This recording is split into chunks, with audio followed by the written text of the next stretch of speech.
But look, I just want to say, listen, yo, Tehuti is a close brother of mine, excellent scholar. You know, y'all better watch out because he's gonna be straight chopping some heads off. Man, you got props from a Hebrew, bro. The oldest known spiritual book to speak on the afterlife. Get that Palo Santos burning. Start burning that Palo Santos and that sage together. You can mix them together in the bowl. They gonna need some frankincense oil in there. Oh my goodness. Let's go. What the blood seed, Lord. Brought out the holy tablet. Oh man. It's on. The Per M. Haru.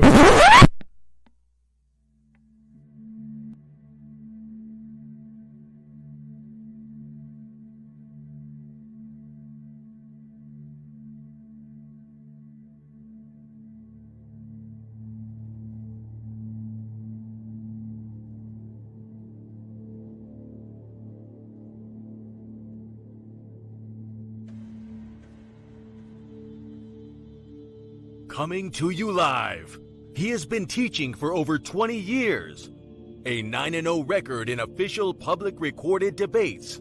You've heard many teachers out there before in the so-called conscious community, but none with the demeanor, calmness, and detail as Tehuti Amun-hotep Ra on such topics as breaking out of the matrix, truth on religious origins, underground conspiracies, secret societies, mental, physical, and spiritual health, the Anunnaki, the Neteru, Kemet and the origins of Mad, meanings and symbolisms of Medu Neter, the only one who will stand in front of question of this wide range of subject matters, answer, question, and debate. Some have podcasts, but Tehuti is the teacher, so he has a Podclass. Subscribe to the channel for updates, classes, and much more. Join the chat, call in, participate live. Get your notepads ready. Welcome to the Tehuti Podclass. Open your mind.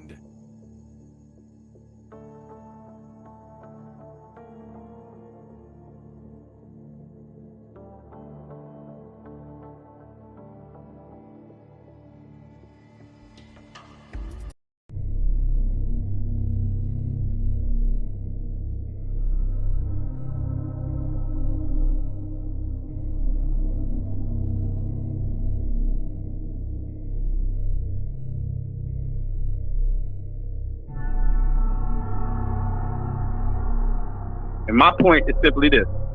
So we're going to give like this. Respect to Tehuti. Tehuti didn't want the topic. I won't say he was running because we had the conversation. So respect to Tehuti that he wasn't necessarily running like he was scared of the debate. A few minutes later. This doesn't mean you refuse to answer my question. Are you refusing? Are you refusing? That's not even. Hey, are you refusing to answer the question? Scared to debate. This is what they do. So respect to Tehuti that he wasn't necessarily running like he was scared of the debate. A few minutes later. I'm only talking to you. But I'm not talking to you. You scared. You were scared to talk to me. Don't come on. That's the very funniest shit.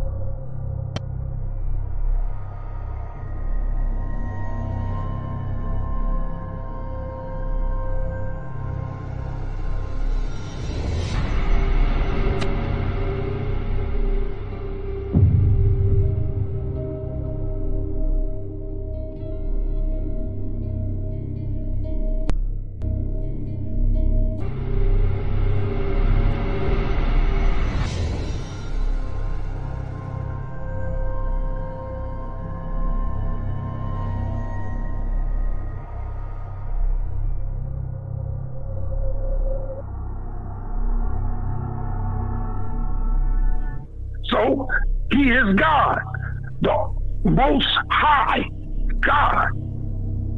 And when he repented, he Me and Tehuti shook our heads at the same time. Tehuti believes on writings on the wall that he don't know who wrote it. He don't know who wrote them writings, whether it was the Greeks or whether it was the Kemites. I think Brother, I need to clarify that with you. I think I need to clarify. You should let me clarify. Because I wasn't talking to you when I was talking about the writings on the wall. There's no name given to authorship, and there's no date given whereby we know when those writings on the wall were done. That's all I said. I didn't mention anything about you.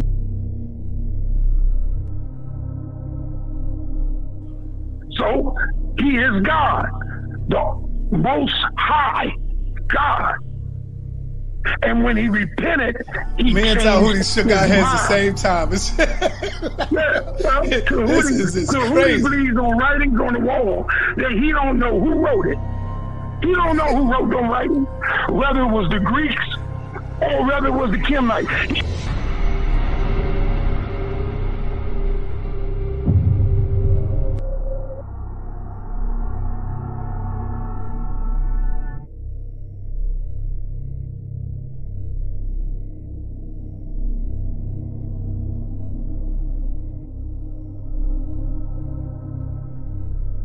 Hold on. Okay. hey, what is that? What does it say there in verse 9? And they that were with me saw and were afraid, but they heard not the voice of him that spake to me. Right. This is the same. Mm-hmm. So those that were with him, they heard the voice, or they didn't hear it?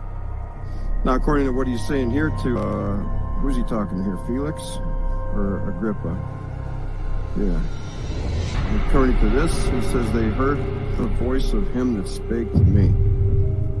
That's what the other one. Where's the other one in Acts 9? No, I just want to establish one thing. It's those who were with him, they did not, according to Paul, not hear the voice that was with him. Yeah, you're right. I remember reading this recently, and I was like caught on that. I was thinking like, that's something that I don't understand because I don't see what it's like, it sounds like a contradiction. Isn't it easy to understand? No, it's not. Wait. Have you ever heard of a liar? It sounds like a contradiction in Acts, doesn't it? Right. It sounds like a lie, doesn't it? No. When something is said and something is said the opposite, both things be true at the same time? If something is said the opposite of something, can they both at the same time? Yeah, can I be 6'4" and at the same time be 5'11" at the exact same time? I want you to pick which one is the truth. You can try to make me look like a dummy, and maybe I am. That attitude. I just wanted to know which one. I still honor God above man, and I don't put my trust in man. Okay, I just wanted to know which one was the truth. I want to tell my son which one is the truth. I mean, that's fine. I've been up against the wall before. I know what it feels like. It's all right. It feels strange, right? Swimming up, no, it just makes you stronger. Do you feel stronger right now?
There we go. Mic check, check, check. Press 1 if you can hear me. It auto muted with the intro. Press 1 now if you can hear me. Press 1. Greetings, everyone. There we go. Wonderful, excellent. It auto muted. Okay. Wonderful. Beautiful. Let's do a little check in the room, see who's here. And okay, so what do we got here? We have, shout out to Chosen Power. Chosen Power, great name. I love the name. Shout out to Chosen Power. Chosen Power. Shout out to Nanny Aset Mur. Shout out to Nanny Aset Mur. One of the moderators will be introducing them soon. Shout out to Sorry Nobody. Sorry Nobody. Shout out to Sakima Uno. It says peace to Tehuti. Here's one of the ones with my most favorite name. One of my favorite names.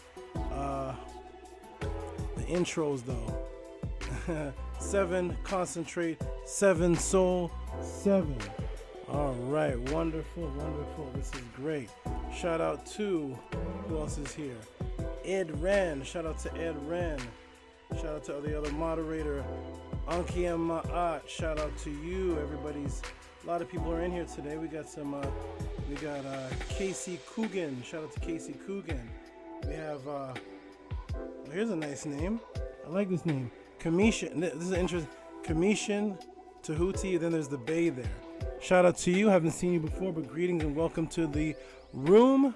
It's going to be a good one. We're going to be breaking a lot of things. I already see some questions have been sent in, and we're going to be breaking down what this room is about. Welcome, Kamishan Tehuti Bay, to the room, who says Nwapian. I'm not sure if he's asking a question or talking to somebody in the room, but shout out to you. Shout out to Barry D. Shout out to Barry D. Shout out to Arch Rich. Peace, family. How's everyone? Barry D also said peace to the chat room. Peace to Hootie. Peace to you. Of course, the one and only Jody, who says happy Earth Day again. That was last weekend. But yes, thank you again.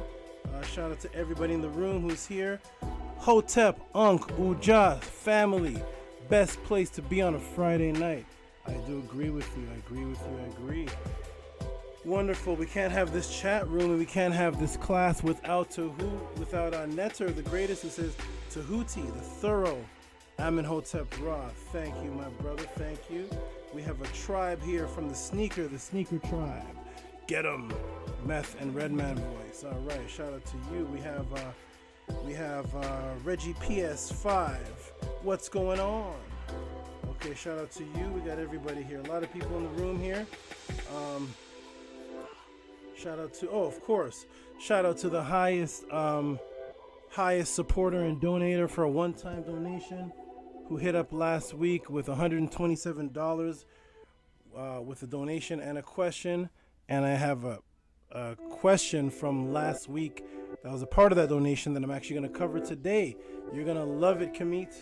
You're going to love it. Shout out to my good brother, Heka, Kepa, Ra.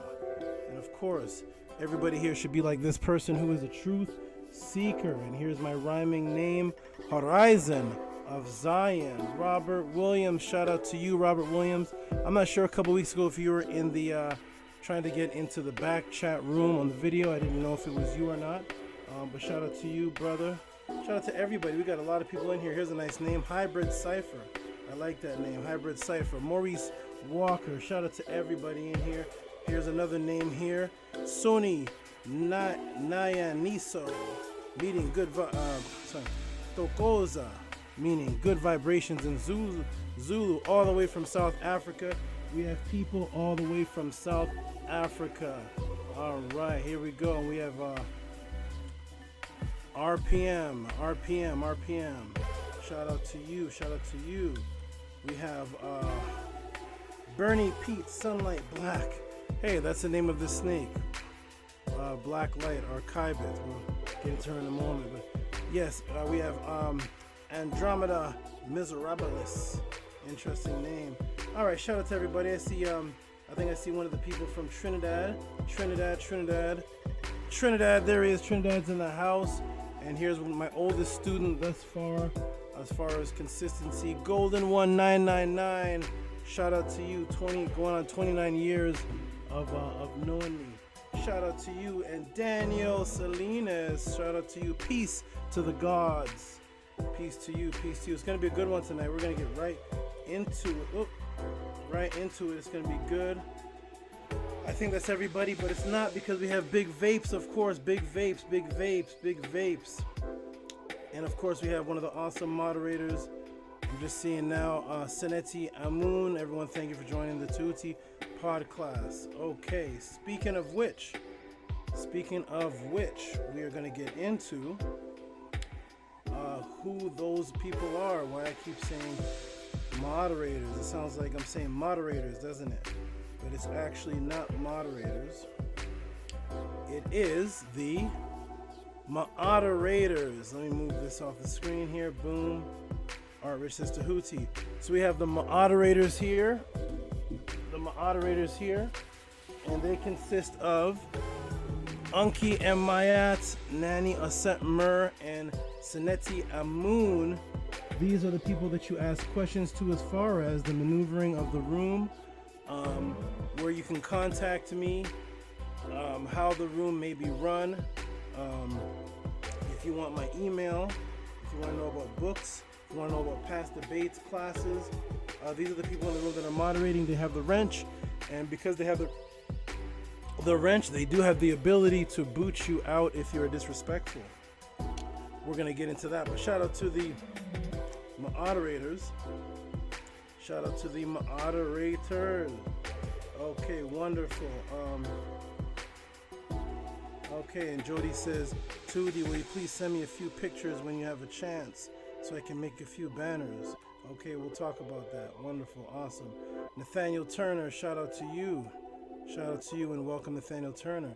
Okay, now we're going to introduce the Tehuti Podclass and explain what exactly this podcast is about. Here is my AI moderator who says, support with Cash App questions to TT Amun. Support with Cash App questions, TT Amun. That is the Cash App.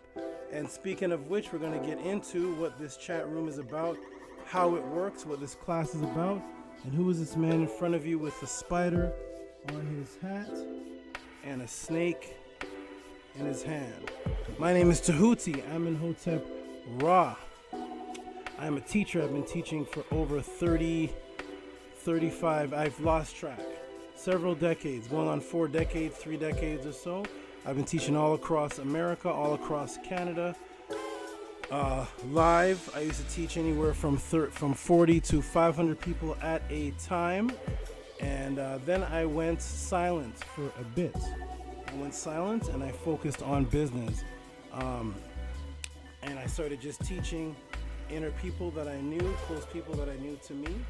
And then I came back out on a thing called Pal Talk and started teaching there, where the Hebrew Israelites noticed me, threatened my life, so they're going to put me in a body bag and set up chat rooms named after me.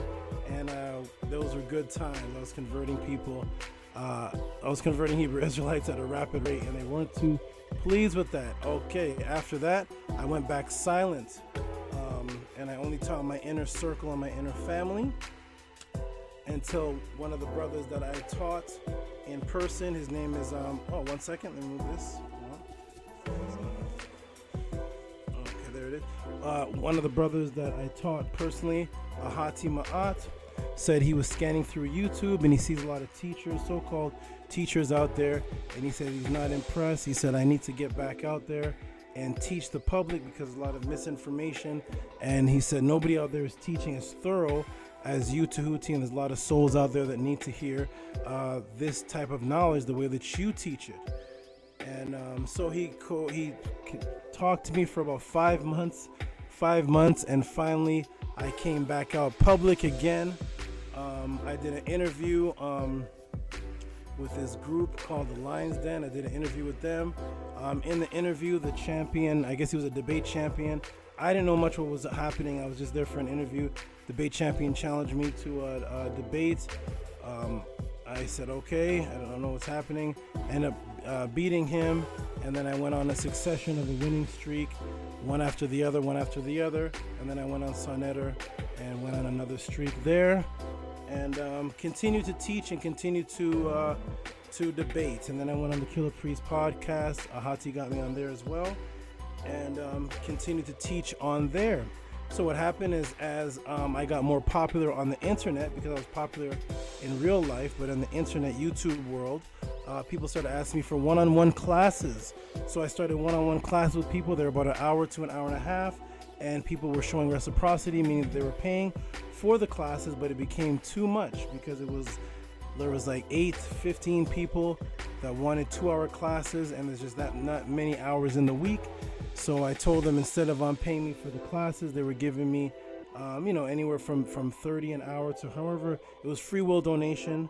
And I said, I am going to set up a public room so that we can have 70, 100 people publicly. All of you can come in at the same time and send in your questions. Then the questions we're supposed to go through what's called super chat. YouTube canceled my monetization, which means I couldn't get a super chat. And so therefore I set up my own super chat, which people send in PayPal and Cash App, which you see down there on the bottom of the screen right here.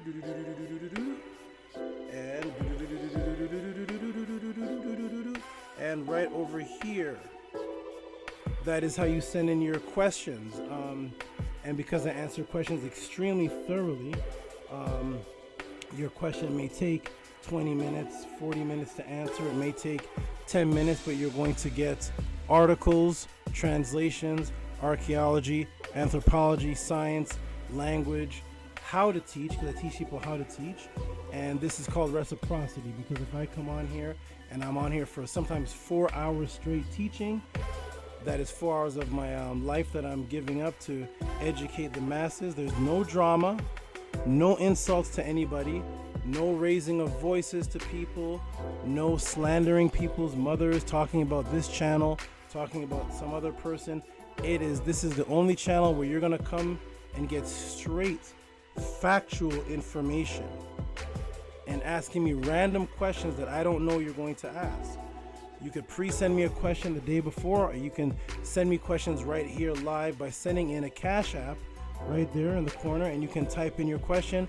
I'll get the notification on my Gmail, and I will answer the question right here for you, an answer stamped in time forever. In PayPal, it gives you more font spaces to ask questions, so you can ask a more in-depth, longer question.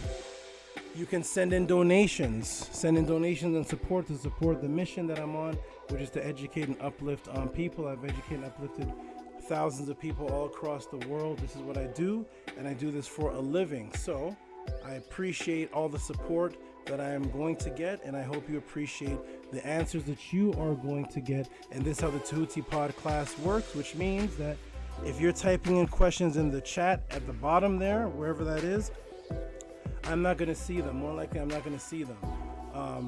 We've spent thousands of dollars on Doritos. We spent thousands of dollars on beer, on cigarettes, on weed. Many people have gone to the casino. How many people here have gambled, done lottery tickets, and spent hundreds of dollars and gotten absolutely zero in return just for the thrill of it, and supporting those $1 million casinos, supporting Doritos, supporting bubblegum, feeding your children sugar? And all I'm asking is, if you appreciate the knowledge and the time that I'm giving you, which I think is more important than the sugar that you've given your children and the beer that you drank and the moet at the club, you will show reciprocity too, and ask your question through the Cash App and through the PayPal, and not in the chat room, because I just won't see it. I have too many people sending questions supportively that I'm not going to see a free question down there. So peace and love, everybody. On my hat, this is Charlotte. Charlotte is a red knee tarantula from Mexico. She's about full grown, as you can see, almost about the size of my hand here.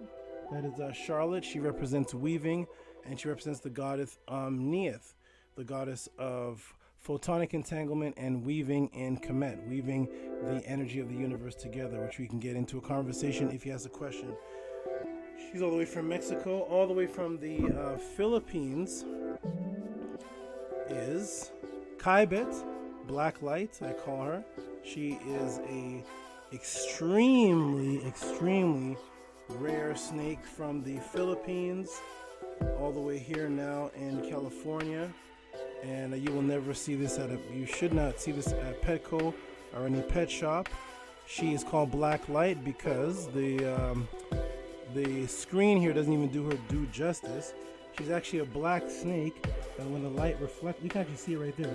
As the light reflects off of her, she turns into a rainbow color. You can see where my finger is here, the rainbow color. In real life, it looks completely amazing, and she shines like a rainbow. She's all the way from the Philippines.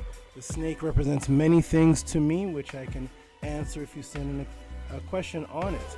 I have had animals around me to assist in my mind state, my spirituality, ever since I was about 6 or 7 years old, and I've had them ever since up until today. So you will always see me with animals around me, whether I'm here, whether I'm on Sonetta, or wherever you may see me in an interview. I will always have 1 or 2 of my animals with me, my spirit guides, my spirit motivators that I actually trust more than people. People have damaged me much more than any animal. These are my energy center forces. Now, with that being said, we're going to get into what the Tehuti Podclass is about. You may see behind me that my background is a little bit different, and that is because I've gotten a very important question on the topic of polygamy and multiple women and multiple partners. And that in the background is what my energy represents, and represents what I am all about and what the Kemetians were all about, which we're going to get into in a moment. It's getting a little foggy, a little blurry. Let me see if I can fix that. Alright,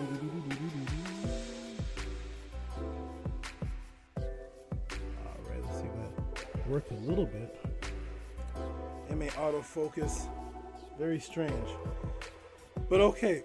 It'll get into autofocus. So now we're gonna get into some questions. I'm gonna check my Gmail. I actually have some questions that were sent to me prior to, and we're gonna get into them.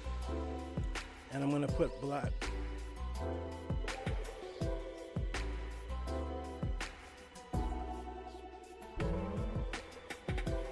Okay. Let me see. Whoops, my screen just disappeared. 1 second, everyone. Okay, I got a message about a Ryan Wallace who didn't receive the books. Usually people receive their books within minutes or so, but we'll see what happened. There was a lot of glitches happening last week. So Brian Wallace, if that's the name you sent me the book request under, just go ahead and send me, the moderators will put my email in the room. Go ahead and send me an email with a picture of the Cash App, and I'll go ahead and resend it. I get a lot of book orders in a day and a week, so it's hard for me to track, but you'll get those books. Send the Cash App that you sent, a picture of it, and you'll get those books actually before, within the next few minutes as I'm probably teaching. I'm going to put Kaibet away for a moment, and we're going to get into the class.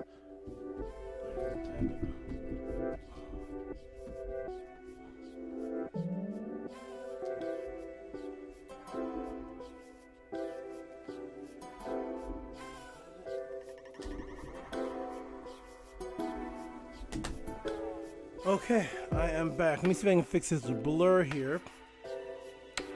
On here, let me see if it's not it's not this. Okay, let's see. Maybe it's the distance of the screen. Maybe it's the lighting. I'm not sure. It's a little bit blurry. One moment, everybody. We're gonna get into the class. That means the music is gonna go down a little bit, so you all can hear me better, because we're about to start into the teachings. Here we go. Okay. I'm looking a little blurry in the screen. Very strange. Let me see something 1 second, everybody. Let me see why it looks so why it look blurry like that. Let's see. Very strange. Yeah, when I get close, I don't know, it's very strange. It goes in automatically. And I go like this, see there, it's good, a little bit. Okay, don't worry, it comes automatic. We will fix it. Hey, look, I'm flying around the room. I'm flying, I am a magician, look at me flying. Okay, so here we go. You go ahead and put this back. And let's get into it. I'll pull this computer a little bit closer. Put it down a little bit, maybe I can be seen a little bit better. I'm gonna do a mic check, make sure you can hear me clearly, and we're gonna get into the questions. Let me check my Gmail. I know you guys should be sending in questions by now. Boom, I'm gonna go to the inbox, and I'm going to boom, refresh. Okay.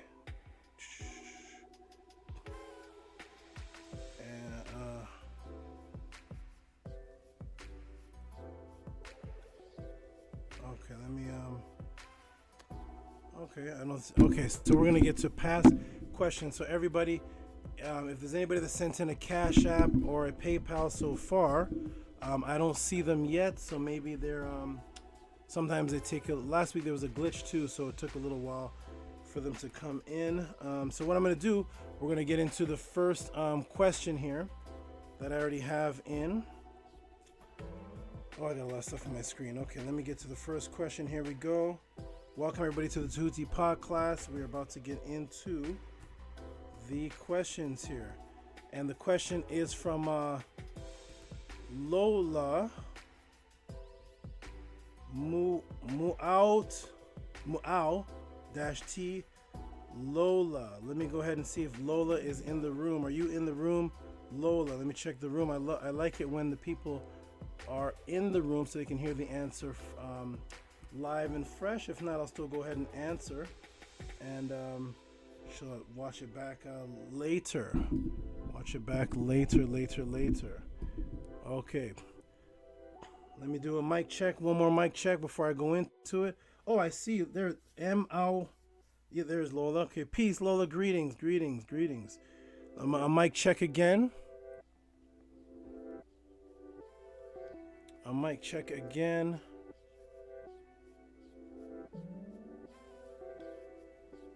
I don't know why I am blurry. Let me fix this here. I'm the teacher and I'm the engineer. And I'm the light man. All in one. One moment, everybody. I'm actually going to unplug this and see if this... I'm going to try something here. 1 second. Boom. Okay, I can still be heard, and I'm going to go ahead and put it back and see what happens here. Boom, back in, go to settings on the mic cam. It's on XSplit. We don't want XSplit, we want 920. Let's see what happens.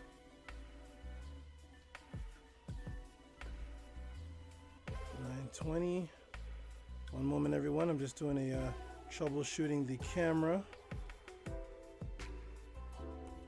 Okay, still not showing me. No problem. Let me do this again. We are troubleshooting. I'm the engineer as well. So, plug out. I'm gonna shut this down.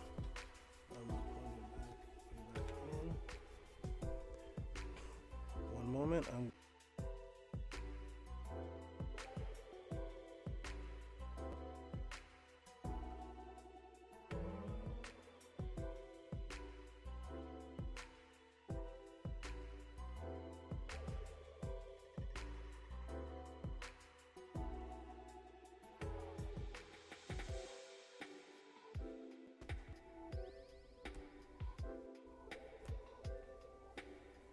Okay, much better. There I am. Yay.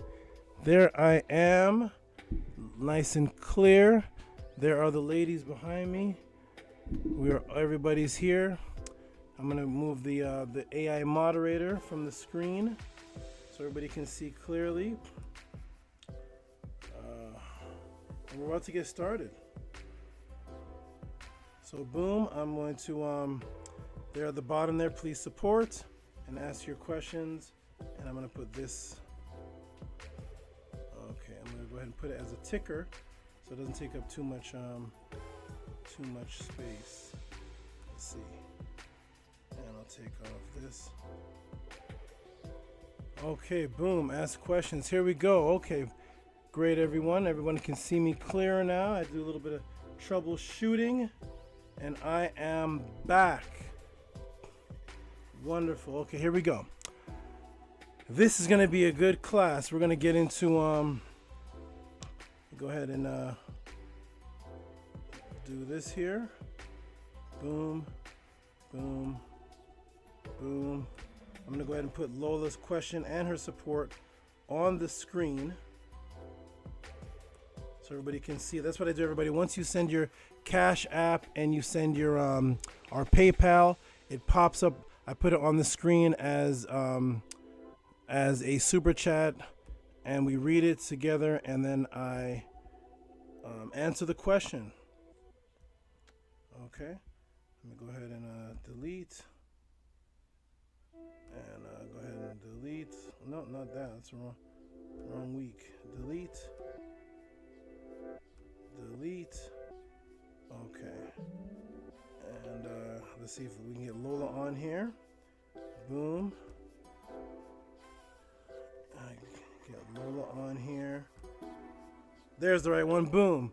There we go. There is Lola. Shout out to you, Lola, for the $10 Cash App question from M-A-U-T Lola. We're actually going to be talking about that name later on today, the AU part.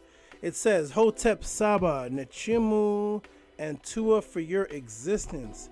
My Nesu and I sent a Cash App for the next Podclass under the name Anu. The question is, can you please go over the meaning of the affirmation, I live from Ma'at, I exist within her.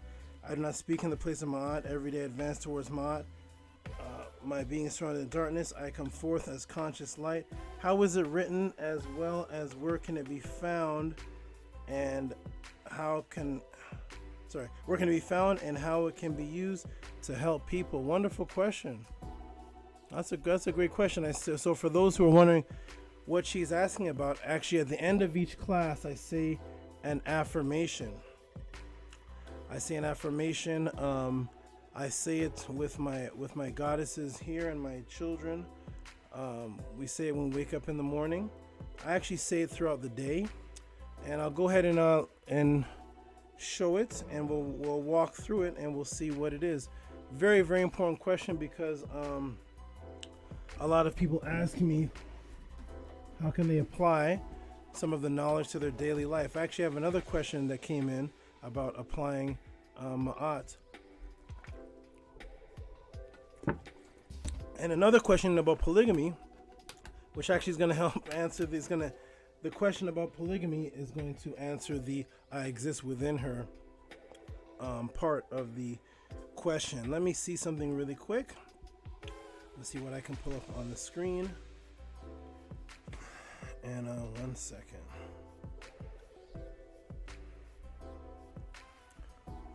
Okay, hold on.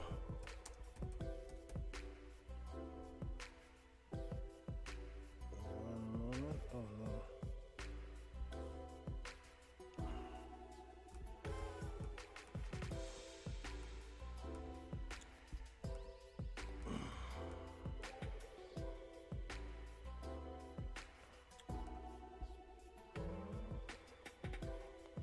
Okay, one moment. Here we go. Okay, let me get back to the screen.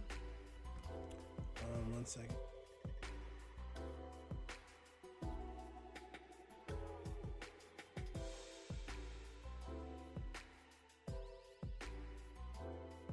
All right, here we go. I am back. Let's get to the screen, and let's go ahead and go over the affirmation. Let me explain what it is and what is actually being said here, and why those things are being said in that fashion. Okay, here we go. Let me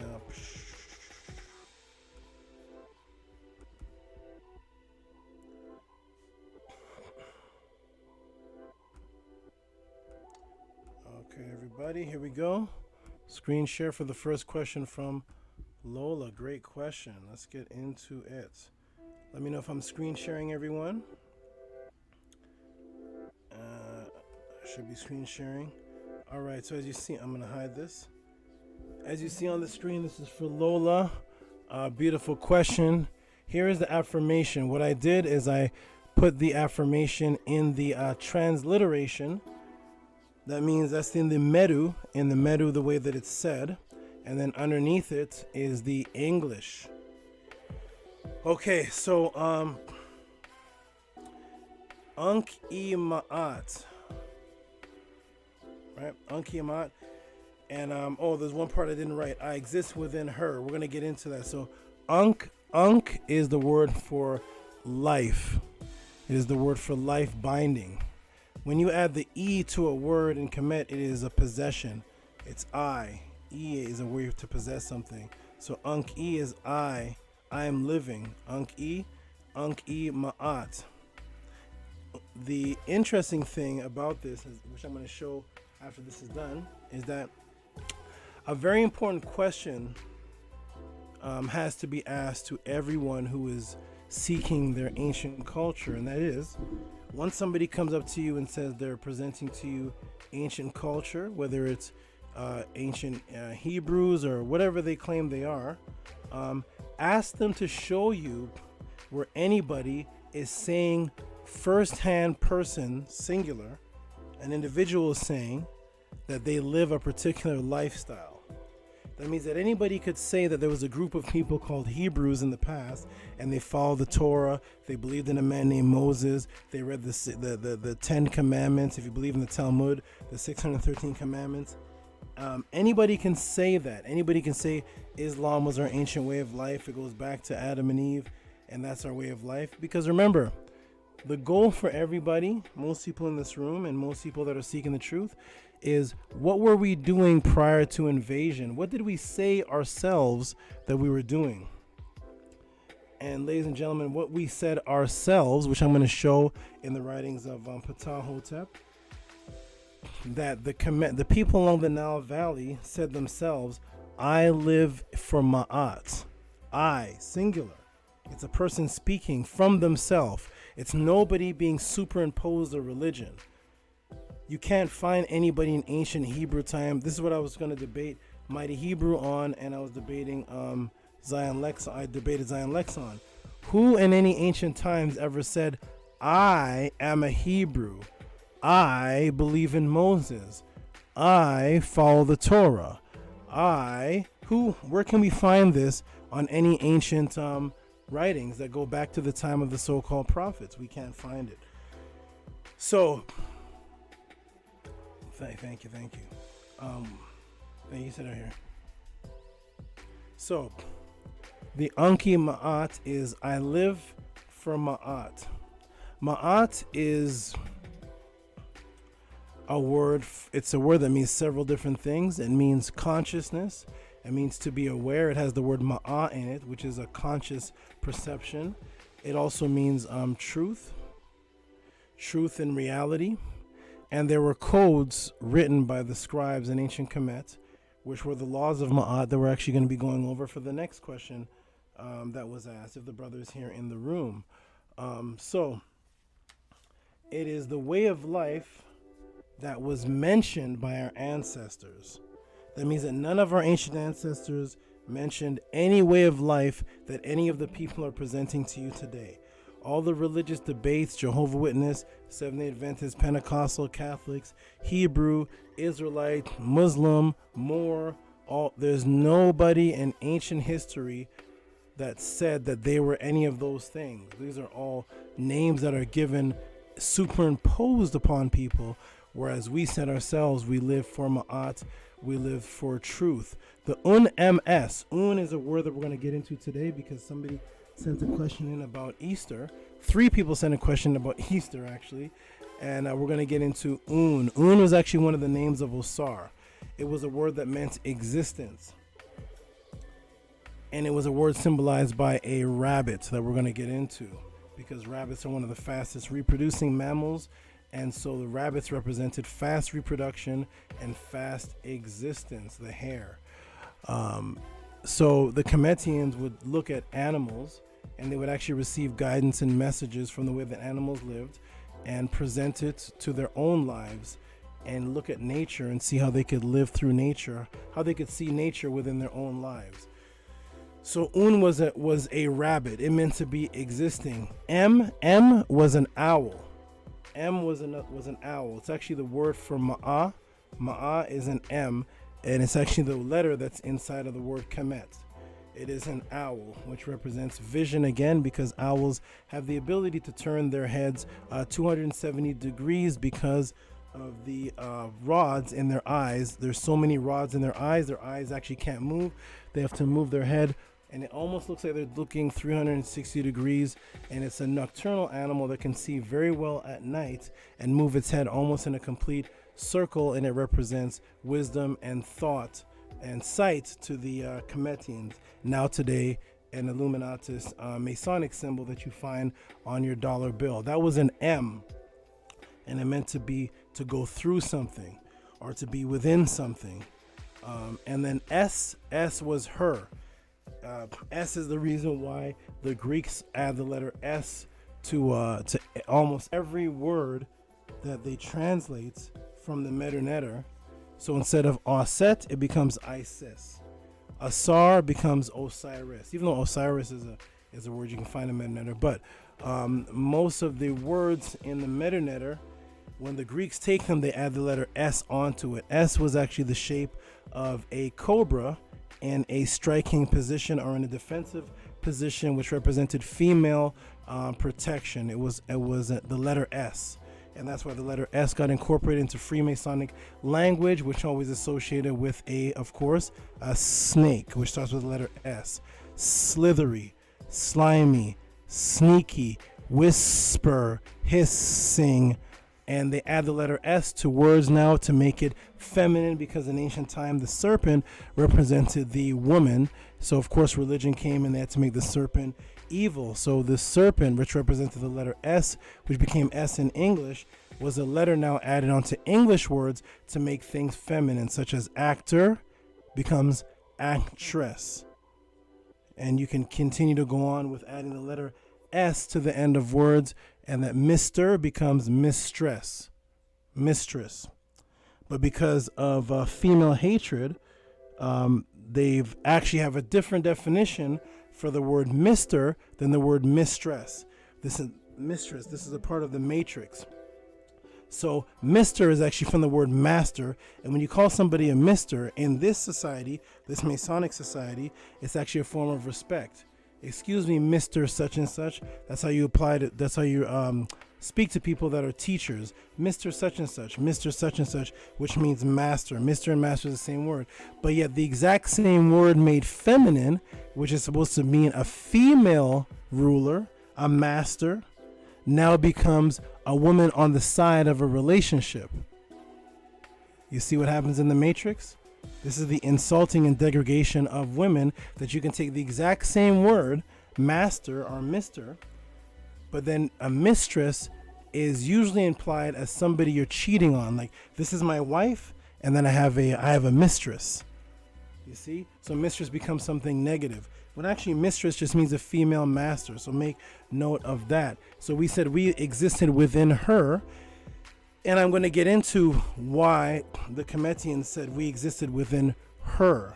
Even when they were out of a woman's body, they were trying to get back in. We're going to discuss that. So all the essence that's around us, that's creating things, is actually a female essence. So we considered Ma'at, which is the truth essence that is around us, a female essence. So thus we say we exist within her. When the Greeks and Romans came in, it started becoming we exist within him, the Heavenly Father. When in Kemet it was her, Ma'at, and Nut. Now, the next line, Nin tet aset em mayat. I do not speak in the place of Mayat. Nin is a word that means to be not, to not do something. Nin. Tet Tet is a word that means to echo something. This is where you get the word King Tut from. It means to echo something. That's why the language was called Metut. Metut. Metut created the word Medu Neter. It's Metet, actually. Metet. Metut, which was to echo something. The echoing of something. That was to speak. So that was the Tet. The Medu Neter, Met is from the word Ma'at as well. Met and Ma'at and Mut are all the same word. And Tet was also a feminine word, because Tet related back to the blood of Isis, the blood of Aset. It was called a Tet Aset. You can look that up and see what it is. It's actually the first tampon. So it was called the Tet Aset, which looked like an Ankh with its arms down, and it was usually in a red stone. And that was to echo something out, because to speak something was the same as to produce something. To speak something is the same as to produce something. This is where you get the concept that a child is a spitting image of a father or a mother. Hey, your child is a spitting image of you. That spitting image came from the concept of Tet and the concept of spitting things into existence. This traveled in urban cultures down to this day, to the point where even today we call rapping spitting. Yo, spit a lyric for me. You're not actually spitting on anybody, but you're speaking. So spitting and speaking and producing a thought through voice echoed within our culture all the way to hip-hop today. It was called the Tet. So that was Tet Aset. Aset is a word that means a seat or a place. So I do not speak in the place of Ma'at. So when it comes to Ma'at, you do not put your own ego, your own self and thoughts in the place of what is truth. If we all live by this life and this affirmation, how it applies to us and helps you and your children, is that there'd be less arguments. If you put truth first before you spoke, you'd argue much, much less. So one of the affirmations we say in the sentence is, I do not speak in the place of Maya, because as soon as you speak in the place of truth, then you're speaking a lie.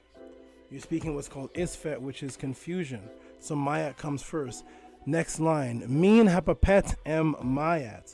Min is a word for an establishment. It's usually symbolized by, it's one of Osar's name, and it's symbolized by a male holding an erect penis.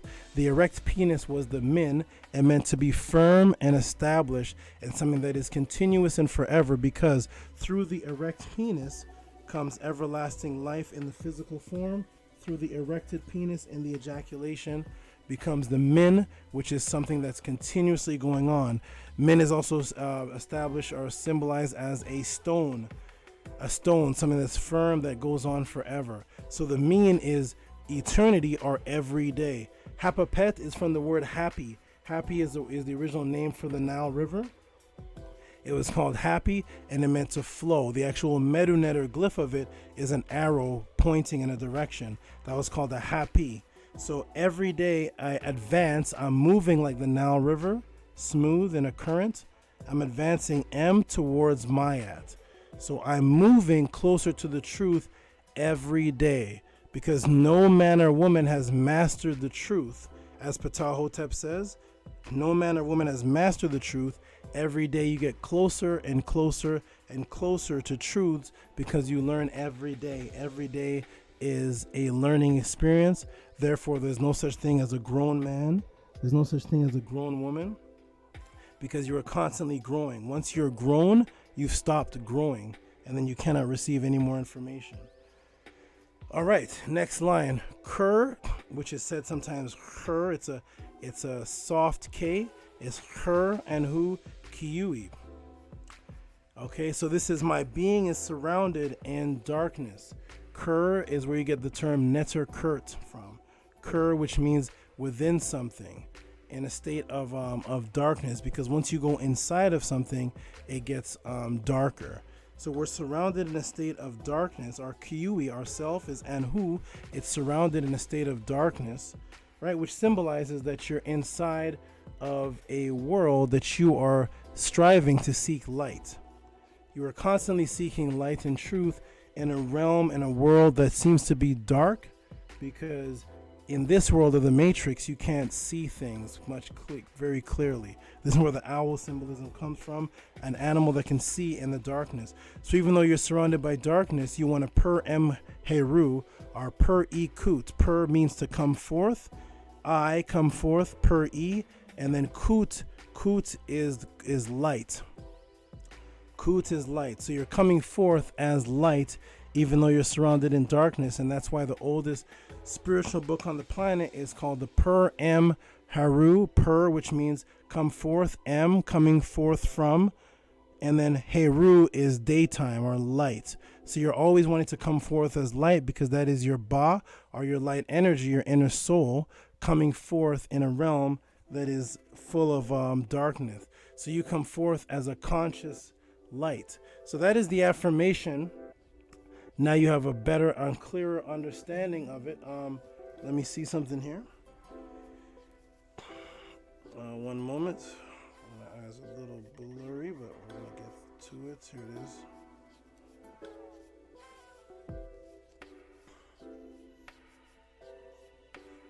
Okay, one moment. Looking for something. Look at something manually.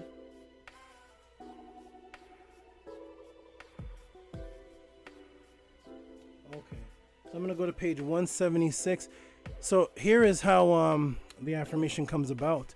It's actually different sections of announcements inside of the Per Em Haru. And I'm going to show you one of them so that you can see actually how it's written. And I'm going to show you, let me take this off of the screen share, and I'm going to show you where you can find it. Let me get back to the screen with everybody. Okay, wonderful. I hope everybody heard that part of the answer. I'm going to do a mic check again. Mic check 1-1 if you heard it. If you appreciate it, mic check 1-1. Where's the spider? There it is. Mic check, mic check, mic check. Okay, beautiful. Lola says beautiful. And we're going to keep going a little bit more. So here, this right here is the Per Em Haru, one of them, the most popular one that you can get, the Book of the Dead, translation Wallace C. Budge. There's several of them. This one here has the transliteration, so it's easy to follow through. Okay, wonderful. Everybody can hear me. Excellent. One second.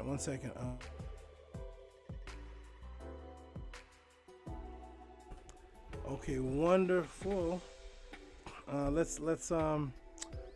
Let me show you some of the glyphs of it, so you can look it up yourself and see some of these. We're not going to go over every sentence, but I'm going to show you an example of.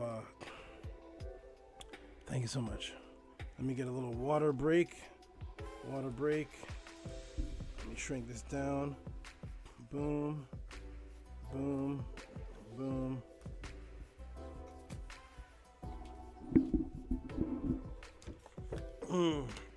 Okay. Woo. Okay, here we go. I'm gonna put up the Per Em Haru on the screen so you can see. And let's see what page we're on.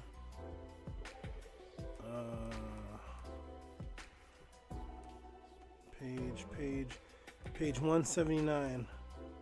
And trying to get to it on the computer. Here we go. This is 284. Scroll down, and this is how I want everybody to be. When you're asked a question about ancient culture, you should be able to show it in the ancient culture, and that is very, very important, because once you show it in the ancient culture, written and dated, it takes away room for your own opinion in the subject matter. Our ancestors recorded things for us, and the reason they recorded things so that it can last, so that their children's children can see it, and we are their children's children. So let's see it. Okay, here we are, page 179. I'm gonna let me go ahead and put a screen share back on for everybody, and we'll take a look. You can get a look at what some of the Medu Netter looks like. So everybody, if you could get that book, so you can walk through. And you can, here we go. And you can read it at home. All right, let me get on the screen. So here we are. So this is Papyrus of Ani, page 179. And we're going to scroll down. I'm going to scroll down, scroll down, scroll down. And here we are. Right here. So this is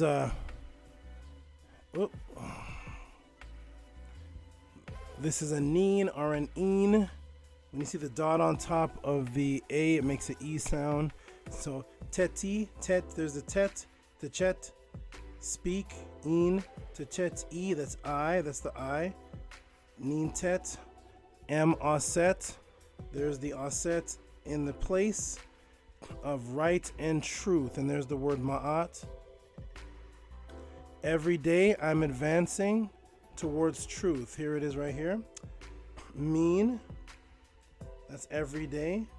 Advancing, there's the hapapet, and there's the arrow that I spoke about, the point that I spoke about going in a direction right there that represents advancing. So I do not speak in the place of right and truth, ma'at.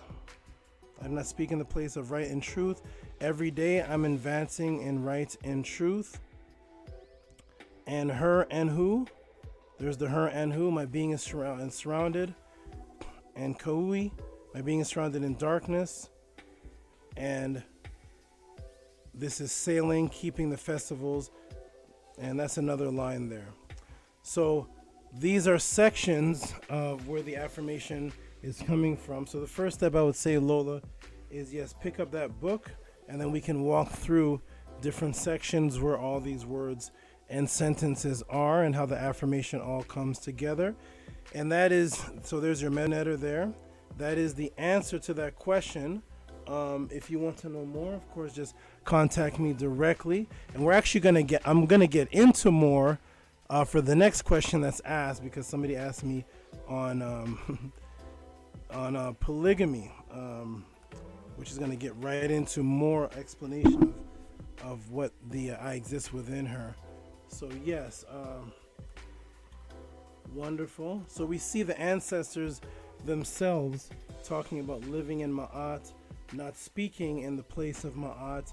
Those are the writings of our ancestors. That particular writing goes back 1250 BCE, and you can see them writing. And then there's Ptahhotep also.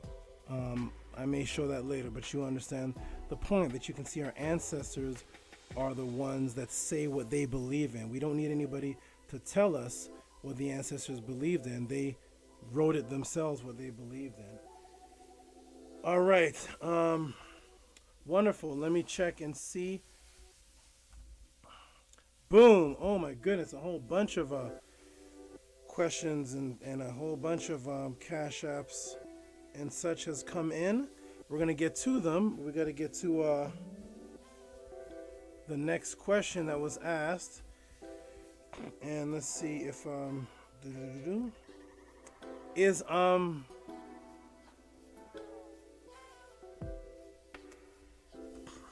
me just see something here. Is Dwayne Arunde Tavares here? Dwayne Arunde Tavares. I'm just doing a check in, a room check here. Let me get back to the room. Too many things opened up. Let me close. Close.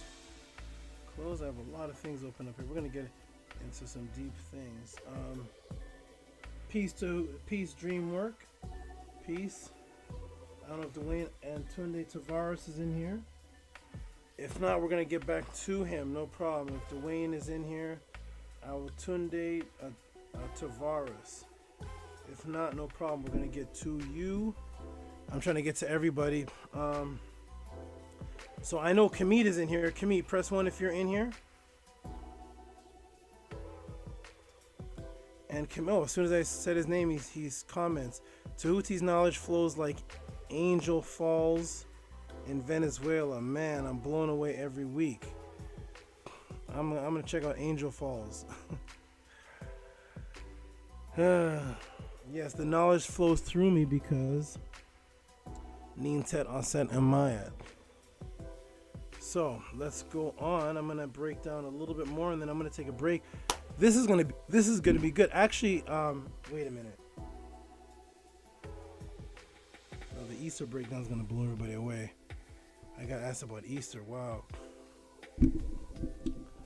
All right, but somebody, let me see who asked me about. Is Golden One in the room? Golden One, is Golden One here? We had a question from Golden One. Oh, the largest waterfall in the world. Wow, that's beautiful. It's even larger than the ones in Uganda. That is amazing. I have to check that out. The ones in Uganda are extremely massive. The ones that flood into the Nile. But yes, I'll check out this one in Venezuela too. Wonderful, wonderful. Okay, now we're gonna get into more, and everybody please ask your questions in Super Chat and PayPal. Okay, so ask your questions so I can see them, because I take those as priority, because those are the support. So let me go ahead and do some plugins again. Okay, here we go. The PayPal, the Cash App is TT, $TT Amun, and the oh, that's private chat. Hold on.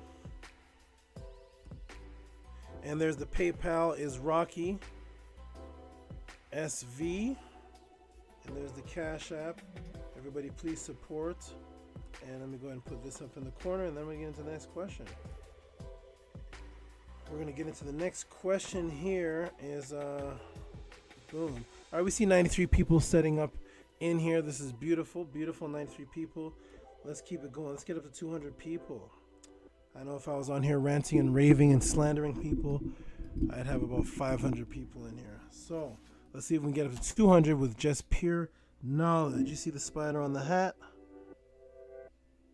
Okay, let's go. What's the next question? Is Golden One in the room? Golden One, my oldest student, are you in the room, my brother? Golden One, are you in the room? Golden One. Hope you didn't fall asleep. Okay. Golden One. Oh, we got Ashley Too Crafty has stepped in the room. Shout out to you. Ashley Too Crafty. He says, I'm bugging out. I never saw the spider move. Okay, is Golden One in the room? I have a question from Golden One. Golden One, or he's also called Spice. Spicy something.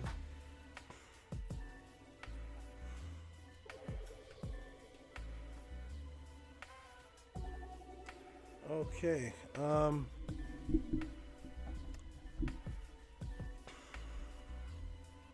Golden One. I don't see him, but I have a question from Golden One, and it's about polygamy. Maybe I'll just get into it. Who wants me just to go ahead and get into the polygamy? Even though Golden One's not here, I thought I just saw him. Did I see Golden One? Okay, Golden One, you'll watch the show. Does anybody want me to get into polygamy? All these beautiful ladies in the background, birthing and breastfeeding. Why is that? So what's going on in the world? All right, Golden One, you're not here, huh? No problem. Let's get into it. Okay. He'll pop back up. Okay, so shout out to Golden One. Where is Golden One's question?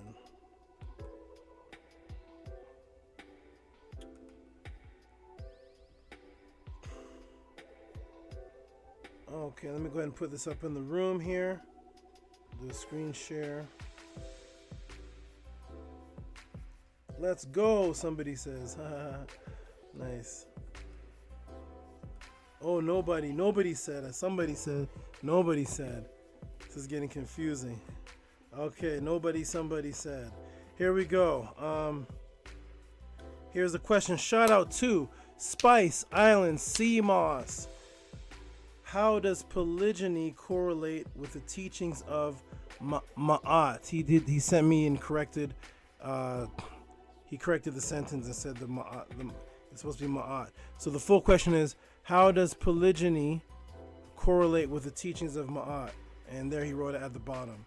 So how does polygyny correlate with the teachings of Ma'at? Beautiful question. Wonderful question. Who in the room would like to hear about that? Who would like to hear about that? How does it correlate with Ma'at? That's interesting. What is polygamy? What's going on around here? Let's go ahead and get into it. I'm going to break down for 10 minutes and then take a break and then come back again. Okay, let me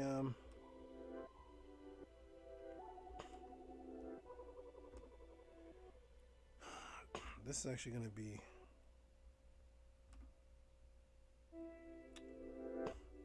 let me do this first, actually. Let me do this.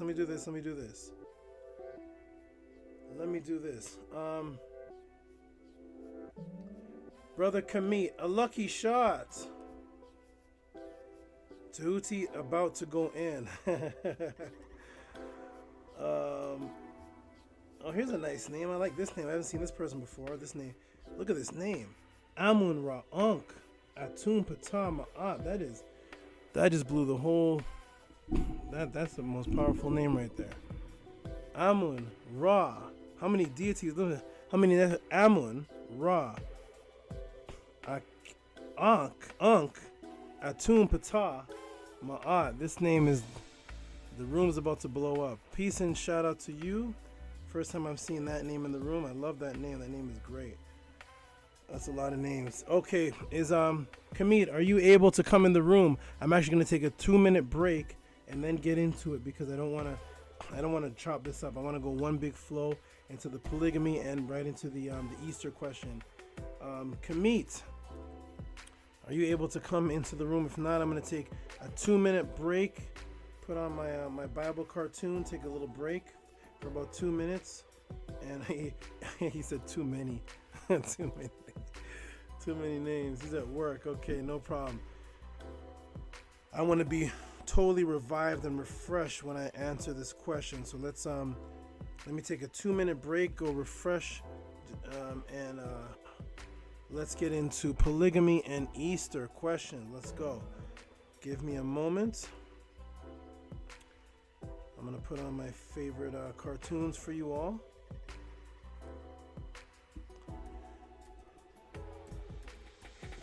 And then we're gonna get into it. What is this? I want to get into it unbroken. I don't want to get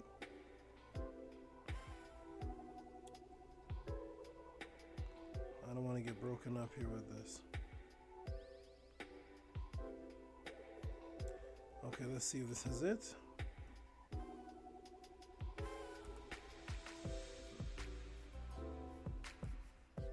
One second, everybody. Why do I keep going to that one?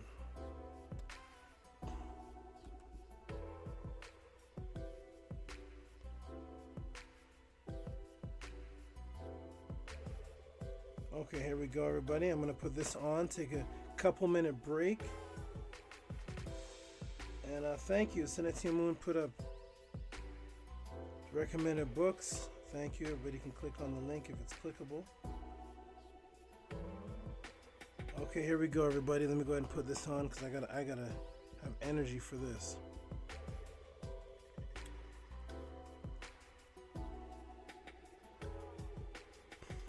One moment, let's see.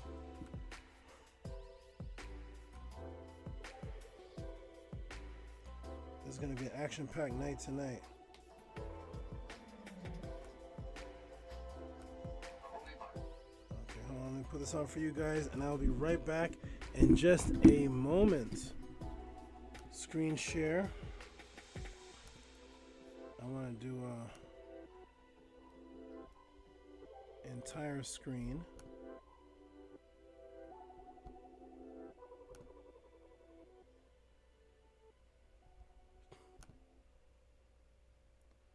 I want to do a full screen layout.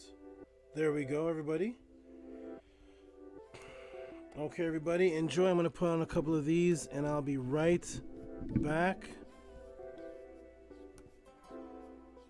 And here we go. Put this down here.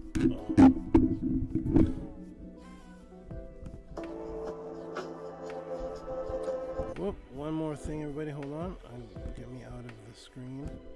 Stop cam. Okay, here we go. Now we can put it on. The Holy Bible, the King James Version, the fourth book of Moses, called Numbers, chapter 15. And while the children of Israel were in the wilderness, they found a man that gathered sticks upon the Sabbath day. And they that found him gathering sticks brought him unto Moses and Aaron and unto all the congregation. And they put him in ward, because it was not declared what should be done to him. And the Lord said unto Moses, the man shall be surely put to death. All the congregation shall stone him with stones without the camp. And all the congregation brought him without the camp, and stoned him with stones, and he died, as the Lord commanded Moses.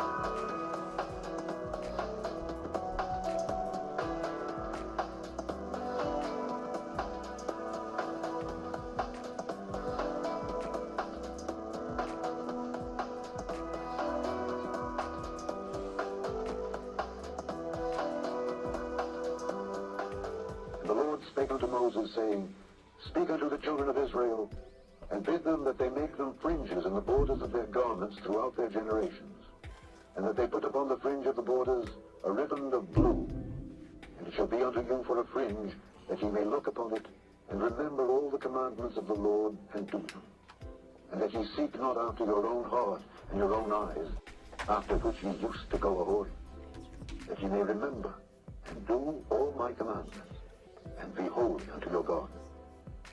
I am the Lord your God, which brought you out of the land of Egypt to be your God. I am the Lord your God.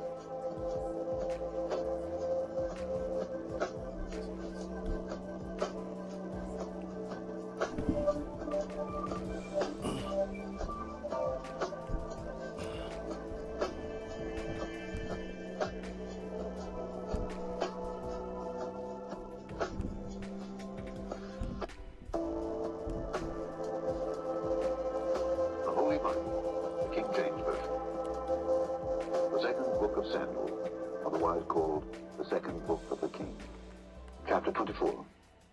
And again the anger of the Lord was kindled against Israel, and he moved David against them to say, Go, number Israel and Judah.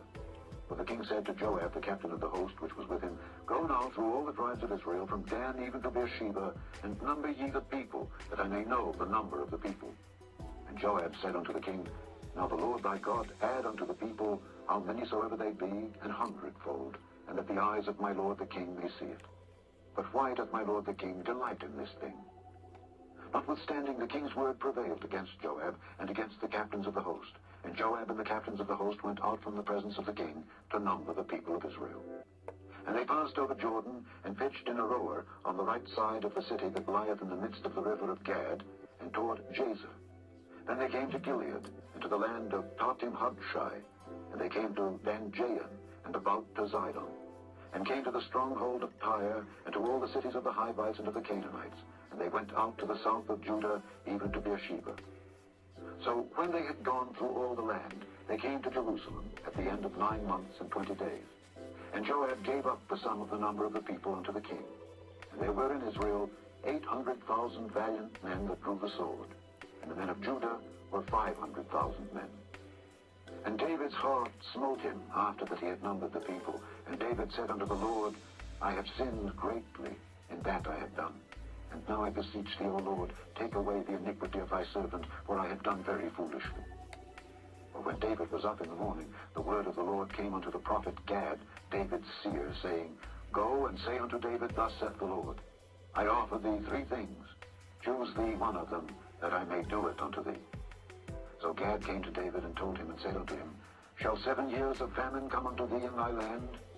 Or wilt thou flee 3 months before thine enemies while they pursue thee? Or that there be 3 days pestilence in thy land? Now advise and see what answer I shall return to him that sent me. And David said unto Gad, I am in a great strait. Let us fall now into the hand of the Lord, for his mercies are great, and let me not fall into the hand of man.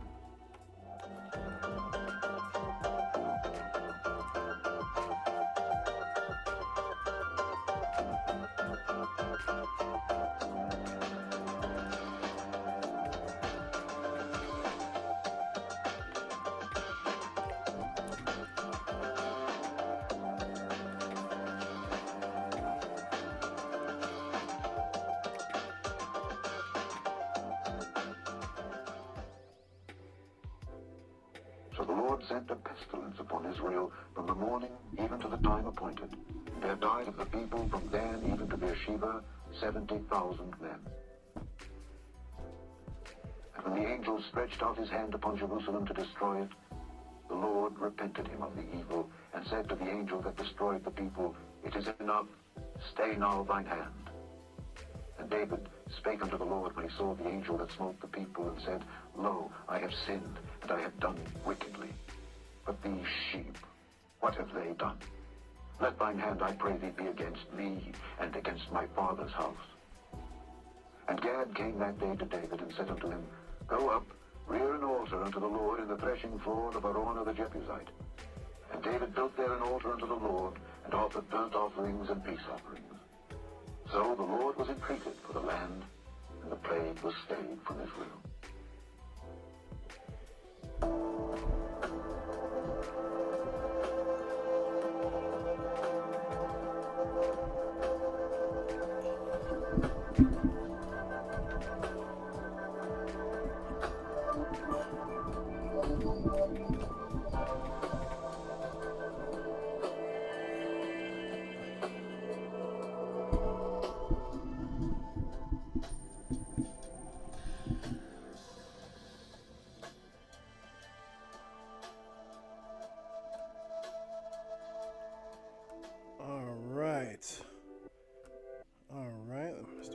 We are back. I hope you guys enjoyed the little Bible study break that we did. Let me do a mic check if everybody can hear me clearly. Mic check, mic check, mic check. Here we go. Let's get into it. All right. We got another 2 hours to go. We're going to get into the question here. Mic check, 1 1. Can you hear me? Wonderful. A lucky shot. Boom, boom, boom. Wonderful. Okay, let's go. All right. Did Spice One ever come in the room? If not, no problem. Let's get into it.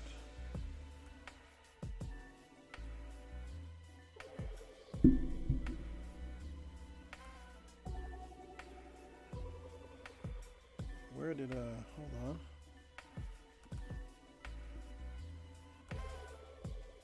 How strange is that? One moment, everyone. Okay, here we go.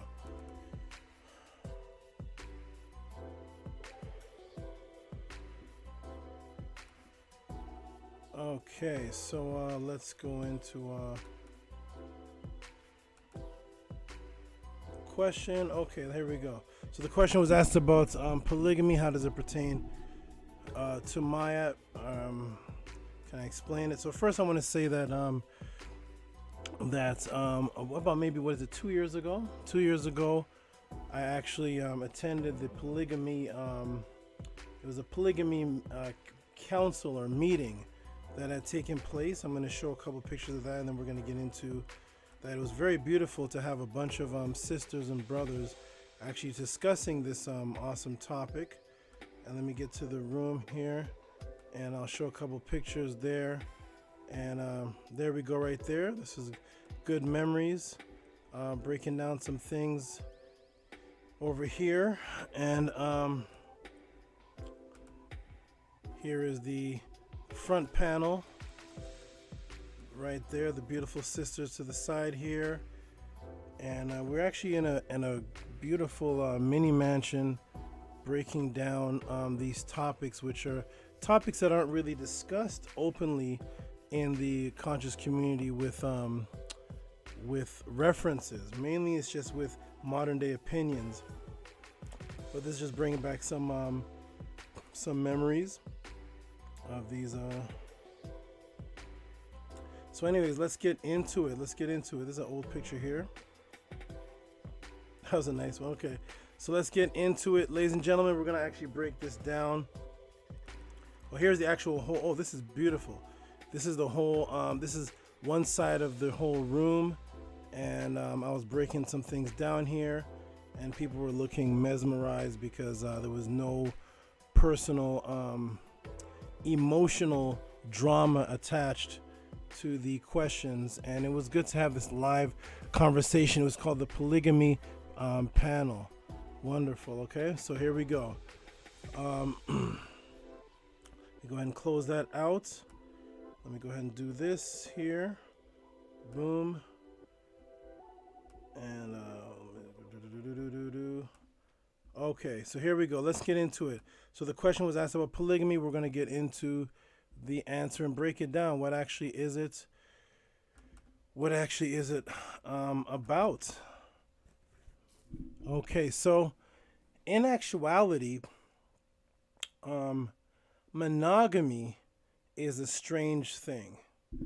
A lot of people speak about polygamy as if polygamy is the abnorm and it's a topic that should be discussed, when actually on this planet Earth, monogamy is the strange thing, and it became a normal thing in a society, in only one particular society that pushed it. So we're going to go to analyzing this. We're going to go to Live Science here. Live Science, this article here, which says wild sex where monogamy is rare. It might be a treasured, valued in many human cultures, but monogamy is rare in the animal kingdom at large. Of the roughly 5,000 species of mammals, only 3 to 5% are known for forming a lifelong bonds. This select group includes beavers, otters, wolves, some bats, foxes, and a few hoofed animals, and even creatures that do not pair and mate for life occasionally have flings on the side, as the Caucasian, the European calls it flings on the side. Like the wolf, waste little time finding a new mate if their old one dies or can no longer sexually perform. Staying faithful can be a struggle for most animals. For one, males are hardwired to spread their genes, and females try to seek the best dad for their young. Let me read that again. Staying faithful can be a struggle for most animals. For one, males are hardwired to spread their genes, and females try to seek the best dad for their young. Although this is describing what we're considering animals, it's actually describing what people are doing today, which is why you see males as much more aggressive in seeking women than you see women seeking men. Much more women get asked for their number, much more women get sexually harassed, much more women get asked all type of questions, men trying to get with them, than the other way around, because men are hardwired to spread their genes. Females try to seek the best dad. So what do women do? Women are looking for future. They're looking for reliability, stability. They're looking for someone strong enough to protect them and their child, whereas the men are looking to spread their genes. Although this has started in the animal kingdom, we are a part of the animal kingdom, and in actuality, so only 3% to 5% of all the 5,000 species of mammals are monogamous. So let's get into humans. Frequency in humans. We're going to go to the Ethnographic Atlas by George P. Murdoch. Distribution of social monogamy. 1,231 societies from around the world noted. 186 were monogamous. 453 had occasional polygamy, and 588 had more frequent polygamy, and 4 had polyandry. However, this does not take into the account the relative population of each society studied and actual practice of polygamy, and a tolerant society may actually be low, with a majority aspiring polygamists practicing monogamous marriage. So what's the percentage of that? 84% of all the studies around the world, 84% are polygamous. So again, this concept of monogamy is the unnatural concept. Whether you're in the animal kingdom, or whether you go to the ethnographic atlas to study the distribution of social monogamy, monogamy is actually the minority. We actually believe it's the majority. We actually think that polygamy is something strange and different, when in actuality it is monogamy. Let me take it off the screen for just a moment to check the visuals. 1 second. Let me see. Okay, I see myself. I am clear. I'm going to do one more mic check, and then we're going to continue to go on. Let's go. Can you hear me? Press 1 if you can hear me. Press 1 if you can hear me. Okay, check, check, check. Mic checkity check. And do what Sinetti Amun says right here, which is please send questions and our donations via Cash App, Titi Amun, or PayPal, Rocky SV. Thank you for your support. Thank you, moderator, for that. Everybody can hear me. Wonderful. Okay, let us continue. We're gonna go screen share, and let me see how much of the screen is actually sharing. We're gonna go to exit full screen layout, and there I am. Good. Okay, now you can see me and the screen. There we go. Beautiful, wonderful. All right, and shout out to Nania Sutmer, who says got books, Tehuti free. Tehuti for your inquiry, and there is my email. You can check out the email and send me inquiries there. Okay, let us continue on with this. This is a beautiful topic, and we're going to continue on with it. So we see that monogamy is actually the unnormal thing. Now let's go into the study of married Americans. We'll just stay in America. We don't have to go across the world, because as you actually get out, as you actually get away from America and Britain and European-run countries, monogamy is not even a question. Polygamy is actually what most of the countries were always doing before invasion. But let's get into the statistics when people try to be monogamous. Here, mind-blowing, 70% of Americans cheat at least once in their marriage. More reliable numbers from U.S. General Social Survey point to lower statistics for infidelity, but are still worrisome high. According to the General Society, 23% of men cheat compared to 13% women. According to the LI Intelligence, and here's the one I like, because these are the people that are hired by the curious spouse who wants to know, and all these hirings are recorded. So according to the Intelligence Detective Agency, the numbers are somewhat higher. They write that 30 to 60% of married couples will cheat at least once in their marriage. So remember, we're at 84% of the world is polygamous, right? Which leaves about 16%. That's only about 16% of the world left that is monogamous, okay? But of that 16% in America, 30 to 60% are cheating. so who's monogamous? 74% of men and 60% of women admit they cheat if it was guaranteed they were never caught. Why is that even a thought? If it's not natural, why is it even a thought? Why is the percentage always so much higher with men? If you ask somebody something that's more unnatural, such as rape, if you ask, hey, if you could rape somebody and not be caught, would you say yes? Would you do pedophile on a 5-year-old child if you couldn't be caught? You'd see the numbers go extremely low. But when it comes to cheating, 74% of men and 68% of women, that's left of the 13% that are supposed to be monogamous, say they would cheat if they're guaranteed never to get caught. 60% of affairs start with close friends or co-workers. Okay, this is why I always teach my goddesses and teach people that, that men and women are not naturally friends. Friendship is a concept that's taught in a society.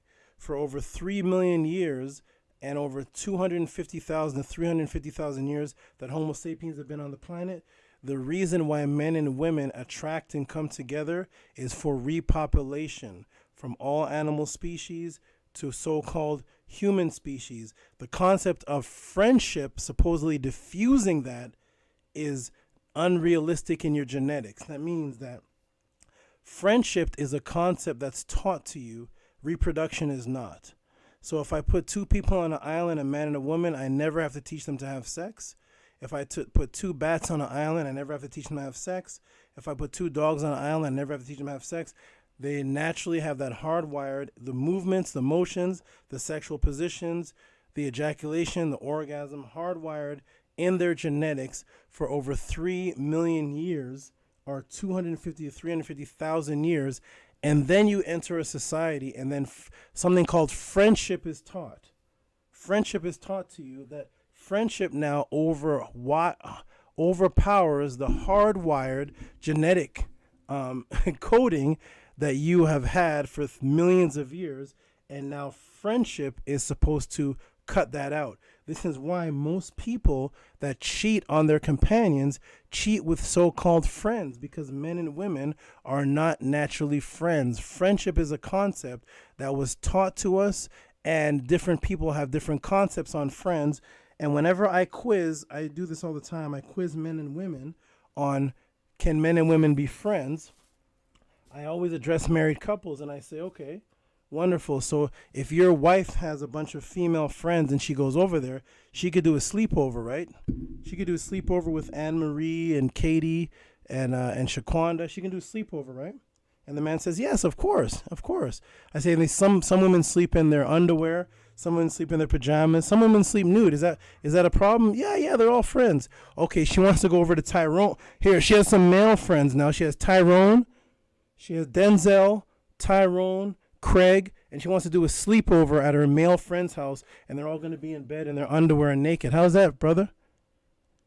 You shouldn't hesitate, because they're just friends, right? Because hardwired in us, we know that that is impossible unless the male and the female find each other unattractive. The reason why, and then also on top of that, the so-called friendship concept, they've also hardwired in our genes that friend is a word that you use for somebody you're having sex with. So thus the mind can't even comprehend what a male or female friend is. Why? Because you're trying to separate that you can have a female friend or a male friend while sleeping and having sex with somebody and calling that person your boyfriend. Do you see the matrix? You're calling the person that you're having sex with your boyfriend. You're just adding the word boy in front of it. But then you're saying, no, don't worry. Tyrone and Michael and Mark, those are just friends. The guy that I'm having sex with every night, he's my boyfriend.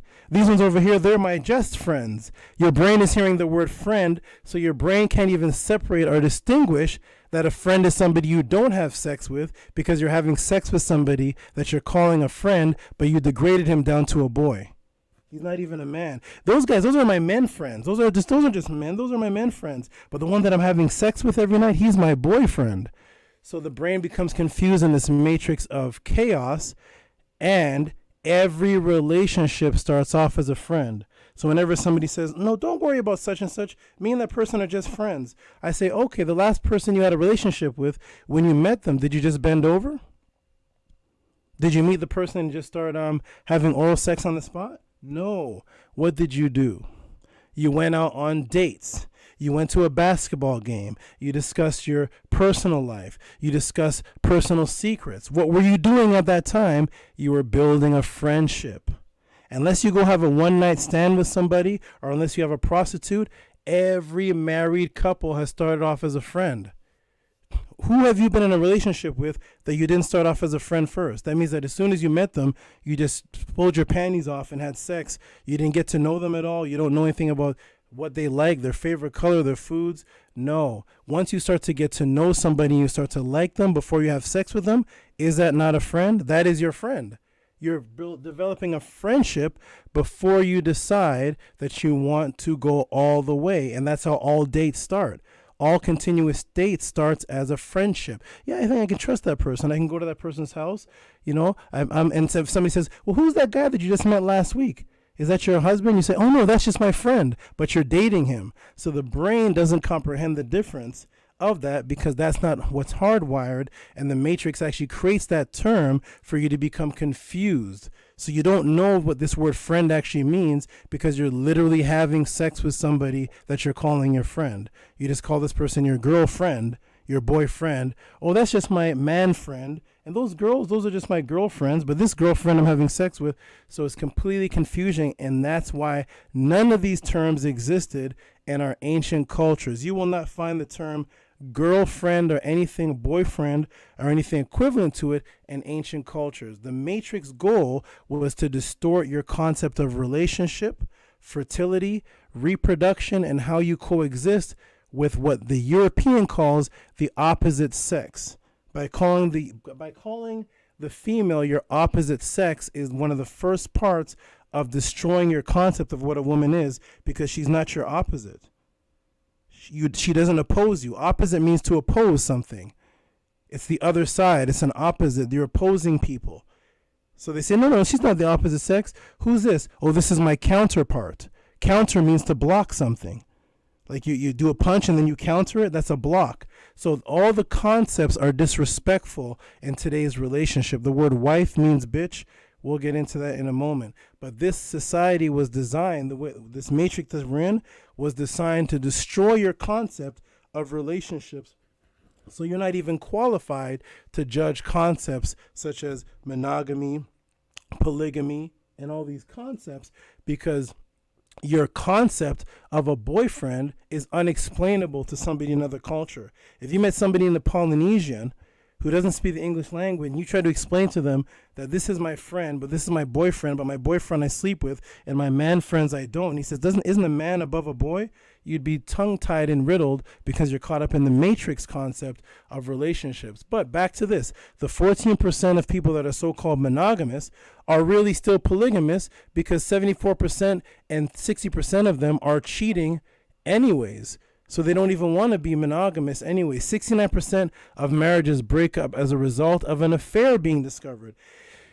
If you watch, I watch a lot of videos with where they do social tests. They do it on the Santa Monica Pier and all throughout. They have guys walk up and they say, hey, sister, why did you break up with your boyfriend? 85 to 90% of the women say one thing: because he cheated on me, because he cheated on me, because he cheated on me. I want everybody to run the task right now. Run the task between now and the next podcast and find this concept of cheating in any papyrus. Go ahead and try to find it. Find a pharaoh or find somebody in ancient times where the women were complaining about men cheating on them. Find cheating in the Bible. Find some. Well, we didn't have cell phones back then, but they had, I guess, papyrus pads. Find a woman or a man going through each other's papyrus pad, trying to find who they're talking to. I see you talking to Cindy. I see you talking to Abimelech. Abimelech, you're cheating with Yahweh. You will never find this concept of this cheating and this monogamy, polygamy are all concepts that come in after distortions of relationships, and that's why you won't find in ancient times. Find an ancient Egyptian or ancient man caught cheating in any papyrus. You won't find it. And there's a reason for that. So we're going to get into it, though. Monogamy, as the European calls it, is actually a strange occurrence in reality and is not a term found in ancient languages before European invasion, which is why words like monogamy, polygamy, polyandry are all Greek terminologies. None of these words, nor their equivalents, can be found in non-invaded indigenous language. There has also been found no ancient literature discussing this as a subject matter worth disagreeing, arguing, or conflicting about. That means that you won't find any panels in ancient times on polygamy. You won't find any conversations amongst anybody in ancient times about, is it one wife or two wives? Or how do you feel, Becky? You will not find any conversations about that written down anywhere, no arguments, nothing of the sort. These discussions on polygamy amongst melanated people only come post-slavery or post-invasion. That means you will not find these things being discussed as a subject matter in ancient times. Let's get on to these images here. Now, these are the images that we see today of men that are constantly surrounded by women, whether they are rappers, whether they're Dan Bilzerian or whatever this guy's name is down here, even the old Big Daddy Kane album. Whenever men are portraying themselves either as kings or rappers or whatever they are, here's the brother here and with his seven wives, 5 of them are here, his 7 mates right here, and here's 50 cents, and we can go on and on and on. Why is this an image that's not portrayed highly amongst women? Why don't we see like Diana Ross or any of the female? You may see something today because today's the women are men and men are women. It's all messed up today. But you don't really find women portraying themselves on album covers or videos, or even seeking out a lot of male relationships. And you can test this situation by simply walking up to an average woman and saying, "Hey, me and my friend Dan, we're interested in taking you out for a threesome today. We're interested. Me, Dan, and Paul. We want a foursome with you, and it's going to be 3 of us gentlemen." She'll either slap you in the face, or she'll run away thinking she's going to be attacked, or she'll say gross. The odd woman may say yes, but the average woman on a 90% basis will say, "Get away from me, please." If you reverse the tables and you take any of these 3 women in these videos and walk up to the average man, even in this pod class, and 3 beautiful sisters walk up to one man and say, this weekend, if you're available, we'd like to watch Netflix and have a threesome with you. Are you okay with that, brother? 90% of the brothers will say, "What? Of course. I don't want to wait till the weekend. Come over on Thursday." So why is this? Why is this energy prevalent amongst people and amongst animals? Why is this even happening? It's because of the confusion of relationships. Now we're going to go into the past and see some ancient images. So here's what it was in the past. Here's what it was before invasion. We take a look at the image of Osiris or Osar with his 2 mates, his 2 companions, Set on one side and Nebtet on the other side. We see an image of him ejaculating and their hands up in the air. If you were to see an image of this today, you would call this X-rated or a porno. In ancient times, this was a symbol of spirituality and reproduction. You notice he also has no arms. If you look closely at Osiris he has no arms. He just has his body and his erect penis, and his 2 mates are standing on either side of him with their hands up in the Ka symbol. When we go over to the other side over here, we see this is from the 1500 BC. We see Osar again, and we see Osar portrayed now with Het Heru and Ba'at. These are 2 other women, Het Heru and Ba'at. This actually comes from, as far as what they call historical pharaohs, this image over here. There's the Het Heru and Ba'at. So you see the male in the middle, and you see 2 women to his side. In all these images, a male in the middle and 2 women to his side. Even if you go to King Tut, to Amen, and we go to this image over here, we see the 2 women and the male over there. And even when you go to what's called the Taurine papyrus, this is what they call a controversial papyrus. They call this the exotic papyrus, and you see the 3 women holding up this man naked with his penis out, and the women are holding him up with lotus symbolism all around them. And then we go over to the original image of Asar with Aset and Nebtet beside him, and they have vulture wings. Do you see the difference between these images here and these ones here? You still have the men with the women around them, but these ones here have symbolic meaning behind them and a reason why they're being drawn like this, and an explanation of it. Once you take the explanation and the meaning away from it, that's where you get the chaos and the chaotic, dramatic confusion when it comes to relationships. And now we're going to get into why are they doing this? Why is this happening? So when we go to the Per Em Haru, you're going to see an image here, and this is Nut. This is how the woman was depicted in ancient times. This is Nut. As you can see, you'll see, and this is funny because Lord Jamar actually used this to try to prove a flat earth. And when I questioned him about it on the Killer Priest show, he ran off of the show. He was trying to say that this is the flat earth because you see this is the earth here, Geb at the bottom. But I said he's not flat though, he's bending. And he ran off the show. So here is Nut, and you see the stars within her, and she is enveloping the netters and the people and the earth underneath her. This is a symbol of fertility and a symbol of actually the Cygnus Rift, which we're going to get into in a moment. And you see right here Shu with his hands on her vagina, pointing to the vagina area and the breast, the two areas of fertility, both shaped as a pyramid or a mound symbol. Over here you actually see the same thing in the sky of the Cygnus Rift, and you see this purple bluish type imagery going over the planet Earth. In some parts on the planet you actually see this. This is one of the things the Cometians saw, and they considered this the sky, or which eventually became known as the heavens.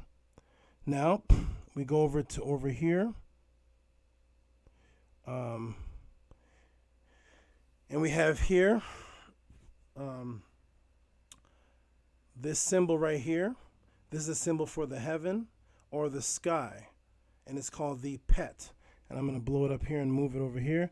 Here's the hieroglyphic. It is called the Pet, and this is the word for the sky or for heaven. What this is this is a symmetry image of Nut. You see Nut right here as the sky and the heavens, and then you see the Cygnus Rift over here.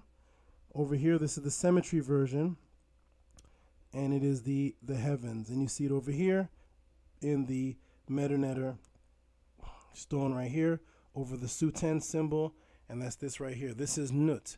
It's a symbol of the sky or the heavens being surrounded by feminine or female energy above you. This leads into why the affirmation and why it's said throughout the Kemetic writings, Anki Ma'at Un Ms, that I live, Anki Ma'at, I live in Ma'at, I exist within her. Because we acknowledge the female as an energetic force that we always wanted surrounding us in every direction, and we'll get into where it actually says that. So this is a surrounding image of the sky and everything that surrounds us, and it brings us back to this image right here, which is how it all started. That every single individual on the planet Earth, when they were from a sperm ejaculated into a woman to an embryo, fetus, and continuously on growing, they were surrounded by her. We didn't know to be surrounded by a male entity. We didn't know to be surrounded by any type of male God. Like they say, God is omnipresent. He is everywhere at all times. No. When we were a baby, an embryo, we only knew that we were surrounded by female energy connected to an umbilical cord, placenta, and all of our food, all of our life came from her. We felt comfortable and safe when we were surrounded by female energy, not the male energy, surrounded by female energy inside the womb. And this is all that we knew, and this is the safest we felt, and this is the first time we felt safe. Now, when we go to the Per Em Haru, which is the same book that I just taught Lola out of, on page 240, on plate 36 here that you're looking at on the screen, it says, "Hail, powerful, beautiful. Hail, Sekhem Nefer, rudder." That word rudder is the word for female energy. This is what one of the names of Aset and Nebtet, they were called the rudders because they were the ones in front of the boat of Ra that would navigate it and lead it, and they were called the rudders. And this is why the same word for rudder is the word for wife in Kemet. So the word for wife in Kemet was in actuality Hemi. That was one of the words, Hemi or Hemet, and that was the rudder. It represented a woman a guide. Beautiful of the heaven of the north. So you see there the word pet is the word heaven there. So the rudder, right here, the female energy, is associated with the heaven of the north. That's one direction, called the Mehet.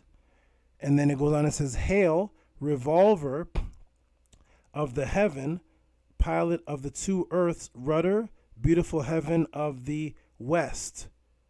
We have the rudder again, the female energy. So in Kemet, the female energy was towards the north. The female energy surrounded us to the west. Hail, shining one, above the temple of the gods, the Het, invisible forms, rudder, beautiful heaven of the east, the rudder of the east. That's another direction. That's the female energy in that direction. Hail, we keep on hailing this female energy. Dweller above the temple of the sand, rudder of the beautiful heavens of the south. That's north, east, west, south, that in all directions to Kemet was the rudder energy, the feminine hem energy that we always wanted to be surrounded by. That female energy that we were surrounded by is the only time that we felt safe, because the female energy goes beyond just a human female. It goes into creative energy. Any type of reproductive creative energy is female energy. And the female or feminine principle energy existed before there was a physical woman on the planet. The energy existed first. The women are the physical manifestations in human form, quote unquote human form, to us. But as we see here, all energy in all directions was the female heaven, the Nut. She surrounded north, east, south, west. And just to confirm that it was speaking about female energy, it says, hail ye gods. You see the word Natiru right there? Natiru? But what kind of gods? Above the earth, pilots of the underworld, hail ye gods, mothers. You see the matut? The metut there. Mothers. This is feminine energy that we as Kemetians acknowledge surrounded us. Constantly surrounding us. There's the feminine energy. The mothers, the matut, as you can see, was a vulture. And we're going to get into why. The female energy, female was the original birth creative energy that surrounded us all. Life and surrounded us while we were in the womb. Our first known sense of protection. This energy in the Medu was called Hemi, the guiding rudders. The great mother energy that is in all directions. Thus men, when in a sexual creative frequency, was to be surrounded by female energy and eventually will do anything possible to enter her again. I'll read that again. Men, when in a sexual creative frequency, was to be surrounded and are to be surrounded by female energy to eventually do anything possible to enter the female again. This is every male on the planet. This is the goal. This is why men are always trying to get women. They could have a wife, they have a woman on the side. They could have a girlfriend, they have another girlfriend over here. They're talking to a girlfriend, they're watching pornos with threesomes.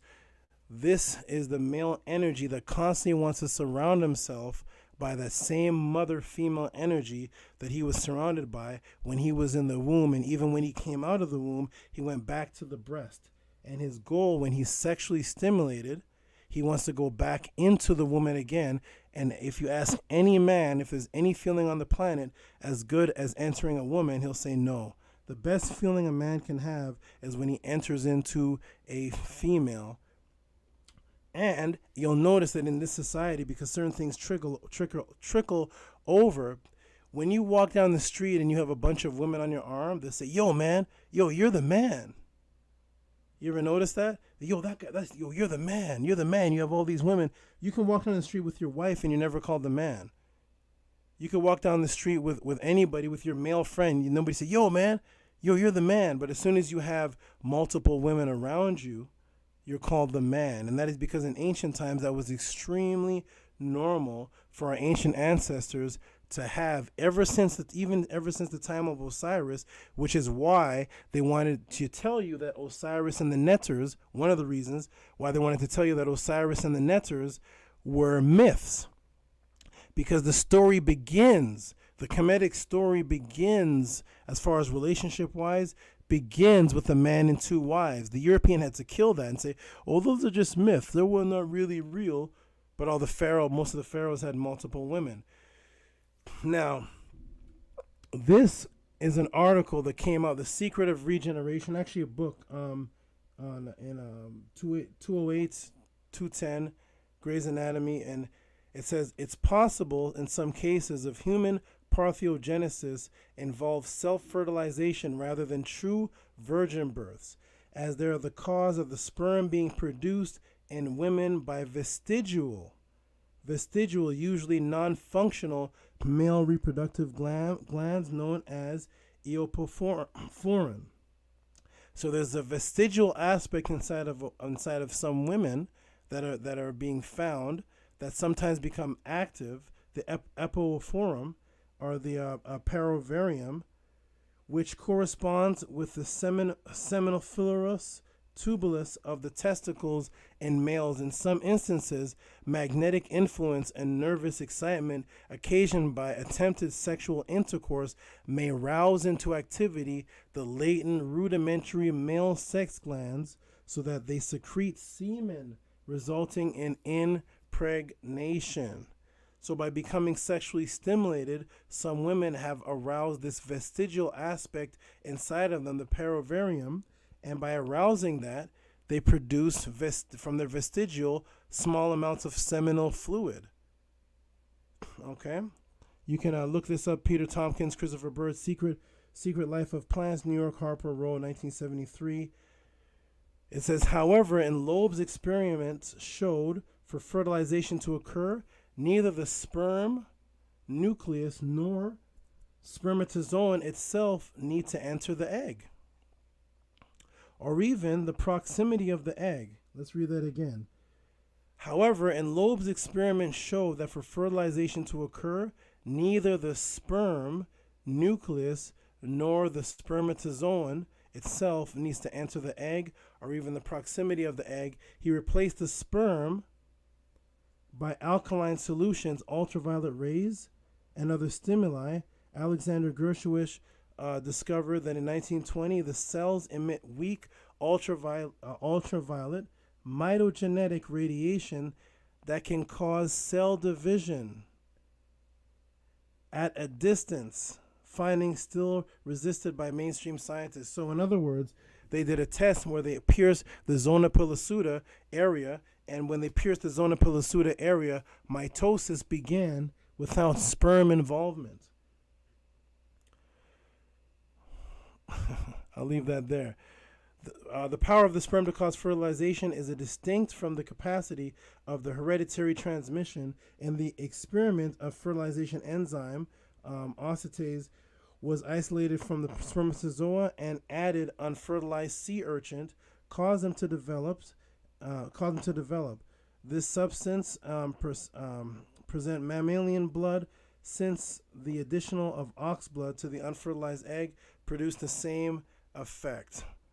And it goes on to say the eggs, I'm down here at the bottom now, the eggs show at least the beginning of the segmentation under normal conditions, but sperm, which are highly alkaline, appear to accelerate the process. Okay, so the woman has everything that is needed to produce the male, even vestigially. Why? She's the oldest being on the planet. They did a study, and everybody can look up what's called mitochondrial Eve. Mitochondrial Eve, the female of her time, however, and her female contemporaries, except her mother, failed to produce direct, unbroken female line to any living woman in the present day. Mitochondrial Eve is estimated to have lived between 99,000 and 200,000 years ago, most likely in East Africa, when Homo sapiens anatomically modern humans were developing as a population distinct from other human subspecies. Mitochondrial Eve lived later than Homo heidelbergensis in the emergence of Homo neanderthalensis, but earlier than out of the African migration. The dating for Eve was a blow to the multi-regional hypothesis and the boost to the theory of the original dispersion of humans. And it goes on, but this is mitochondrial Eve. And what is this saying? That when you look up the word ma'at is mut, which we just shown as mother. The mut, mat, met, metut, all of those are the same words. When we look them up in the Meta dictionary, we see that metet or met is a seed or offspring, descendancy. Do you see that right there? Metet, which is from mut, which is female, generations of men and women. And when we go down here to the origin or the root of the word, mother, wife, see, mut. The ancient Kemetians and Nile Valley people knew that life came from the mother. That's where the genealogy can be traced. So when they trace back and use mitochondrial Eve, they can trace back mitochondria that they can't do for the male. And they can keep going back and back, further and further, but only with the female mitochondrial. Now, over here, I said this in many classes before, 7 weeks, circulatory luteinous corpus stimulates endocrine glands to produce hormones. They produce gonads. The penis is produced from the clitoris. So the clitoris is first. Then the penis is produced from that. The ovaries produce the testes. The urethral ducts come from the fallopian tubes. The prostrate comes from the womb. And the bulbourethral comes from the vestibular urethral. What does this mean? That all of these things that women have are there first, and then they turn into the male. This debunks the whole concept of the Adam and Eve, males are first. No, we come out of a woman and you're still a woman. You're just a developed woman into something else, but all of your body parts that you think are male, your penis, your testes, all come from the great mother woman, all come from the female energy. Whether you consider the energy nut in the sky or the heaven, or you consider the rudders, east, west, north, south, or you consider Mother Earth under your feet, or you consider your own body, the female energy is reproducing life everywhere. And our ancient ancestors knew this, and we worship the female, and the male's goal was always to have as much female energy around him as he possibly could have. We constantly did this. It wasn't until we came into European type societies that we changed in that thought. We understood in Kemet that we came from the woman. Her energy surrounds us. She was the mat, the met, the source gene was inherent to always want to be surrounded by female energy. Our sexual reproduction was an extension of hers. Let me repeat that. Our sexual reproduction was an extension of hers. She was the expander of energy. That means that all you are, brothers out there, you are expanded female energy. I know that sounds strange. I know it doesn't fit the biblical narrative. It doesn't fit the Quran. You brothers out there, everybody is just an expanded female energy. All of the life form comes from feminine energy, and then it either changes, mutates, or develops into other life forms, which becomes you. That's why you still have nipples that you don't know what they're for. Some men still lactate and don't know why. The reason why you're called a mammal is from mammary glands. You're named after the woman. The mammary glands are the glands produced for the babies to feed off of, but they don't feed off of males. They feed off of females. So the whole species of mammalians is named mammal because of the female energy, not the male energy. And to end off, this female energy that surrounded us, that protected us in the womb, continued to protect us when we came out of the womb. This is the scribe Ankh. He was actually a scribe in the Ptolemaic time period who was imprisoned for political treason. Ankh says, when a man smells pleasant of myrrh, his wife is like a cat before him. But when a man is hurt, his wife is like a lioness to protect him. She was the protector. This is why you see these wings that are surrounded Osar? Being surrounded by the female energy was a sense of mental, spiritual protection to a male. This is why when a man leaves the house or whenever he goes out to do his daily work or his hunting in ancient times or his fighting, whatever the female does to him before he leaves his house, that's the energy that he takes out there. So when he gets out there, if he has a great sexual morning, or in the morning his wife compliments him, tells him, "You're the man, we love you, we support you, you can do anything for us," and does that when he goes out there, he goes out with a big chest and he's like, "I can take on the world."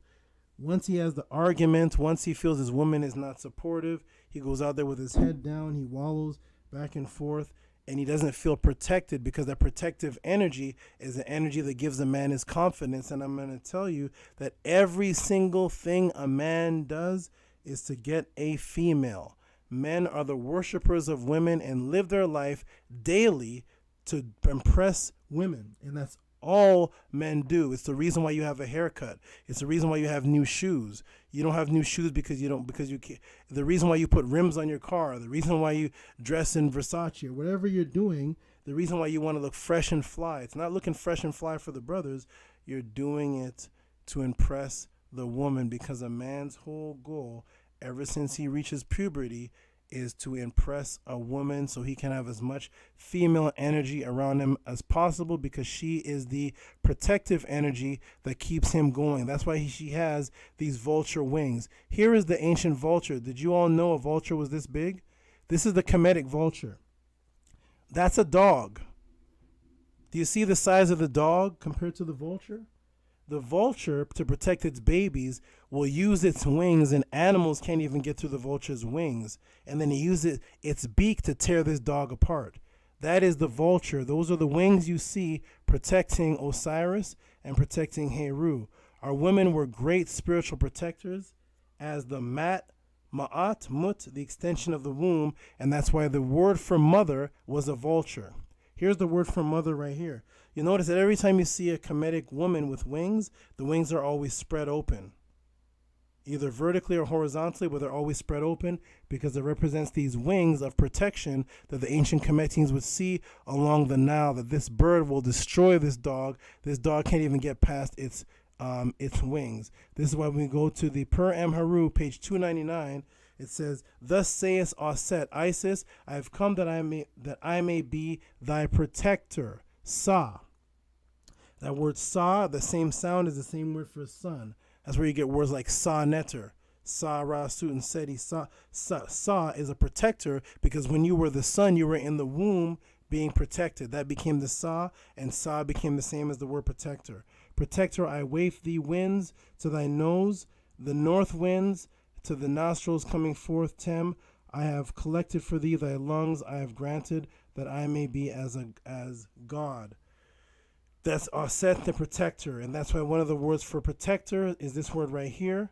The protective door is called chur. It means a boundary. A boundary, chur. It's something that you wrap up something. If you look at the image here, you'll see something wrapped up. It is protected. It is sealed. When you wrap up something, it is protected. That same word to chur is the same word for Aset and Nebtet. Here is Tachur, the ancestress, a title of Isis and Nephthys, both women who represented as women, cows, or birds, hawks, or, of course, vultures. That was Aset and Nebtet, the wives of Osiris, his protectors. I'm going to close this out here, get back to the screen, because that was a lot there. Let me stop this here. Stop screen share. Okay. Oh, let me get this off the screen here. Boom, boom. Okay, wonderful. So there's a lot more to that, but to understand the concept, why there was no discussion in ancient times about polygamy, monogamy, whether it was right or wrong, because it was absolutely normal, and there was a reason why men in ancient times did this. Men in these days and times still want to do it, but don't understand why, so that it gets out of control. It's chaotic. It's as chaotic as any monogamous relationship. When people say, yeah, men can have multiple wives, but they may not be able to handle it. They may get into these problems. How many one-on-one monogamous relationships do you see end in domestic violence or cheating, arguing, problematic? How many one-on-one relationships? It's not the multiple relationship that's the problem. It's the fact that we can't relate to one another because we have no culture.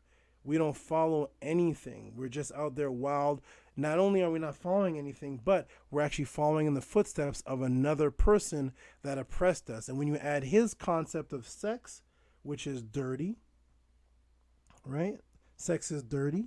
It's called a dirty movie. It's X-rated. It's kinky. Whenever you talk about sex, they say, get your mind out of the gutter. How many people here have sex in the gutter? I've never seen anybody have sex in a sewer, but in this society, sex is associated with a sewer.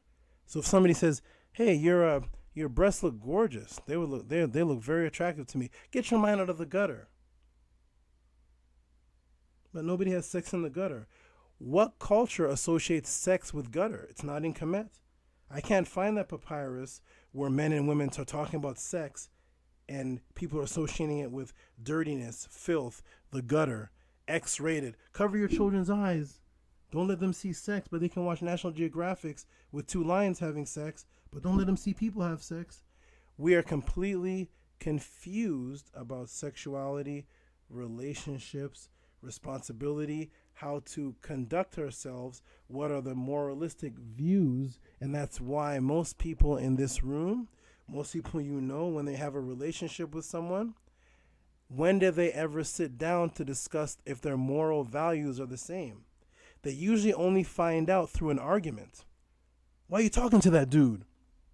Why are you talking to her? What are you doing over here? It starts off with an argument. But that question should never be asked, because in the beginning of the foundation, when you have a job and you get to work, you never have to be asked by your boss, why are you doing this? Because when you get to work, it's placed out what you're supposed to do. So you never get to McDonald's and instead of flipping burgers, you're all of a sudden sweeping the floor. That's not in your job description. Your job was to flip burgers. The janitor sweeps the floor. The janitor is not making burgers. But in a relationship, it's not pre-discussed what we're supposed to be doing prior to the relationship, so we only find out what the problem is while we're in it. We usually start off the relationship straight with sex. A conversation, a couple dates, straight to the bedroom, and then the problems begin because you didn't set up any kind of moral values, because you don't follow any kind of culture. So to answer the question to the brother Golden One who asked that question, I hope you heard it. If not, you can play back the tape. But that is the answer as to why polygamy always was normal to us. Monogamy was introduced strict for tax purposes. Understand that marriage, when you do contractual marriage for a government, that is for tax purposes. Ken and Barbie, Adam and Eve, all those subliminal situations where it's only one man, one woman, that's introduced to you through Europeanized society. They didn't have a Ken and Barbie in Kemet. They didn't have Adam and Eve. They didn't have that. The story starts off as a man with two women. And if you go to Ptah, even before that, it's a man with two women. If you go to Tehuti, it's a man with two women. Sheshet and Ma'at. So that is what I have to say about that. I hope you got the answer, and I hope everybody learned from that and understood a little bit more.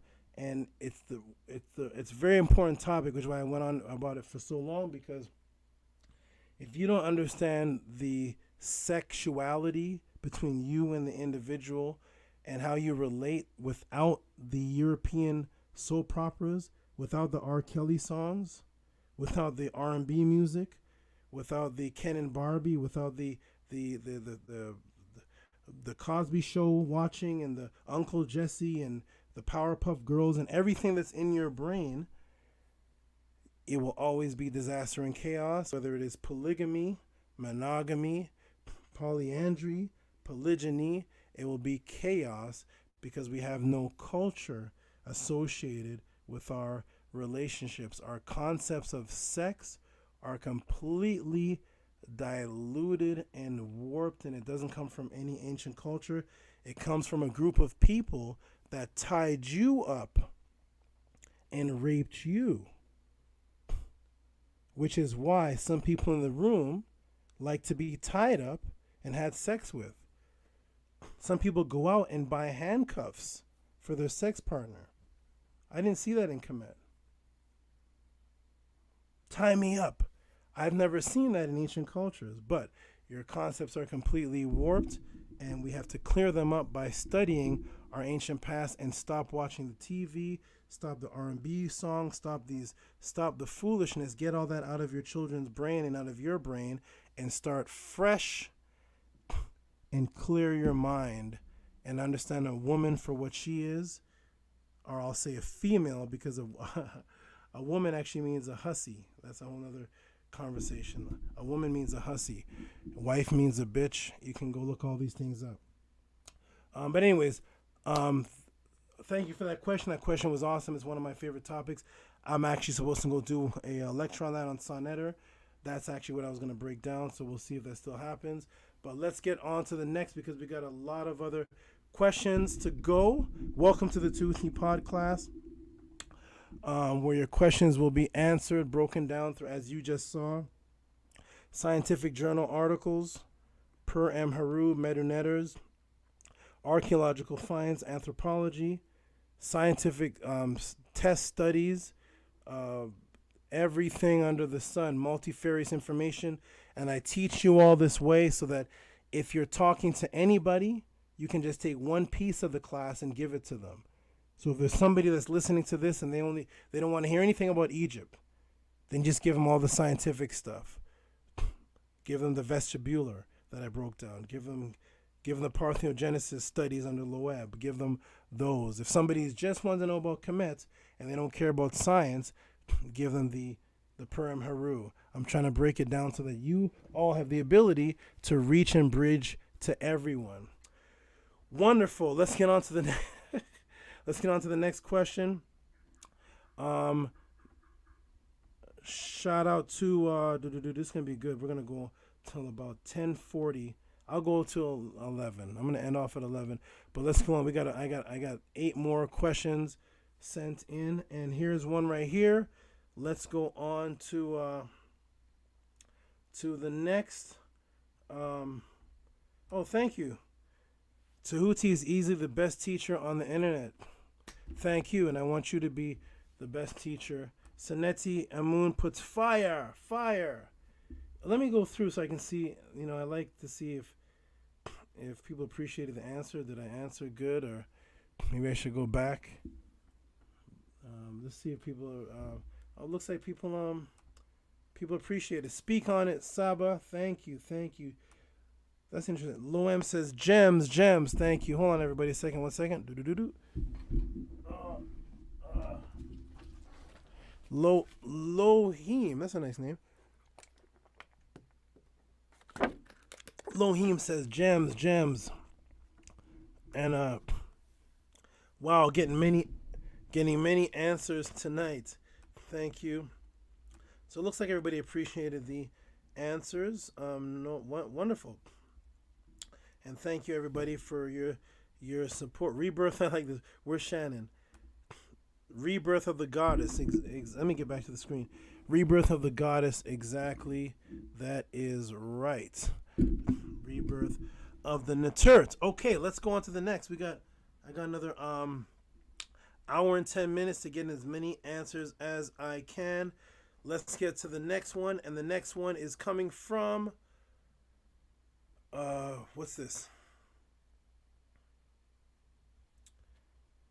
A brother named Nito Campbell sent in a question, and I want him to explain it to me because I didn't understand it. I want him to email what he meant. Who is Ankhet Hotep? If you're out there, Nito Campbell, send me a little more clarity on that. If you're asking about a specific, just one particular person. And also a brother named Beged Leisure, who's one of the highest supporters, sent me a question. Can you talk about Illuminati relationships to Order Garter that creates educational system in England? I need clarity on that one. I don't know. I'm not even sure what that question means. But let's get into the questions that I know what they mean. So we have. Let me go ahead and put this on the screen here, because I have 3 questions on the same question. 3 people sent in support for the same question. Let me go ahead and delete. I feel good tonight. I feel very good tonight. I feel very good. I love these topics, the questions that I'm seeing. Don't worry, everybody. We're going to get to everybody's questions. I'm a one-man show here. And let's get into the next... Oh, no, that's add video clip. Sorry. Let's get on to the next question. The next question is a 3-in-1. Let me go ahead and show it here.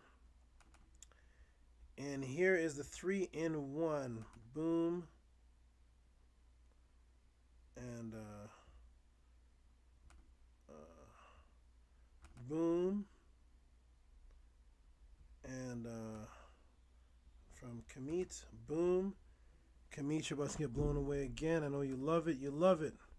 Kamit says he wants me to do 2 more hours each class. I don't know about that, but okay. So here we go. Boom. $50 from Alan Ram. This was last week. This was for my birthday weekend. Alan Ramy asks, please break down Easter for us. I didn't have time at that time. It was the end of class by the time I saw this. So I said, yes, I'll break it down this week. And then also, quick Easter breakdown from, who is this? I don't have the full name here. But someone else said, quick Easter breakdown. I don't have the name there for some reason. It may have been somebody who wanted to be anonymous. I'm not sure. But quick Easter breakdown, please. And then we had Kamit, which he said, this is kind of small. But Kamit said, bonus, breakdown Easter. As a bonus, breakdown Easter, thanks. Look forward to hearing your breakdown. So that's 3 people that sent in just last week. Boom, boom, boom. A question on Easter. So I believe that deserves a thorough Tehuti breakdown. I know you've heard Easter breakdowns before, but let's break it down tonight. Kamit, are you there? And is anybody else there that asked the question on the Easter? We're going to get into it. Let's talk about it. Oh, that was Shannon. Okay. Shannon, that was me for the quickie. Okay. 555. Okay, Shannon. So we have Shannon. We have Alan Ramy. And we have Kamit with the same question. Thank you, everybody, for that question and that support. Nanny Setmer says, shout out to the best chat, fire. 100% and thumbs up. All right, Easter Star. We got an Easter Star. Eastern Star, yep. We're going to get into it. We're going to be talking. Let's get into it. Everybody who sees this podcast, send support. Send support. This is what I do for a living. They say that I'm one of the greatest. Well, one brother said I'm the greatest teacher on the internet. Thank you for that. I'm trying to be my best and trying to make you all the best. And all I ask is for support. Send in the questions. Send in your support. And let's get into it. So since 3 people sent in the Easter, let's get into... Oh, let me get this off the screen. Hold on. This popped up on the screen. It says we'll be starting shortly. No, I've already started. There we go. Okay, here we go. Let's get into Easter, which is right now, actually, which is last week. Yeah, we're in the Easter season right now. I still see people are still doing Easter stuff, so we're actually in it. So maybe that's why everybody asked about it. Let's get into it. Here we go. Boom, boom, boom. All right. Let me get the screen here. Let me get the chat. Mic check before I go, because you know once I start, it's gonna keep going deeper. Mic check. Press A1. I'm gonna step off for just a quick second. But when I come back, I want to see ones, and then I will start. Mic check. Mic check.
am back. Let me come back.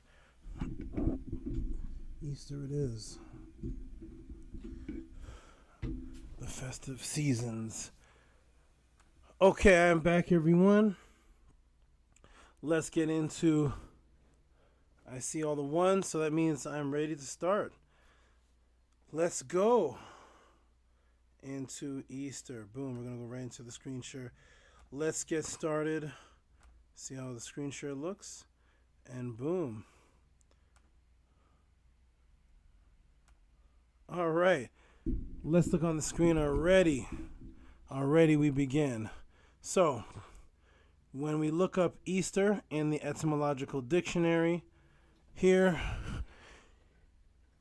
we're going to see something very interesting, and we're going to see that right from the beginning it has nothing to do with Jesus Christ. Okay, what is Easter supposed to be? It's supposed to be the death and resurrection weekend of the greatest man who ever lived, who died for our sins. Yet, when we look up Easter, we see it actually deals with a woman. Old English here, and it says, it goes into Germanic, it says, Astron Dawn, also the name of the goddess of fertility and spring, perhaps originally of sunrise, whose feast was celebrated at the spring equinox from, look at that word there, ladies and gentlemen, from Ost. From Ost. From Ostet. Ost. Who is Ost, I wonder? Let's see. Okay, so we shrink this down. So it says eastward, sunrise compared to east. So we see that the word Easter and east are of the same root, and they're all from PIE, this racist term, Proto-Indo-European. It's so funny because when they go to Proto-Indo-European, they go back to a date where there's no Indians or Europeans. But just to have that word in there, they put Proto-Indo-European. They'll just say what the language is. Forget about what it's like. This is Proto-Hebrew. No, what's the language called? Proto-Hebrew. What that means before Hebrew. What was it actually called? So, anyways, whenever they say Proto-Indo-European, they're usually talking about Medu Netter or the cuneiform script or what it actually is, and it literally comes from the Medu Netter. Here it is, Os to shine. So we're dealing with some type of goddess that is called Os or Osset or Ost, and she's associated with something dealing with shining. Very interesting. So let's go, and we're going to see also what it has to do with the spring time. Let's go back into the original calendar or the original season dividers, and we go right over here, and we're going to see the Egyptian farmers divided their year into 3 seasons. Based on the cycle of the Nile River, we have Aket, the inundation, that's from June to September. Flooding season, no farming was done at this time because, of course, the fields were flooded. Then we have Peret from October to February, that's the growing season. And then we have this interesting one down here, Shemu, March to May. March to May, which is a harvesting season. The harvesting season in Kemet, from March to May. We go back here to the Easter, and they say it's the goddess of fertility, of spring, celebration, going back to Ost. So Ost was also called in Kemet Subtet, Sobti. Let's go back to the symbols of Sobti, and we see this right here. Sobti was also a name for the dog star. You see how we get the shining? Osset, associated with the dog star. The rising of Sothis marked the beginning of the Egyptian year. Sothis, the dog star, also called Sirius. This was the brightest star in the sky. Remember it said Os, a goddess of fertility, also meaning to shine. This was literally the brightest star that you can see, which was the Sirius star called the Sothis Subtet star. Or called the dog star. This is Subtet right here. And you see right here on page 663 of the dictionary, it says a form of Hathor. Who is Hathor? Hathor is Het Heru. Het means the house, as in the womb. And Hor is from Horus, or Heru. So Het Heru, the house of Horus, of course, was Aset. That's the Os that represented the shining light in the east, or the shining light of the Sirius star, the dog star, who was Aset, called Het Heru. And it was the harvesting sign, the beginning of the new year, ending of the Shamu, which is why the word sept means to get ready, to prepare. That's what the seasons were all about. Preparation for the fertility and the harvesting, or the birthing. So, let me get back to here. So, Aktet, the first season of the ancient Kemetic calendar, was Aket, appearance. It ran from mid-July to November, was the season in which the inundation occurred. It was hoped the flood was not too low, resulting in a poor harvest. So this was all about the harvesting. The inundation was associated, too high, resulting in the destruction of mud brick houses and paths to build near the Nile. The inundation was also associated with the dog star Sirius, because the star appeared after 70-day absence. There's your 70-day. Why 70 was the number of Tehuti in significance, because it was a symbol of fertility, or the break of the disappearance. And after the 70-day absence, then boop, the heralding star would come. And that's why the first Bible was called the Septuagint. Okay, star was associated with Subtet, Sothis on Aset. The inundation was a quiet time for farmers as fields early submerge. The first sighting of the Sirius and its association with the rebirth of the Nile was so important that heliacal rising marked the start of the Kemetic calendar year. Heliacal rising relates to the star's proximity to the sun, Helios in Greek. At the time Sirius was made its first appearance in early July, seen from ancient capital of Memphis, but due to the precession of the equinoxes, the star now rises in early August. So here it is. So we see the Akuz, the pyramids, and then we see Venus, which is also associated with Aset, and there is the Sirius star in the east. This is called the vernal heliacal equinox rising, which is a star, the sun, which rises with Sirius and which rises also with the Orion star. And each of the Orion stars that hit the horizon mark a new point, and it's a rebirth. So you see them all following each other, and there's the Orion and there is the Sirius star right there. This is Aset, the Os that they're talking about, drawn as the Great Black. The Great Black, because blackness to us, of course, represented fertility, and blackness to us represent, well, fertility. This is where you get the Easter from. The fertility symbols of Easter, the goddess of fertility, was the black god, the Chem Or. And the Chem Aset, drawn as black. And remember, I broke down how the female energy surrounds us, and it's Nut who is in the heaven. Guess how you say the place in the heavens, the female place in the heavens. Let's look in the hieroglyphic dictionary. Aset Aubit, and look at that. See that dot on top of the A right there? That makes the A an E sound. Eastert. Do you see that? Eastert. There's the Eastern, and what does it mean? A great place in the heavens. Remember I broke down? Nut is in the heavens. When you look up into the heavens, that's where you see the bright, shining star, which is why they say Easter comes from Os, a goddess of a shining that deals with the spring equinox, because in Kemet, Easter is a Kemetic word. Easter is the great place in the heavens. Easter. Aset from Os, goddess of harvesting, which is the reaping of fertility, represented as the star in the east called the Eastert. Easter is a Kemetic word. Thus, you have Easter.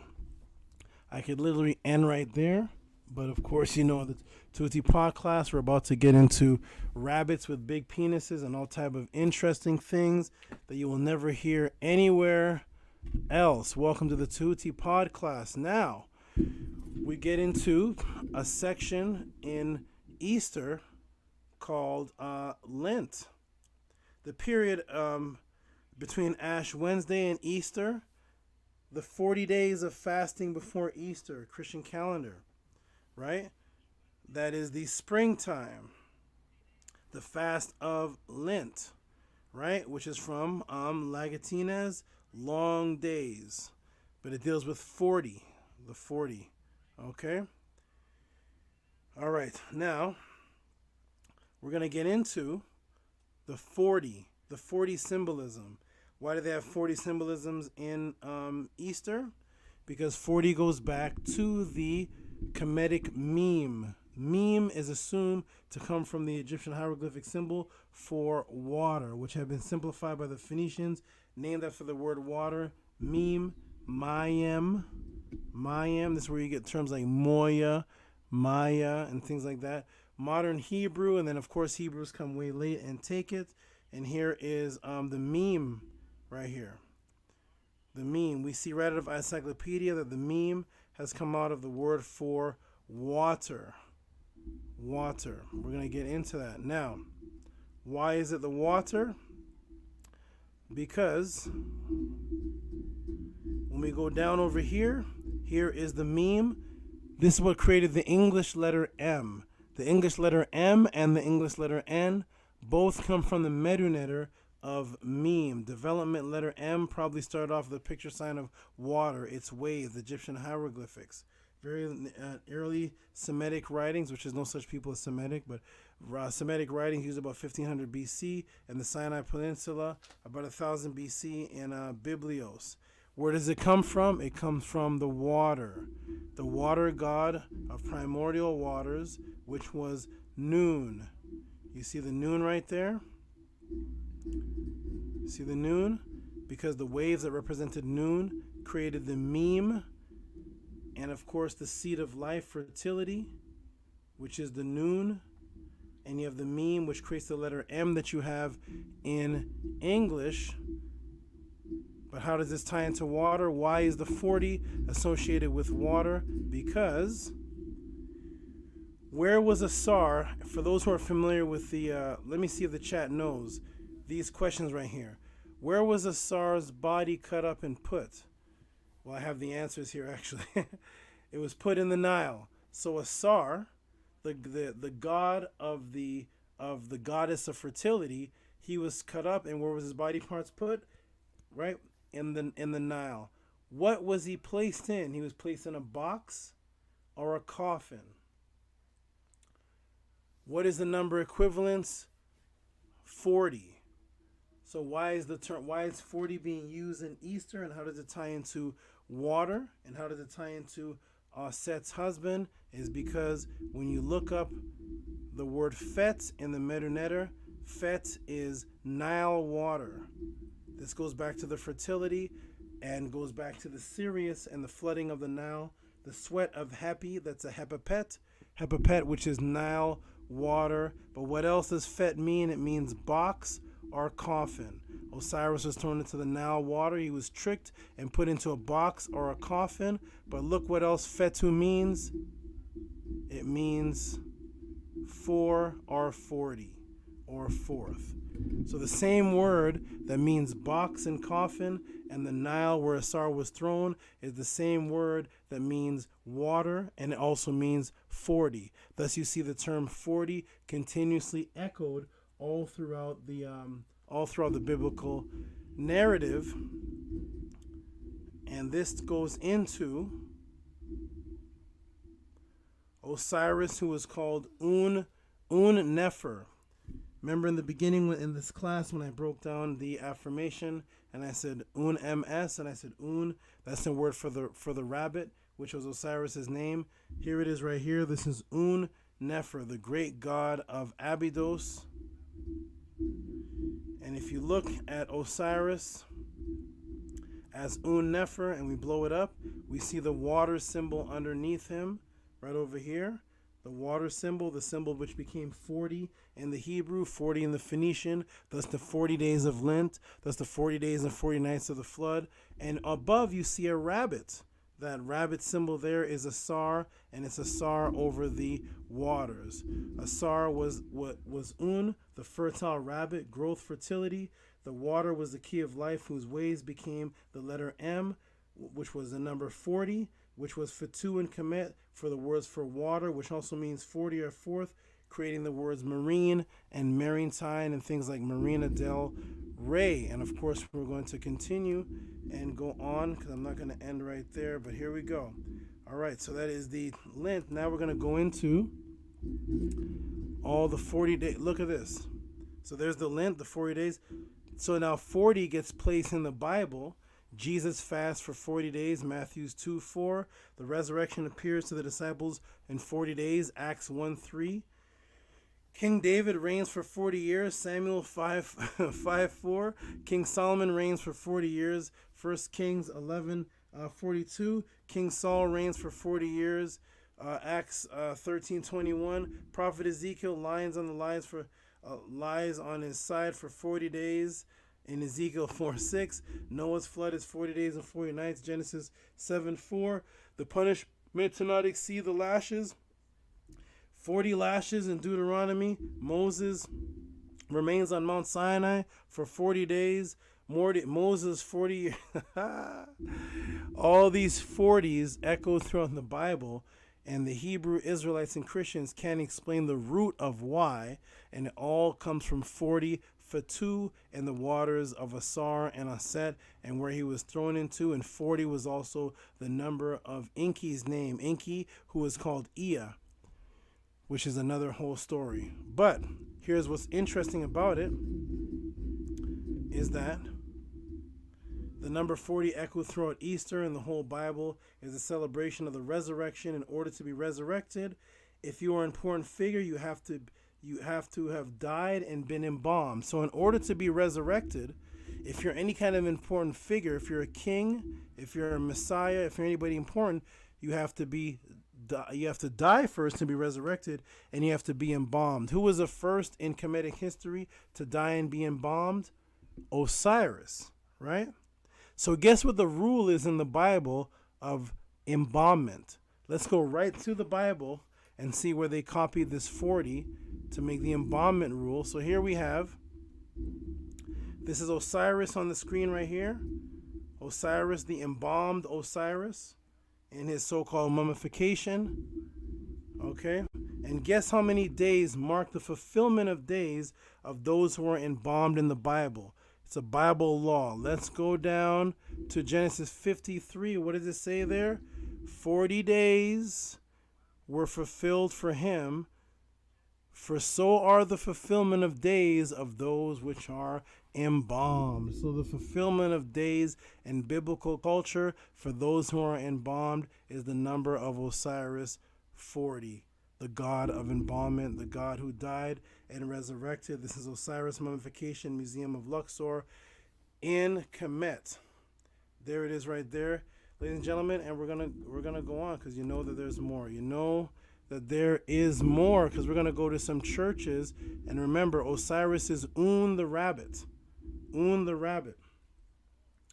So now here we are in the in the Germany church of Frankelberg Castle Hesse. This church right here that you see on the screen, ladies and gentlemen, if you zoom up on the ceiling, on the walls, you'll see 3 rabbits engraved. Why in the world would there be 3 rabbits or any type of rabbit engraved in a church? What do rabbits have to do with a church? Absolutely nothing, unless the information came from the worship of the first resurrected god under the goddess of the east of the Eastert, which was Asar and Aset, who was called Un-Nefer, whose name was drawn as a rabbit, a fertility god. So that's in Germany. At the top of the walls here you see the 3 rabbits, but it doesn't end in Germany, and that's on the bell. It doesn't just end there. We keep going. Now we're at the Elise Saints Pierre et Paul Weissenberg in France. We're in France now. We left Germany. Now we're in the church in France. Let's take a look at the ceiling. Boom! Here we are with the 3 rabbits again. Rabbits on top of the ceiling in the church of France. Rabbits on top of the ceiling in the church of Germany. They're positioned the same way What did these rabbits have to do with Jesus? Absolutely nothing.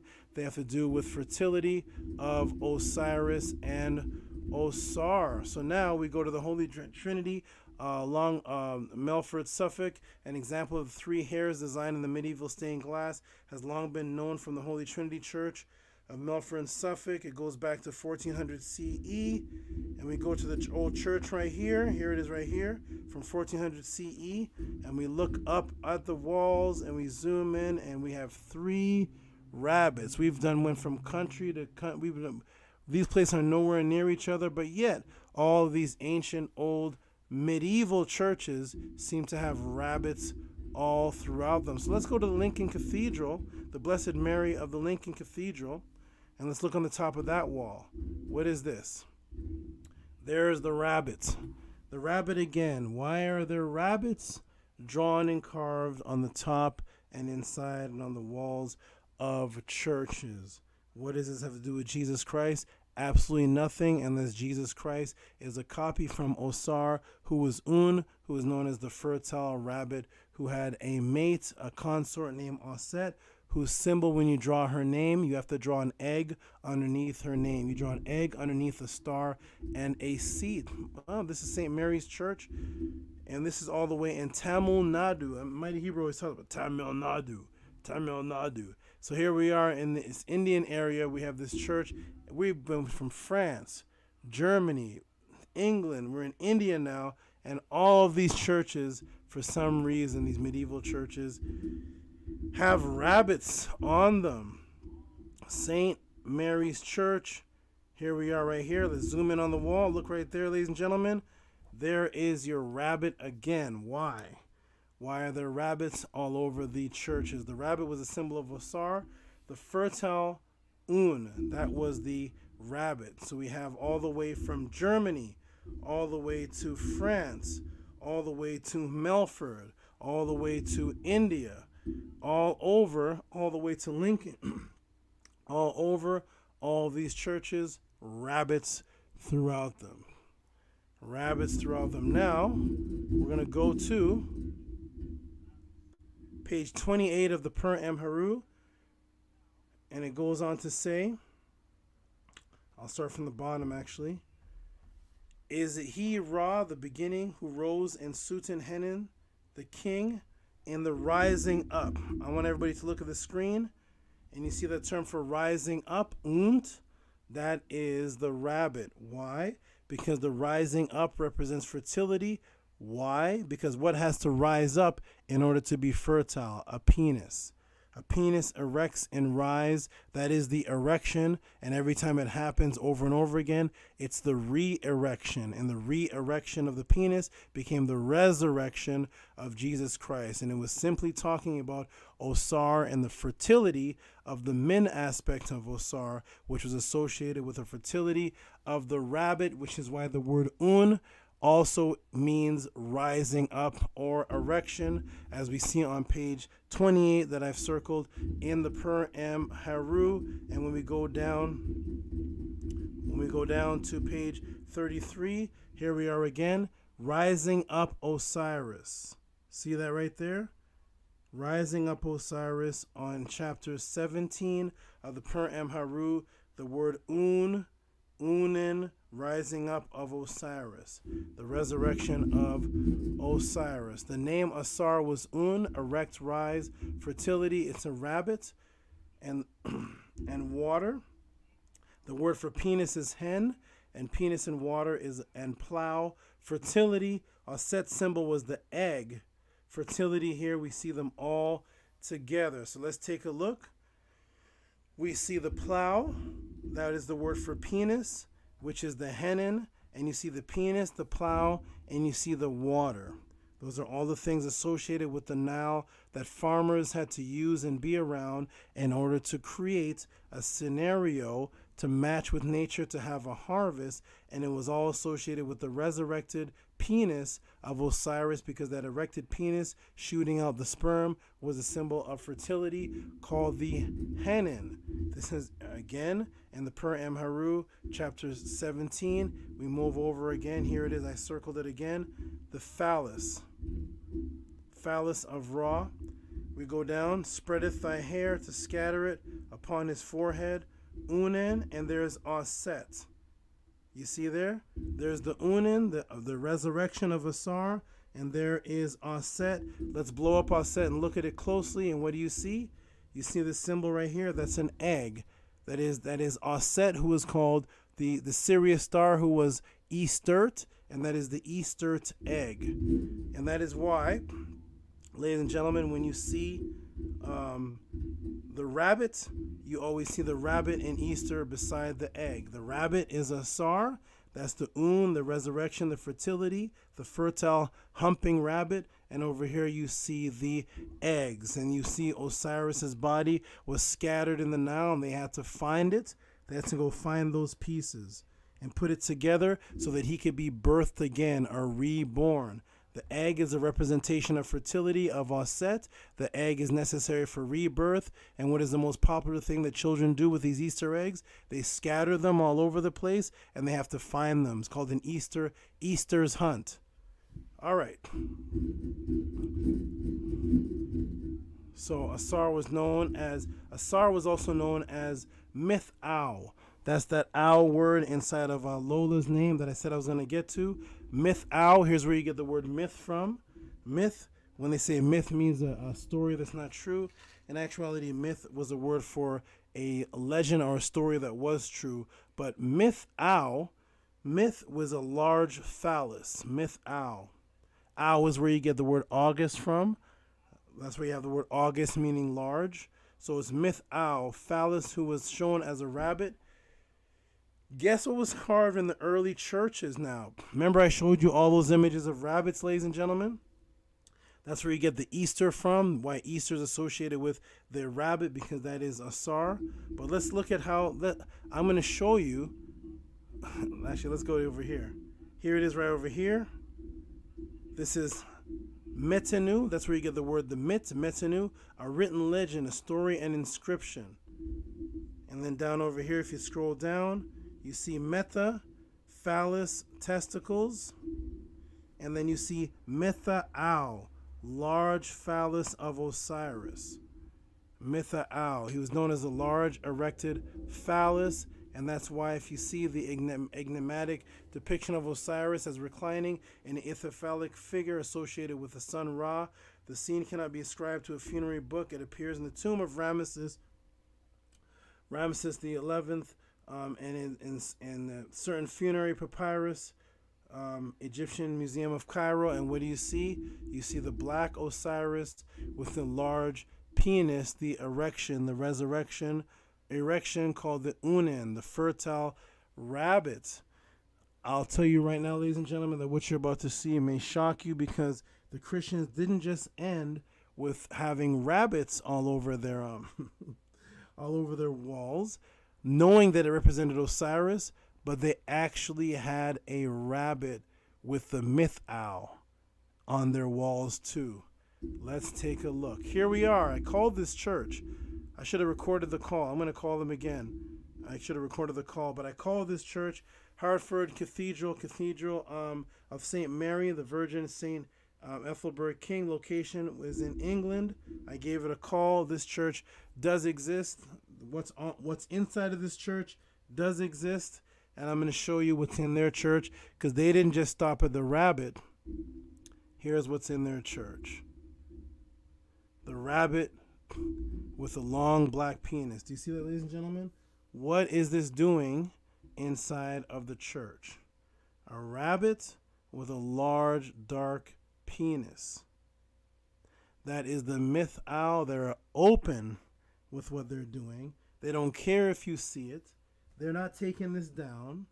You can go into the church and see this, a big rabbit on the wall with a large black penis. It represented Asar, who was the resurrected God with a long black penis. This is where you get Easter from, ladies and gentlemen. This is what Easter represented. It had nothing to do with Jesus Christ, which is why when you look up Easter in the etymological dictionary, you don't even find Jesus Christ mentioned in the beginning. It deals with the fertility goddess and her place in the sky as the Sirius bright star, which is why they say it came from the word os. It literally said Auset. It said A-U-S-T, as Auset, because the word Easter, Eastert, is the name of the place in heaven where the Sirius star is seen, which starts off the Kemetic New Year to prepare you for the fertility, to prepare you for the harvesting and the resurrection of the god Osiris, because every year that took place in Egypt was a symbolic resurrection and rebirth of new life, just as Osiris with the large black penis erected represented as the fertile rabbit, and that is why you have the Easter egg hunt and the Easter bunny, and why you cannot ask your pastor what does the word Easter, a rabbit, and eggs have anything to do with springtime. They can't answer, but you can get your answer right here at the Tehuti Podclass. Thank you for that question asked by Alan Ramy, asked by Shannon, asked by Kamit. And there is your answer, and I hope that you enjoyed the answer, and I hope that you heard me. There it is, Tehuti Podclass. All right. Next question. Let's keep it going. I feel good. I don't know. I feel great. I like these questions. These are pretty good. And I want you all to go around and ask others these questions and see what kind of answers you get, because I want all of you to be this sharp and appreciate the difference between a sharp, thorough answer to somebody just coming up with something from the top of their head and just like blurting out. No. This is the source. Here's where things actually come from. This existed before I was born. I did not make up these answers. When I pass, that church will still be there with the rabbit and the big penis. The 3 rabbits will still be up. Un-Nefer will still be Un-Nefer. The Book of the Dead will still be there. Information doesn't die with me, and it wasn't born with me. I just have a gift of getting it and dedicating my life to it, and I hope everybody appreciates it. Boom. I'm seeing bombs going off. Thank you. Bombs and looks like spiders. I'm seeing snakes going off. And Shannon says that was great. Shannon was one of the persons that asked the questions. Mahati Ma'at says 3 questions KO'd. And Nanny Aset pushing the Cash App and the PayPal. Thank you. I'm glad you all enjoyed that. And Hybrid Cypher says amazing. And AI Vasquez says thank you. G, great breakdown as usual. And I'm glad you all enjoyed it. I haven't seen Kamib, but I know he's in here somewhere screaming.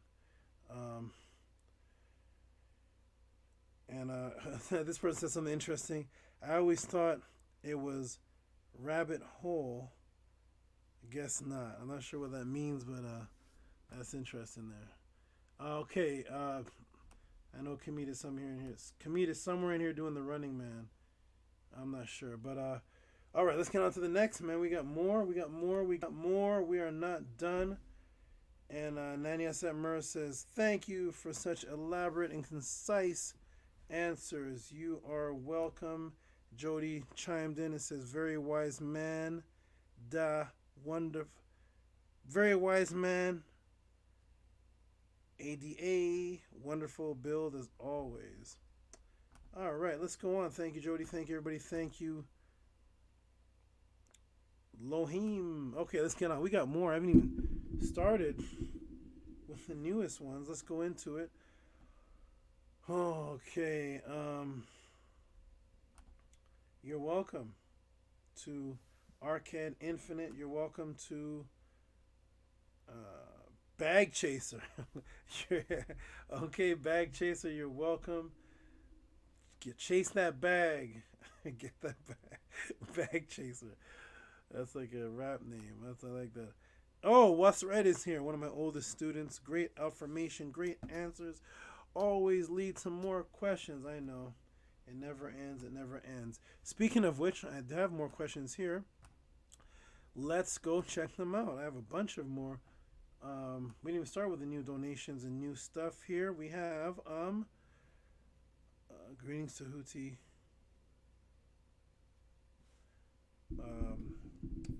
Somebody asked for ebooks. I'll get to that afterwards.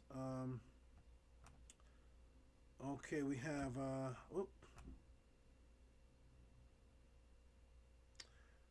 we have we have a book purchaser. Let me give a shout out to a book purchaser, Anthony Peden. Let me go ahead and put you in the room. Anthony Peden, are you in the room? Are you in the room, Anthony Peden? Let me go ahead and save you. Oh, my eyes are getting a little blurry. Okay, here we go. Wait. Shout out to Anthony Peden. Let me get you up on the screen. Where are you?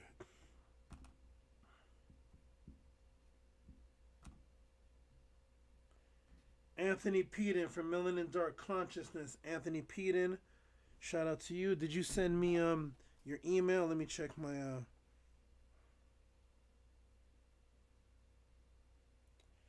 Okay, I already turned off the background music. Okay. Thank you, moderators. I turned the background music off. I'm just seeing this now anyway. Okay, that's from earlier. Anthony Peden, did you send me your email? Send me your email, and we will get this right out to you. Anthony Peden, shout out to you, and thank you for the support. Let me check and see if Anthony Peden sent me a message. Anthony Peden. Okay. Anthony Peden, let me check. Are you in the room? I'd like to get this book right out to you. Anthony Peden. Oops, low battery. Sorry. Anthony Peden.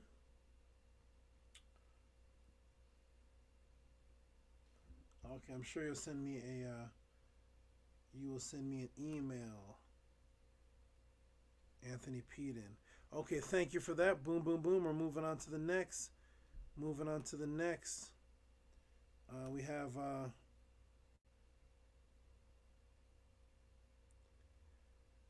Jermaine. We have Jermaine. Let me go ahead and put him up on the room.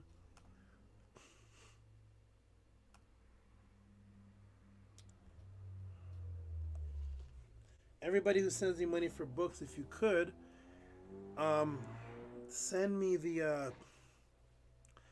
your email address in the same message, so I can just copy and paste it, and know that it is you. Like, I want to send this book out immediately. I'll send it out while the podcast is going on. Let's go ahead and get to the next question here. Shout out to Jermaine. And I'm looking in the room for Anthony Peden. Are you in the room? Are you in the room? Okay. Let me get some agua here.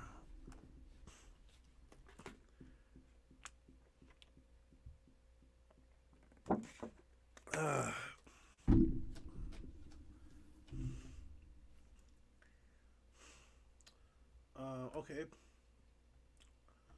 Shout out to Jermaine.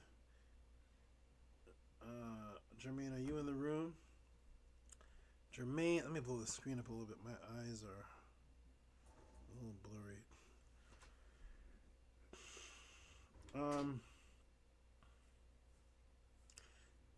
Jermaine says, Arcad. Jermaine is Arcad.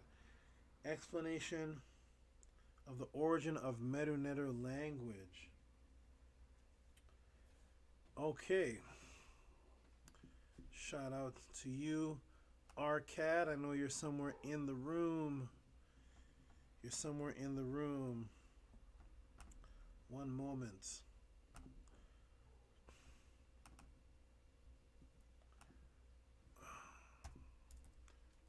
Hold on.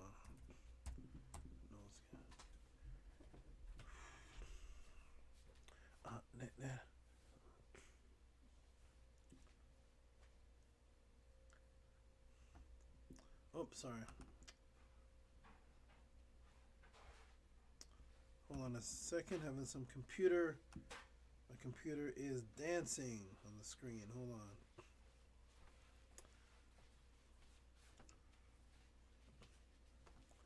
Thank you so much. You're welcome so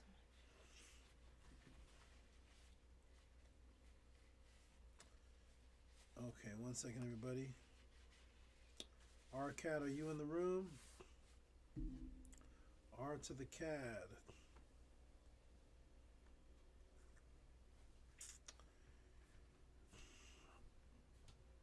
Okay, let me see something here.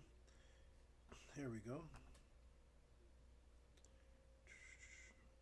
Location.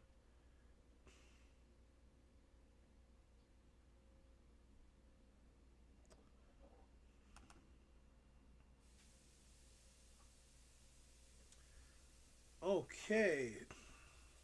Let me get to the room, everybody. Boom. I'm going to do another mic check. Microphone check. And I'm going to check the comments. Make sure you can hear me. Mic check. Can everybody hear me? There he is. He is here. Let's go, he says.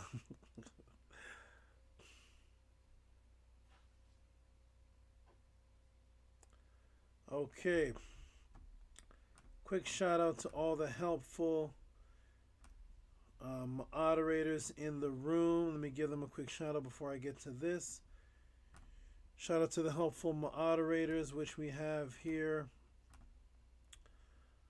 Oh, shout out to you. I think it was Robert Reyes. Upesh Ma'at. Thank you. Anki Ma'at, Nani Aset Mur, and Saneti Amun. Shout out to my helpful moderators who help this room run smoothly.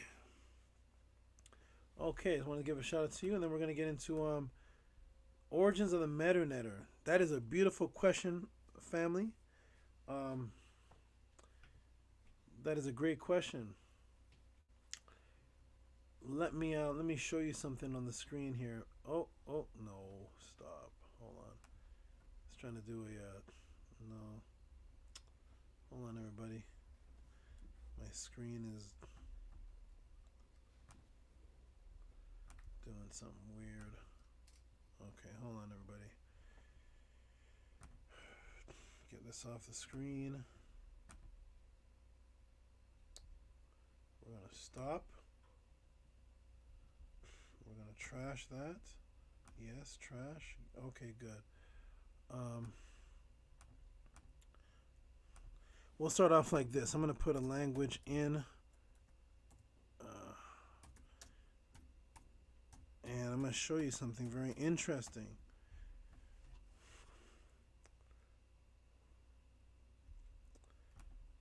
Okay, let's see if I can find it here.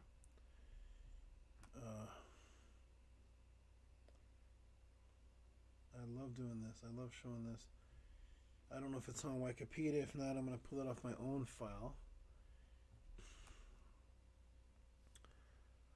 I'm going to pull it off my own file. I guess I have to. Hold on.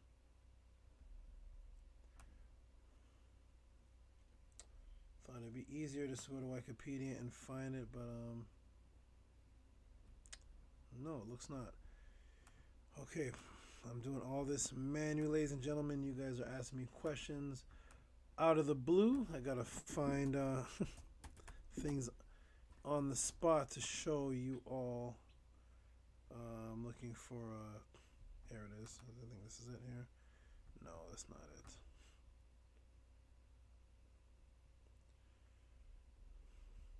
So I'll talk until I can find this here. So you'll find that when you look up languages, you'll find that languages have what's called parent system languages. Parent system languages. And I'm going to show you on the screen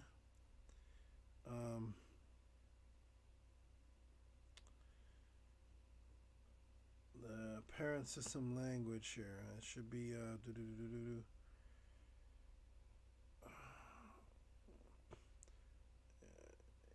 usually it's easy to find. I'm gonna try to scroll, and I'm gonna find it because you're gonna find There it is. Is it? Here it is. Got you. Got you. Love it. I love it. I love it. Let me go ahead and put this on the screen. And I'll show you something very interesting, ladies and gentlemen, that is different about all the languages and the Medu Netter. Medu Netter. Here we go. Okay. Screen share. Boom. Boom. And here we are. So when you walk up, so the question was asked about the origins of the Medu Netter. So you walk up to religious people and ask them about God speaking a language. That language would have to be the first language on the planet because God spoke to his created man, Adam, in that language. Some will say Hebrew, Arabic. They say a lot of things, but in actuality, when you go look up languages, we'll see, click on here. And as you can see on the screen, you're going to see parent systems right here. Hebrew parent systems. So this is very interesting because remember, we're told that the Hebrew God is the one that created all mankind, and Hebrew is his sacred holy language. That's his language of all the prophets from Adam all the way to Jesus. It was Hebrew. They're even called Hebrews. But when we look at the systems that they date archaeologically, we see Hebrew at the bottom. Then the parent, Aramaic. Then the parent of that, Phoenician. Then the parent, Proto-Sinaitic script. And the parent, Egyptian hieroglyphics. But something is very strange here, ladies and gentlemen, because there's no parent to Egyptian hieroglyphics. That means the oldest language that they're finding that is along this line is Egyptian hieroglyphics. The same thing happens with the Sumerian or the Sugagi Kiingi language. When you get to that language, you don't find a parent system to that one either. So, Hebrew is the baby. Actually, Yiddish is the baby. Hebrew is the baby, and then the parents became Aramaic, Phoenician, Proto-Sinaitic, and Egyptian language. And then the Egyptian language, when you click on that one, there's no parent. There's no parent to the Egyptian language. So, what do the Kemetians say that the Egyptian language is? Medu Netter. What does that word mean? Language of the Netter. To the Kemetians, the Netter themselves brought and gave this language to people. And there's nothing above it. It doesn't come from anything else. When we trace the origins of how the language dates back to, we'll see that the language actually comes from imagery that was around the people as well. Pottery. So they'll say that the Egyptian language, the oldest Egyptian language goes back, some say the pyramid text. Some will say it goes back to Narmer. Some will say Scorpion King. But they always end around 3200 BC, 3300 BC. But we're going to take a look at something very interesting here. And we're going to look at the pyramid text, antechamber, east gable. And the pyramid text, of course, goes back 2400 BC. Writing-wise, they say somewhere around a little over 2100 BC. But this is the antechamber, east gable. Let me turn this light off. Antechamber, east gable. Oh, flashlight off. I have an arrow here pointed to a line that we're going to take a close look at. Now, here's the line right here in the antechamber. This is utterance 273 to 276. I actually took that line and I separated it, cut it out, and I put it right here. And then I blew it up and I put it right here. So they say the language goes back 3200 BC. The pyramid texts go back 2300 BC. But what you'll find when you blow this up, you'll see these pottery bowls with legs underneath them. I'm going to show you the Medu Neter language, that the oldest forms of the Medu Neter language weren't drawn on paper and they weren't carved in stone. They were actual physical objects. Here we go. This is the bowl with human feet and what's called nakada. That's an Arabic word. It wasn't called nakada. And you see the bowl with the human feet there. But that bowl with the human feet is an actual word with an actual meaning, and it has a breakdown behind it. Okay? But this goes back 3900 BC, prior to the Medu Neter language being drawn anywhere on paper, papyrus, or stone. We find that bowl here. Here is where they find the actual bowls, and you can see it in the museum here. You can see it in the Harvard University Boston Museum. And here you have the museum number, MFA number 11.186. And you see these pottery bowls that go back 3900 and 3600 BCE. And you see the bowls right there. This was Medu Neter carved and not drawn on paper, but actually carved around, which is older. Here it is again right here. Older than what it was on paper. Here it is, the human feet again. And they call it pre-dynastic, of course, because the Caucasians invented this thing called dynastic and pre-dynastic, terms that are not used anywhere in the Medu Neter. But here it is, the pre-dynastic potter created a wide variety of ceramic vessels, unusual type bowl with support shaped like human feet. The simple round bowl tipped forward to offer contents as two such feet solidly attached to the underside, made from clay. The bowl has smooth, slipped, polished surface, giving it a light sheen. The bowl standing on the feet, very similar to the form of the Egyptian hieroglyphic, meaning to bring. You see that? So there's an Egyptian Medu Neter that is to bring, but prior to it written in the Purim Haru or the pyramid text, it's sourced to physical objects that the Kemetians would make around them. Let me see if I can shrink this down. And here it is right here, showing different sides. The Egyptian hieroglyphic to bring, offerings from living to the deceased, offerings to a deity. So this is a word here, which is to bring, and it represents giving offerings, but is seen as a bowl that you could carry around with feet on it before it was drawn on the walls.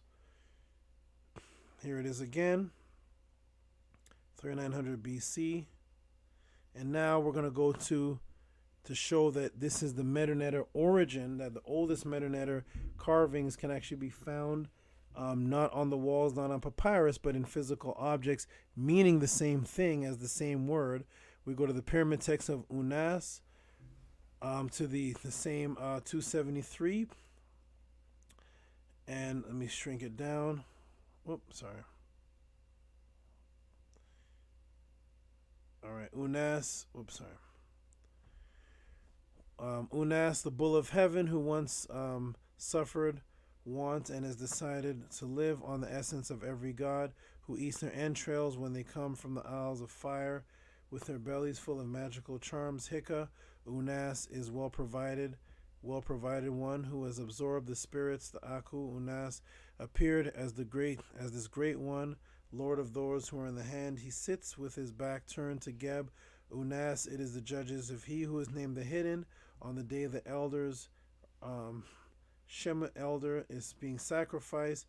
Unas is the Lord of offerings, who knots the cord and prepares himself a meal. Unas, who eats men, who lives on God's Lord, messenger, who gives instructions. And this is where the Caucasians call the cannibal text, which has nothing to do with cannibalism, but we'll get to that next class. So here it is right here, and we see now here in the Medu Neter, here is the translation with the offerings in the Purim Haru. Hotep tying test and Noth, making his meals to Chef Unas. Sorry, this is in the pyramid text. Unas eateth the men men living on the gods, Lord of the offering. See that? So there it is right there. Inu. So Inu, the Medu word Inu, is the bowl with the feet.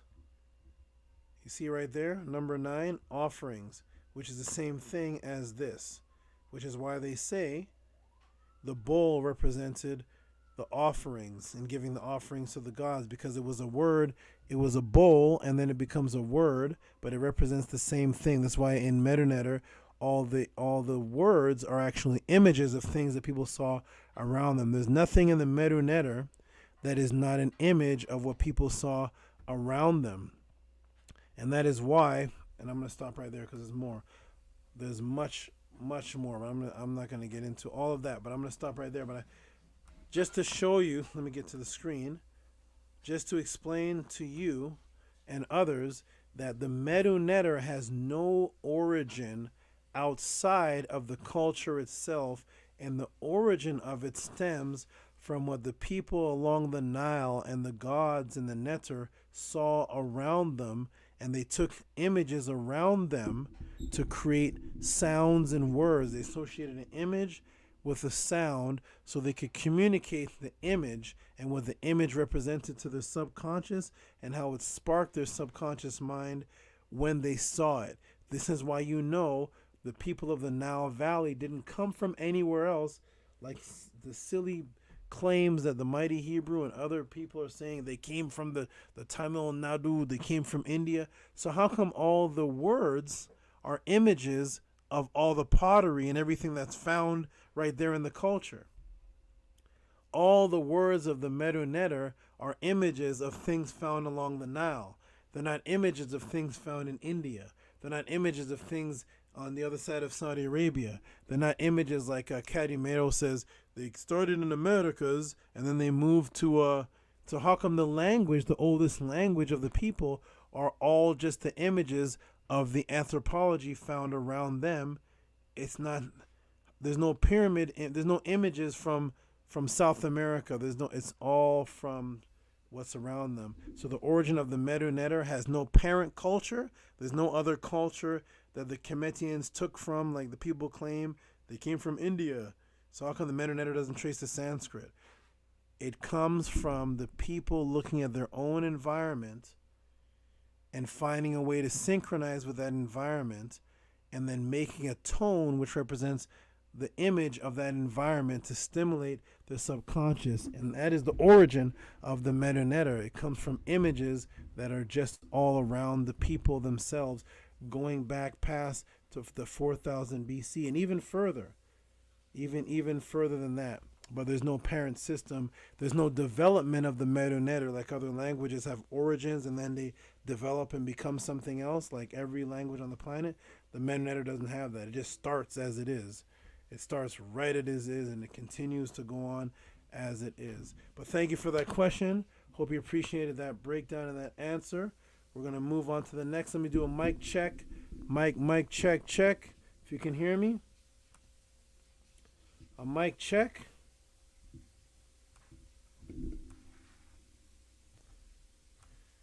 Let me do a mic check. Let me see something here. Mic check. Can everybody hear me? Mic check.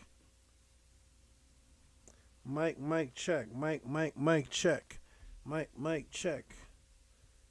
Okay, good. I'm seeing ones. Okay, let's move on to the next. Thank you, Arcad, for that question. We're going to go on a little bit more.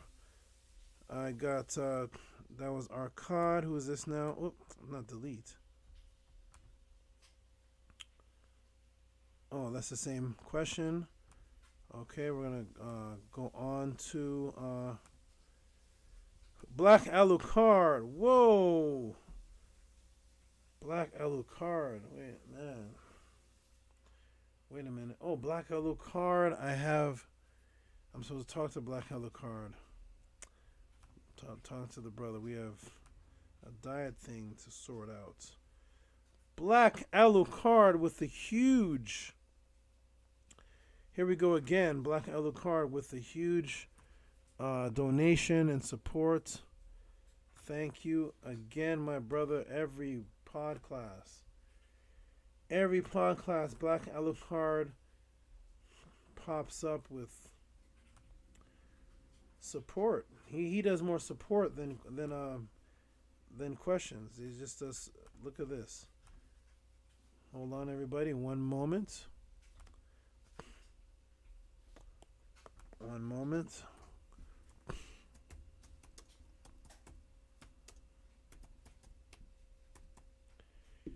Black Alucard. Let me get to the screen. Where are you? Boom! Black Alucard with the crazy, wonderful $75 donation. You are awesome. Wonderful. I appreciate you very, very much. Thank you, Black Alucard. I'm screaming with the people. Appreciate the huge donation out of nowhere. Black Alucard always comes through. He is incredible. Thank you, my brother. Appreciate that. You always are coming through with the surprises for me. Thank you, my brother, Black Alucard. Are you even in the room?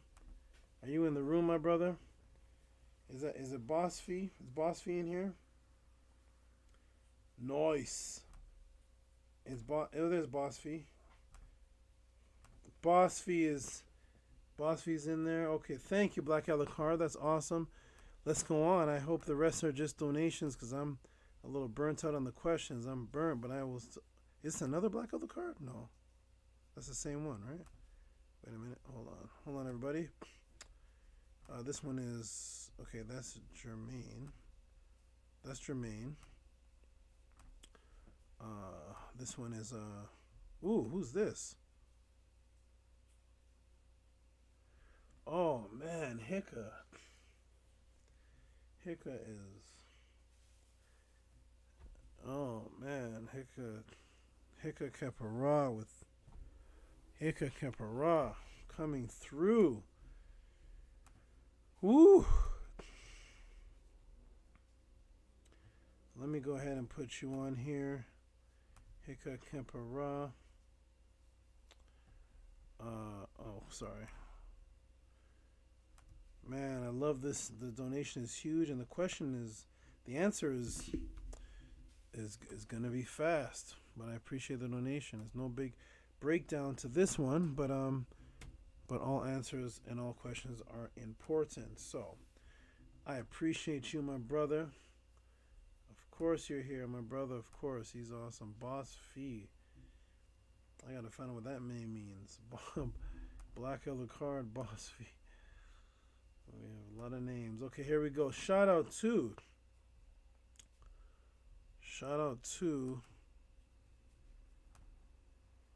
Oh, hold on, everybody. Hold on. It is delete. No. Delete. Okay, here we go. Let's see if the rest of these are just donation. Oh, well, this one's actually a question, but this is a simple question.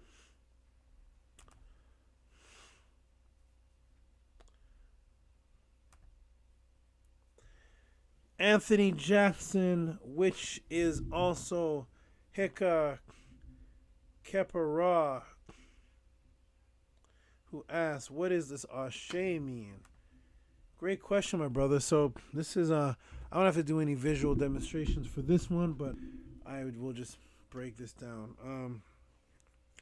So you'll find a lot of people in the conscious community, pro-black community, they always say Ashe at the end of things. Ashe, brother. Ashe. Whenever you say something they agree with, it's Ashe. This brings a lot of confusion because, again, we are proving ourselves to be culture vultures of our own cultures. It's actually a little bit embarrassing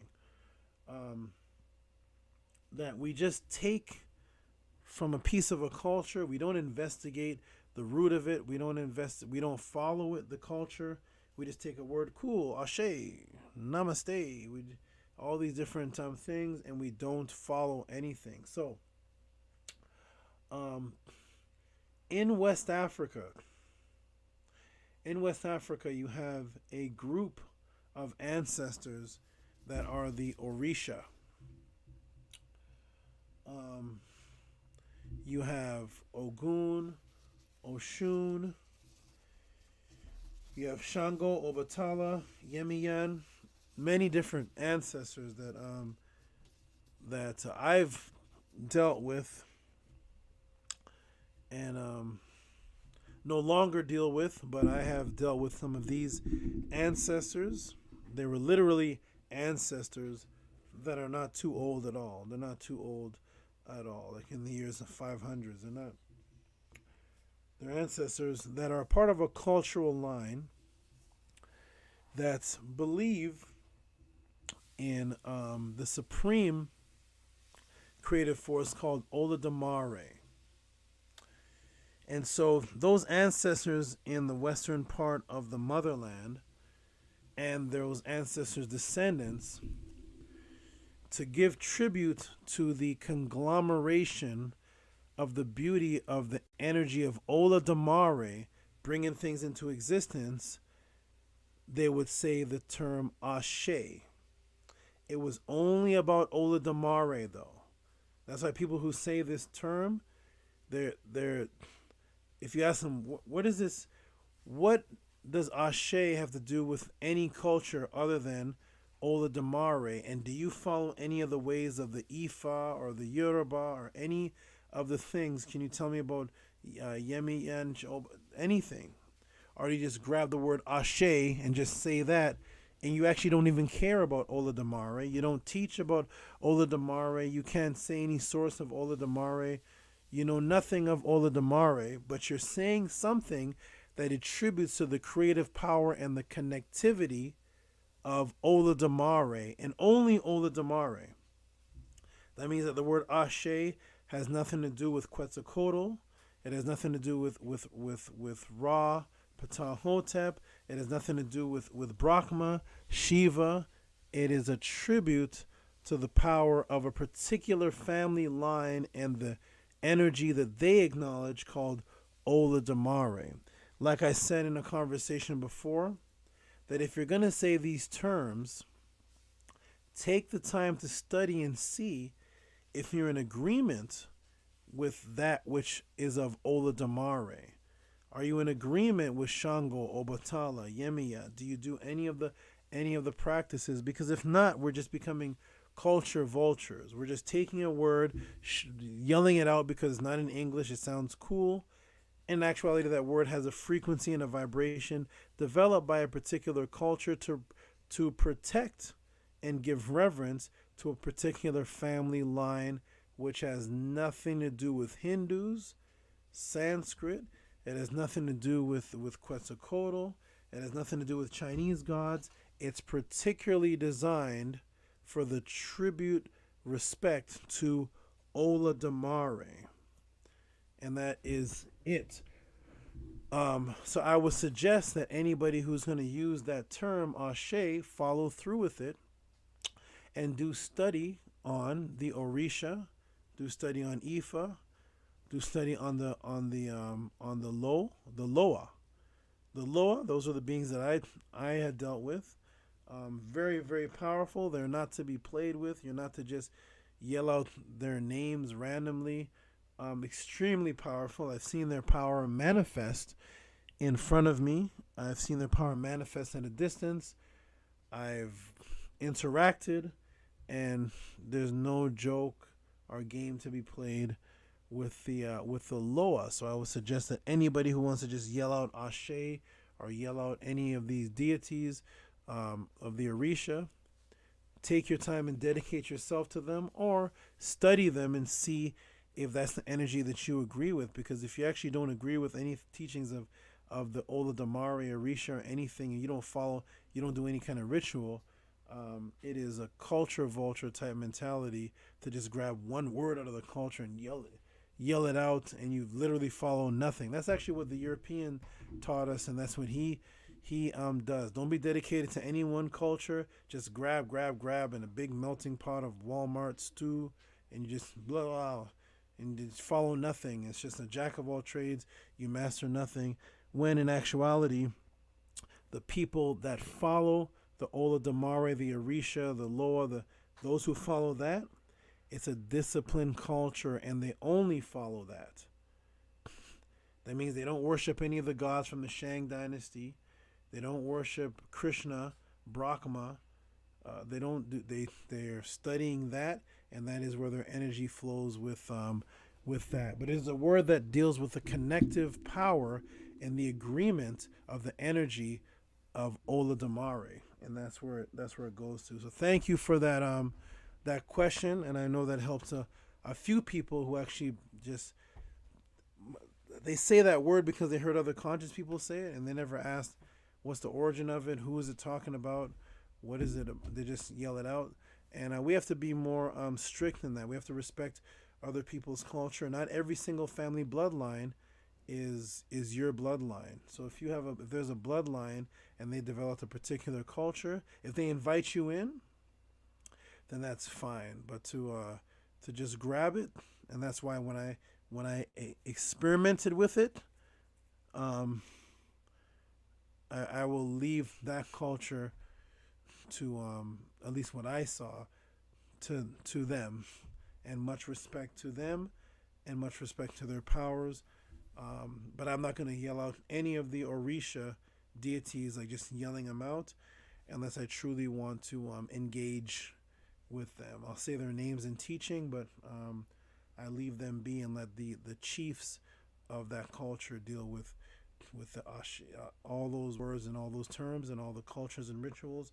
Much respect to them, and anybody who wants to follow that, follow it in a dedicated fashion. Don't follow it wish-washy, because you can get messed up. Thank you for that question, my brother. Let's go on, and thank you for that beautiful donation. Let's go on and see if there's any more. Who we have here? Brian Wallace for Brian Wallace. Oh, Brian Wallace for books and the Podclass. And let me put it on the screen. I wish you guys would send your I send out the books in emails. So I need the emails of all you good brothers and sisters who are sending me the money in the same Cash App or PayPal, please, or in an email. Send me your email address. It's hard for me to track everybody, but when I see it right in front of me, I can directly just send it out. So that's 2 people right now. I'm gonna try to track them out. I hope you can hear me. And moderators put their email in the put my email in the room, and hopefully they'll send me that. Okay, but shout out to you for the huge support, my good brother. Let me go ahead and save this, and let me go ahead and put this on the screen. That was wonderful. Brian Wallace, if you're in the room, thank you. And I'm about to where are you? I just go ahead and give anybody over $50. I should give everybody a hand clap. Kepara, you get a hand clap too. But let me go ahead and boom, Brian Wallace for books and Podclass tonight. Thank you, Brian Wallace. If you're in the room, send me an email. Let me know your email. Just say Brian Wallace. Send me a picture of this Cash App, and I'll email you. I'll email you the books right now. Thank you for that, my brother. One of the moderators actually told me about you. Thank you. If you're in the room. Okay. Brian, well, let's move on. I only have time for a couple more donations. And what do we have here? Who is this? Oh, wow. Hold on, everybody. One moment, please. I'm going to, one moment, everyone. Hold on. Hold on. I'll be right back in just a moment. Right back.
Right, I am back.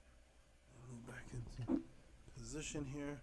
All right, shout out to let me see if I have it here. Do I have it here? That's Brian Wallace. That's not the one I'm looking for. Shout out to Brian Wallace though. This is oh, Netter the Great. Netter the Great. I'm gonna give you. The answer to this question is very simple, but you know what? Next week I'm gonna actually break down some things on this question for you. But the answer to this is actually quite simple. Let me go ahead. Is Netter the Great in here? Is Netter the Great in the house? Netter the Great supporter. That's your Netter Unkhotep El. Is let's see. All right, let's see here. We're gonna go a few more moments, and Netter. Okay, Netter says, shout out to Netter for the 777. I love it. 4, is the biblical Moses based on Akhenaten? No. Let me move other screen. So shout out to you. No, the biblical Moses is not based on Akhenaten. Although there are books on this topic. The concept of why, let me look in the room and see if the brother Netter is there. The concept of this topic comes from them trying to associate Akhenaten exiling out of Kemet and bringing a group of people with him, and going against the Kemetic priests.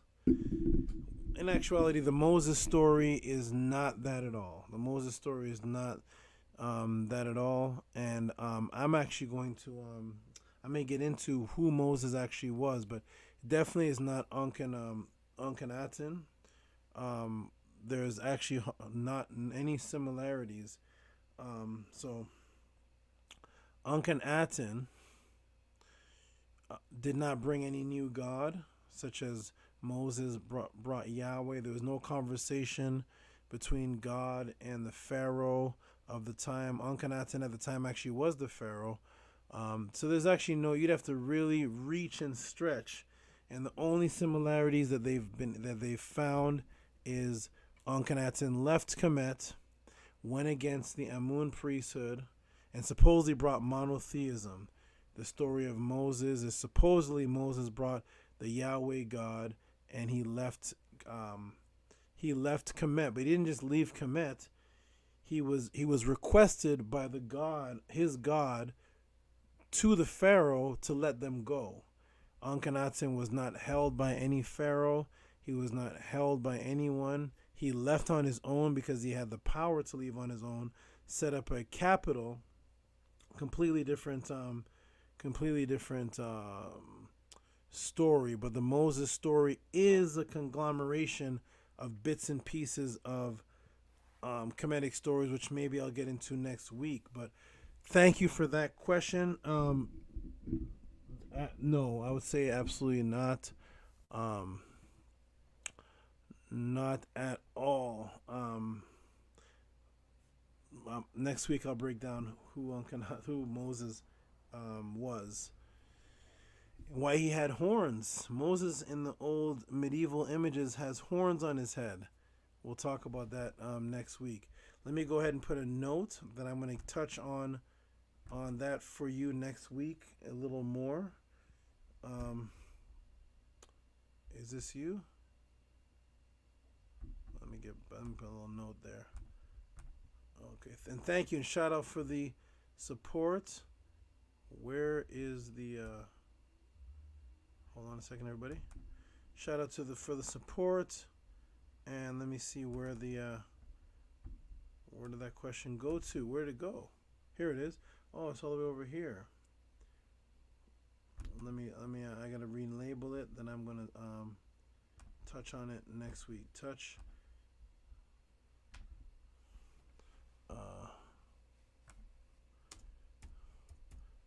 Touch on next week, Moses. Okay. I put a little note beside your name. I'm going to give you a little jewel next week.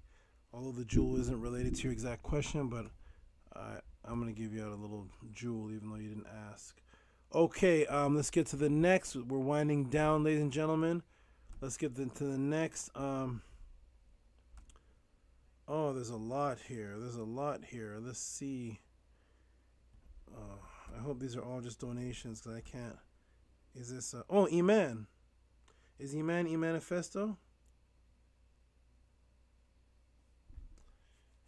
Iman. Okay, let me give a shout out to Iman. And I'm going to assume that Iman is Iman.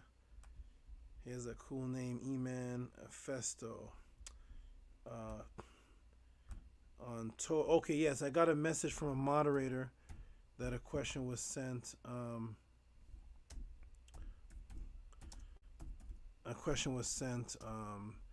On totems, and did I see them? And I'm just seeing it now. So let me give a shout out to you. Last week, yes, I've never seen this question before. Yeah. That means there's another.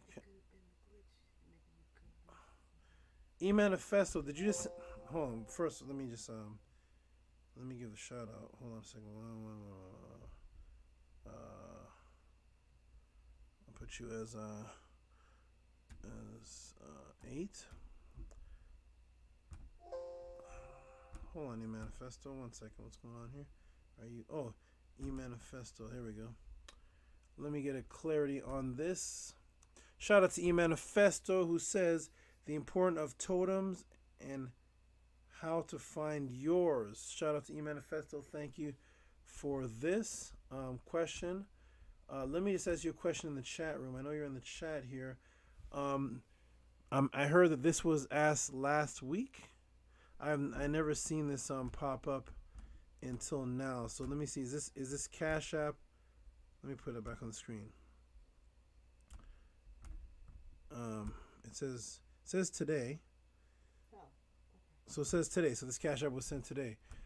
Okay. Shout out to E-Manifesto. Thank you for that support. E-Manifesto. As far as totems.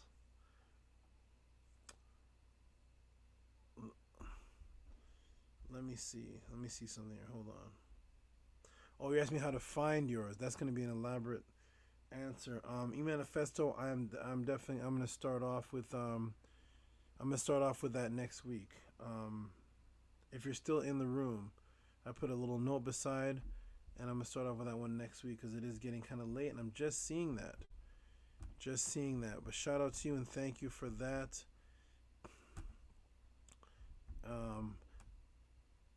Thank you for that. Okay, hold on a second. Oh, is this E-Manifest? Who's this? One second, everyone. I'm trying to keep. Oh man, hold on. Ooh wee. Yeah, this podcast. We're gonna need another 2 hours. Something for this. That's E-Manifesto again. Hold on. E-Manifesto Cash App from Galactic. Who's this?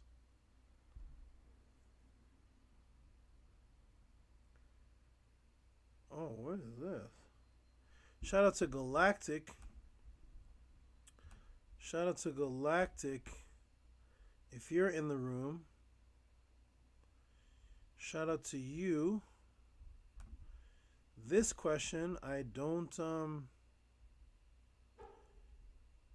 know what. I heard Billy Carson mention this, but I have not seen verification of this. I'm gonna put on thank you for the support, though. I have not seen verification of this, but let me go ahead and put it on the screen to show everybody what was asked and to show everybody the great support that you gave. This is Galactic. Shout out to Galactic. Are you in the room, Galactic?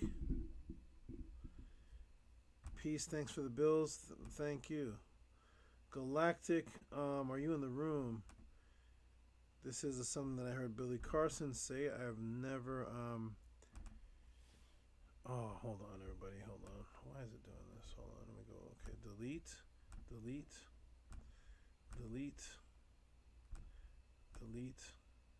And delete. And we're going to go to Galactic.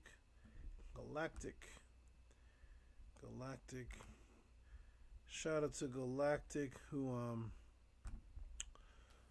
says, can you tell us about the craft under the Sphinx?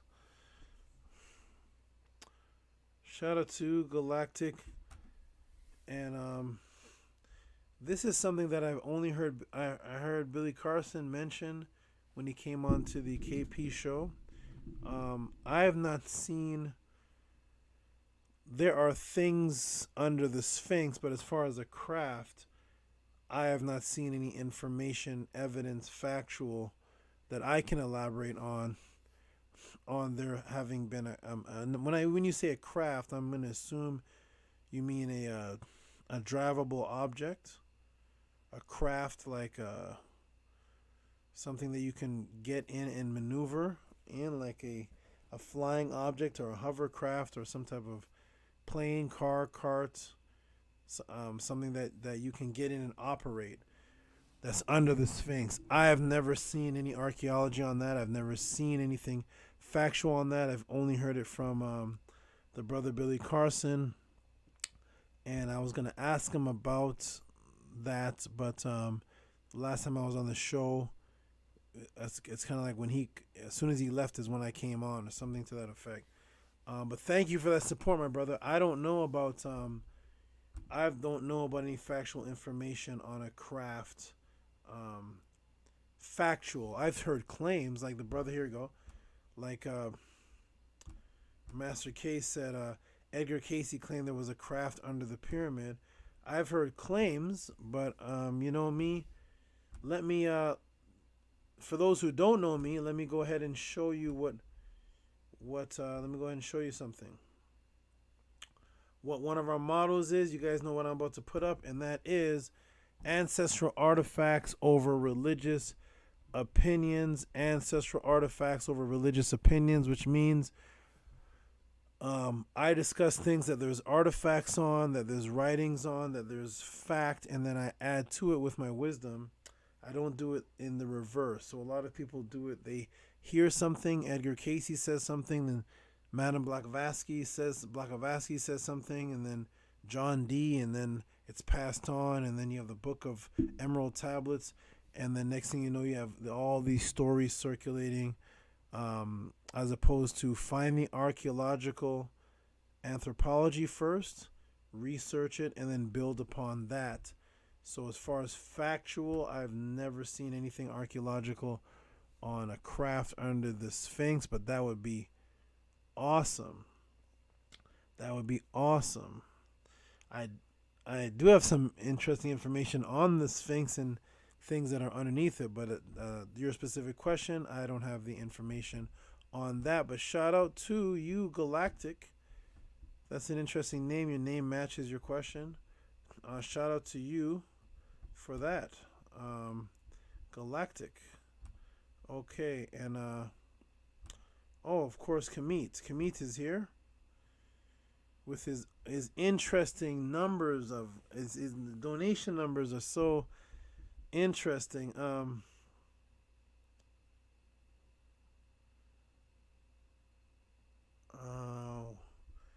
What is this? Heavy device. I don't even understand. Heavy device, frequency healing. Thoughts on heavy device, frequency healing. Let me go ahead and put this in the room here and see if maybe he can clarify this, and maybe I can get to this next week because I don't understand what heavy device. But I'm going to go ahead and give a shout out for the awesome support.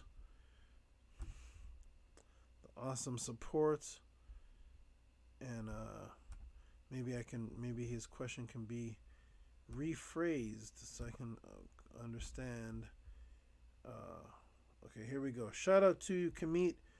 You're awesome with your questions. And your donation amounts are awesome because they always some type of riddle significance. So Kamit, shout out to Kamit. Thoughts on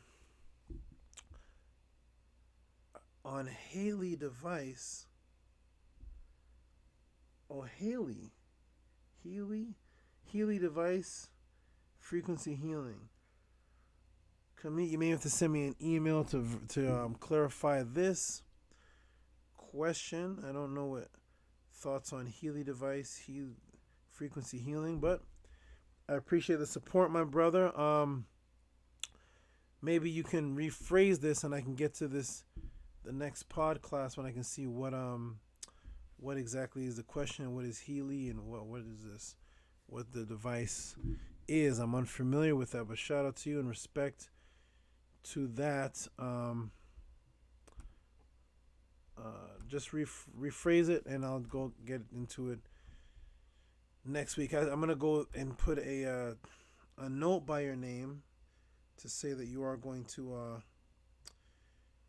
you're gonna redo that one. Where are you? Okay, hold on, everybody. You're number 10. I'm gonna put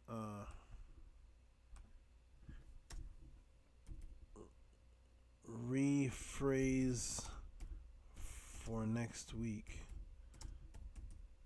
and I can understand better. Okay, shout out to you, Kamit. You know I'm good for it. You know what? Once you clear up, I'll be right on it. I just don't comprehend what that is, but shout out to you, and you're always awesome with the support, and you always get fed here at the Tehuti Podclass. Okay, let's go. We got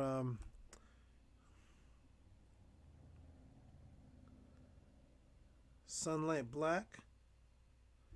Shout out to you, Sunlight Black. Sunlight Black. He was one of the first ones in the room, and I said your name matches my snake. Let me go ahead and put you. Yeah, Sunlight Black. I haven't seen that name before, but I'm gonna go ahead and get familiar with the good person and shout them out, and let them know. We got a couple minutes left here, ladies and gentlemen. I am taught out, but you know what I do? I'll start the next Podclass off with the last questions, but this one was just a donation. Shout out to you. It says Sunlight Black. So shout out to you, Sunlight Black. I'm going to go ahead and put you on the screen here. Much respect. We're at 4 hours of teaching, and I am 4 hours of teaching.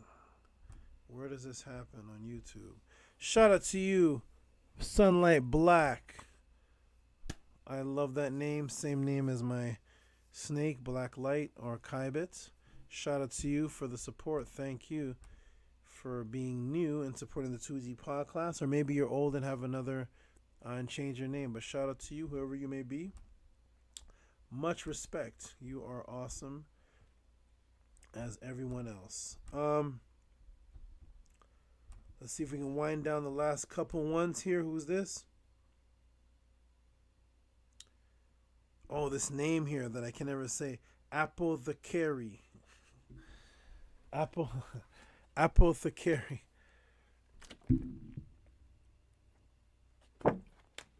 Apothecary, shout out to you. Shout out to you. I'm going to put you on the screen here.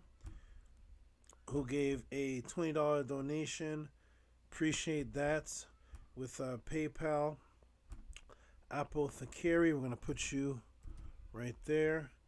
Shout out to respect. Shout out to everybody. Respect to everybody for appreciating what I do and sending support for the appreciation for what I do. I really respect that. And shout out to, oh, that's Sunlight Black again. Oh, shout out to Sunlight Black again. But shout out to everybody for the respect and the support, because it does take a lot out of me. This does take a lot out of me to do this. I don't know who else does this, but I'm doing my best. Apple the Carry. Apple the Carry Trading. Trading is part of the name too. Apple the Carry Trading sent $20. Shout out to you, my brother or sister, whoever you may be, for the support. You are awesome. Much respect. I don't know if that's your name in the room too. Apple the Carry. Shout out to you. Much respect. Okay. Oh, Atom Ray's in the house. Atom Ray. If you're the same Atom Ray, I haven't seen you in a while. Shout out to you. Nice to have you here. As we close down, we're going to get to the last couple supports or questions.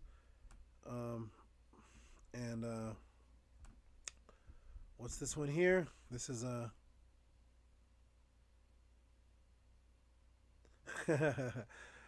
Edward sent a donation for the background pic of the women breastfeeding. Shout out to you. Shout out to you. That's awesome. Shout out to you, Edward. Isn't that a beautiful image? Isn't that a beautiful image? Would you like to come home to that image? Are you ready for all that?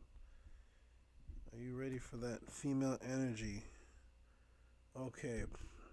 Let me go ahead and shout out you and put you here. Add you there. And where are you? Is this you? I think this is you right here. Oh, here we go again. Here we go again. I delete.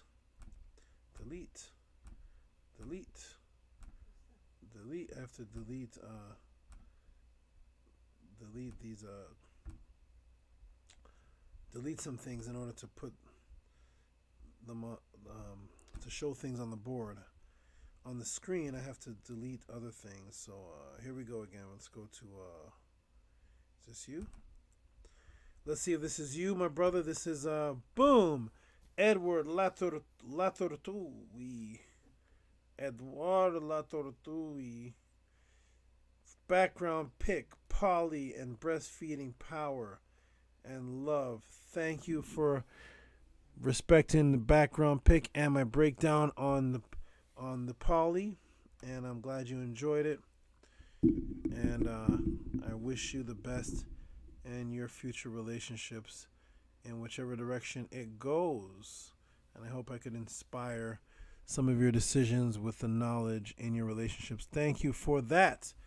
Let's go on. We got a couple more, and then I'm in here for 4 hours teaching with no drama. Let's go. Anthony Perch, is that a new one? Wait, hold on. Eduardo Latortui. And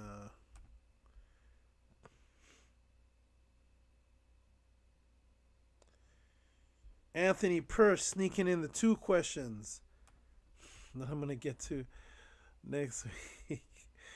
What does deja vu and ringing in the ears really mean? Anthony Perch getting in the two questions in. I see. That's all great. I love it, everyone. Everyone is awesome. I'm gonna save this. Is 14. Nope. 15. Okay. Let's shout out to Anthony Perch, who says, what does he say here? He says,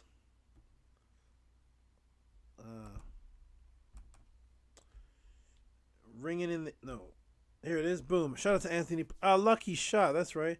Anthony Perch is a lucky shot. What is deja vu and ringing in the ears really mean? What does deja vu and ringing in the ears really mean? We will get to that next week.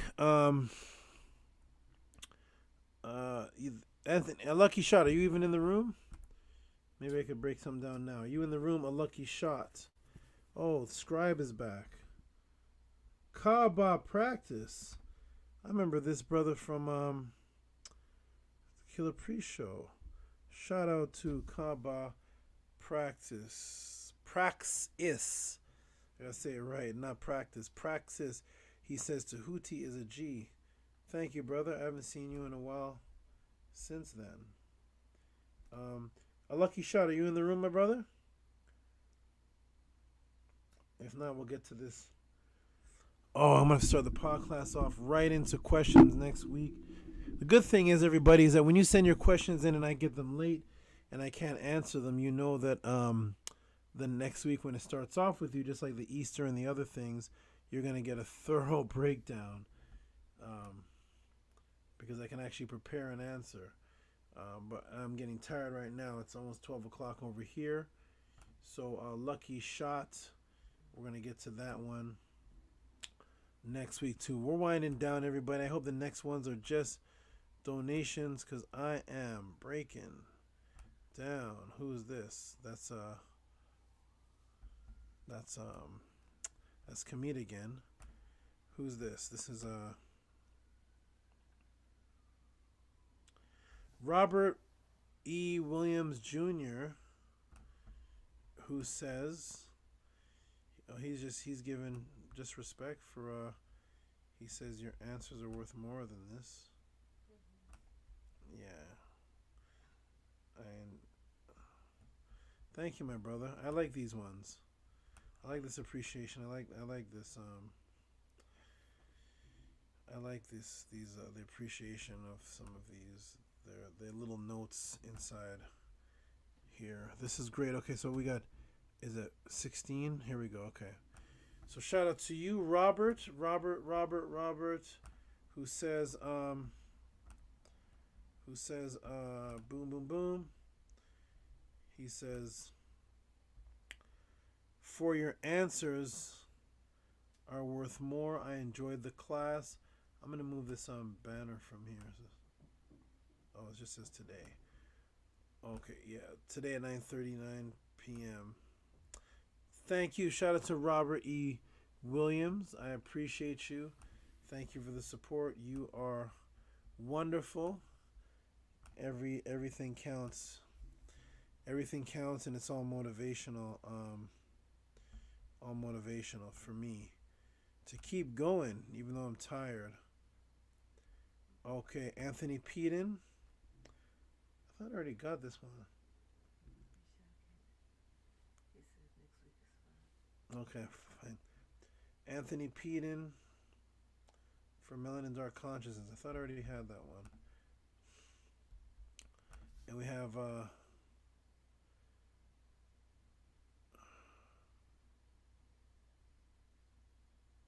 oh my goodness, what is this? The question is I can't even say the name of the Billow do you Billow do you wait, oh hold on. Yoan Billow do you? That's the best I can say that. I'm gonna what's that? They're gonna have to start putting the pronunciation. Yeah, this is an interesting question. I don't he's asking this is an interesting question. Let me go ahead and put this here. Shout out to Johan Biladiu, who says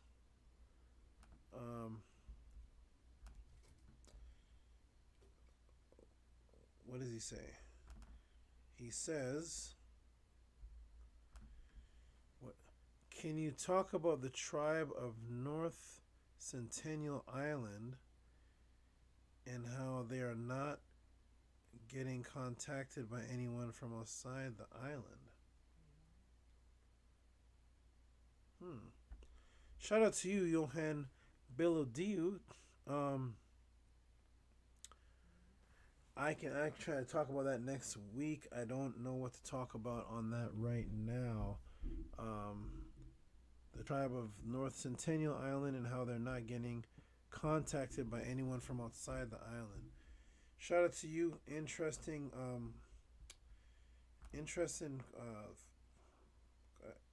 question. Let me go ahead and put you down. Although this is I am not familiar with that. But I can go ahead and where are you? Where is Biladiu? Hold on a second, everybody. One moment here. Let me see what just happened. Nope. Where did it save to? Hold on, everyone. I need to save that again. Where's the Biladiu? We're gonna save. You're under yeah, he's already here. Save. I don't see it. 17. 17. Next week, I'm gonna try to get into that. So shout out to Biladiu. I can comment on that next week. I'm not too familiar with that right now. Are you in the room, Biladiu? Shout out to you. Shout out to you. I'll comment on that next week. I can't comment on that right now, especially topics like that. I need to investigate all details before I just comment on things.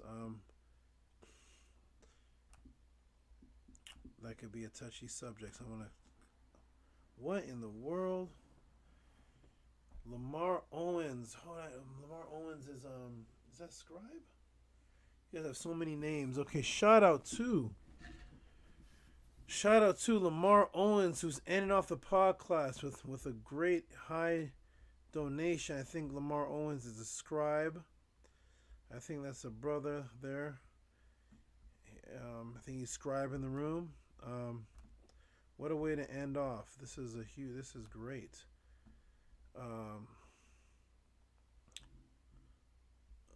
gonna put you as 18. Shout out to you, my good brother. Let me go ahead and put you in the room. Oh, Lucky Shot says next week is good. Okay, brother, next week it is. You know, I teach till I'm tired. Shout out to you. Oh, look at this. It says too much. Hold on. Here we go. We're gonna delete. Here we go. Shout out to you on Lamar Owens, who I think is scribe.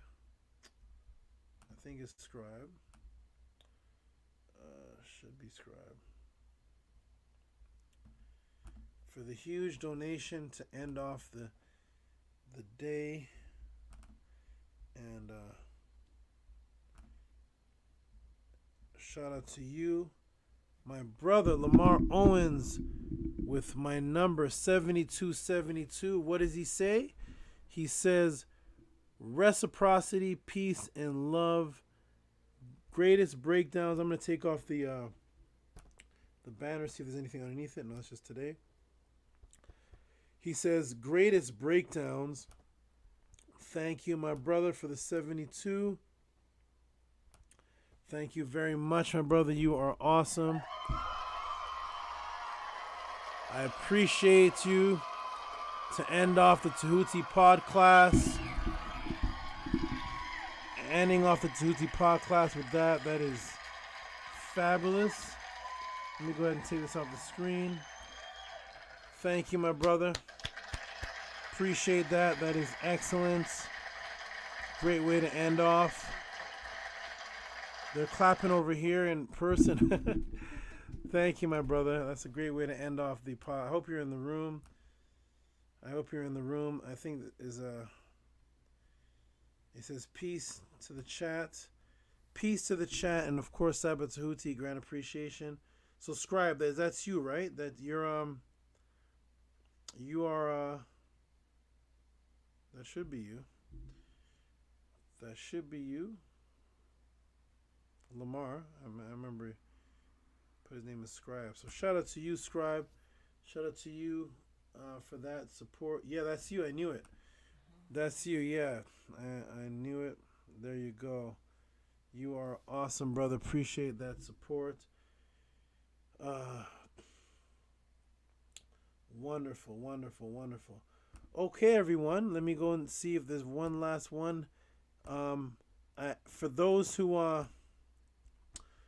who sent money for books, if you could just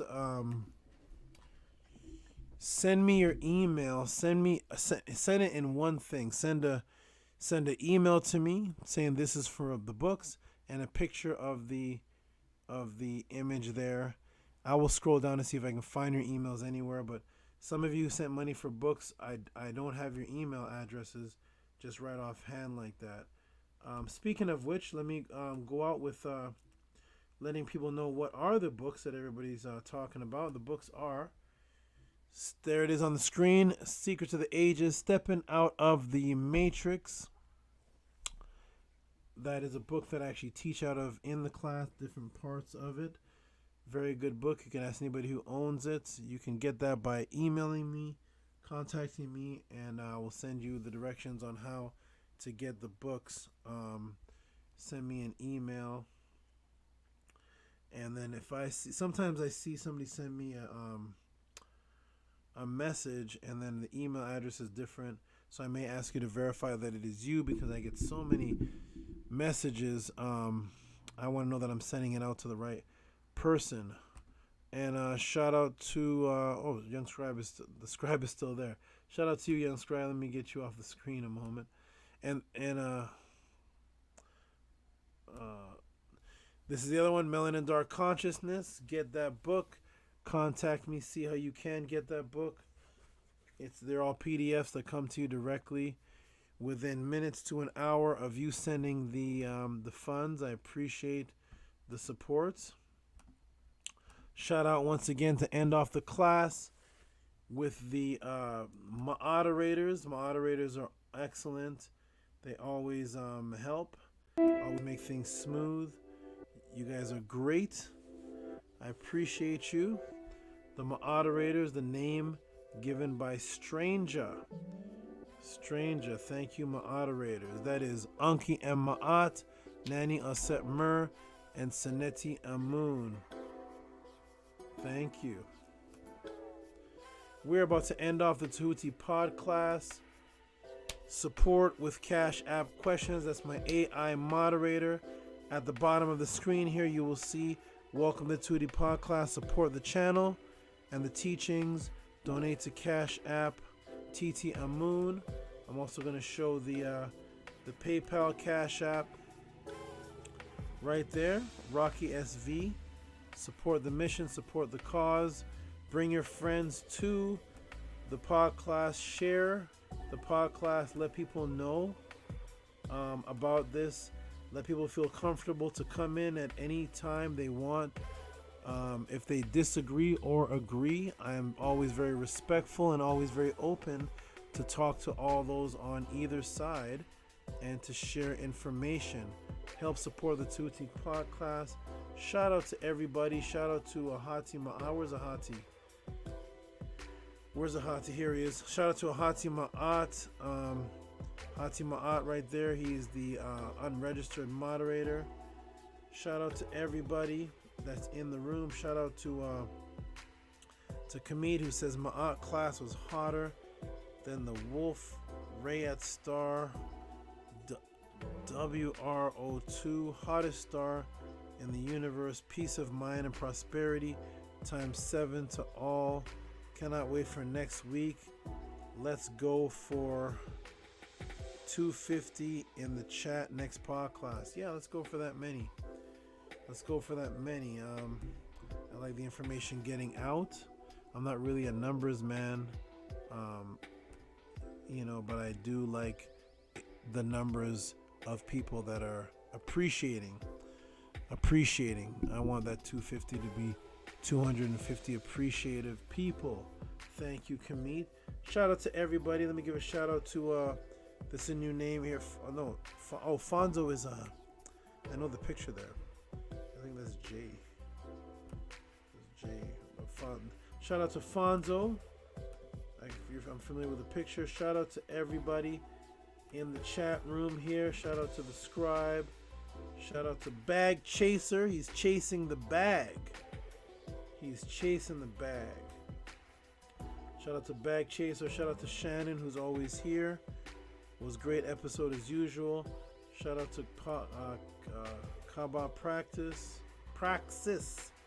Shout out to you. Third Eye Boogie. These names.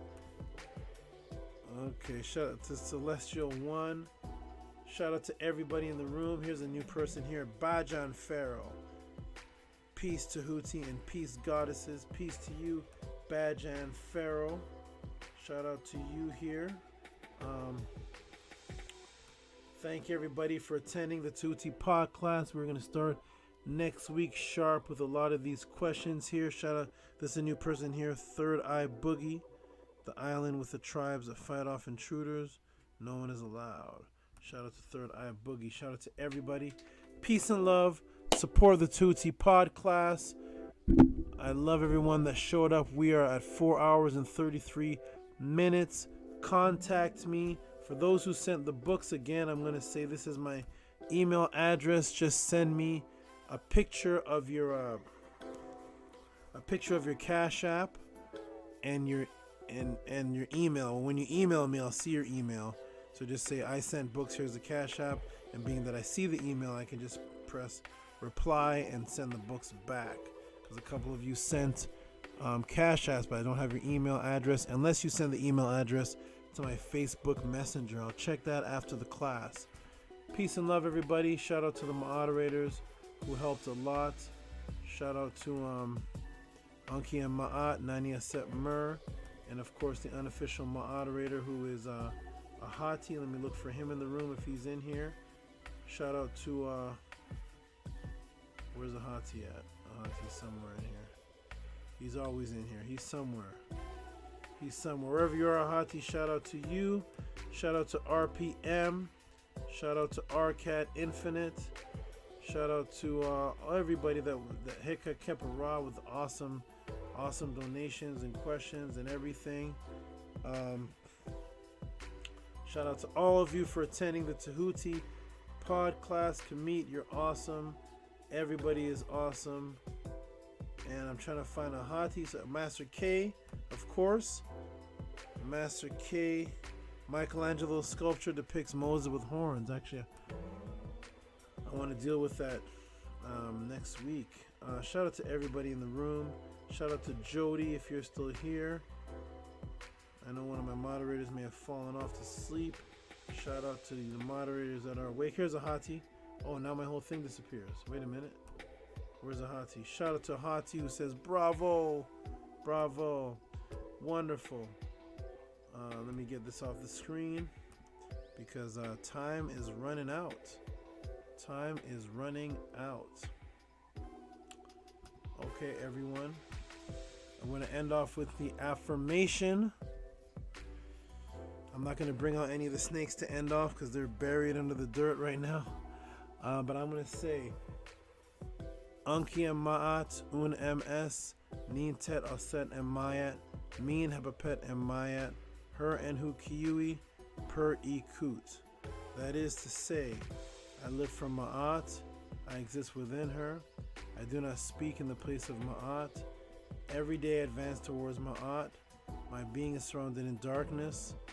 I come forth as conscious light. And for those who heard that affirmation and want to see it or say it, there it is on the screen. I'll go ahead and take the bottom banner off. And there is the affirmation that I always say. I say it each morning. I say it throughout the day. And I say it to end the Tehuti Podclass. Thank you all for coming. You all are wonderful. Help support the Tehuti Podclass when you can. Seek questions, ask questions, seek Ma'at. There is the PayPal for support for all those who are watching this video after it has already shut down. You can still send support. There are some people, much respect, who actually send support throughout the week when they watch the video. There's my AI moderator, support with the Cash App question, TTM Moon, and we are out of here. Peace and love, everyone. I need to get to sleep. I got a whole nother class to teach tomorrow. I teach class literally every day. Peace and love. Anki Ma'at, Un MS, Nin Tet Aset and Mayat, Min Habapet and Mayat, Her and Hu Kiui, Per Ikut. I live from Ma'at, I exist within her. I do not speak in the place of Ma'at. Every day I advance towards Ma'at. My being is surrounded in darkness. I come forth as conscious light. And grab me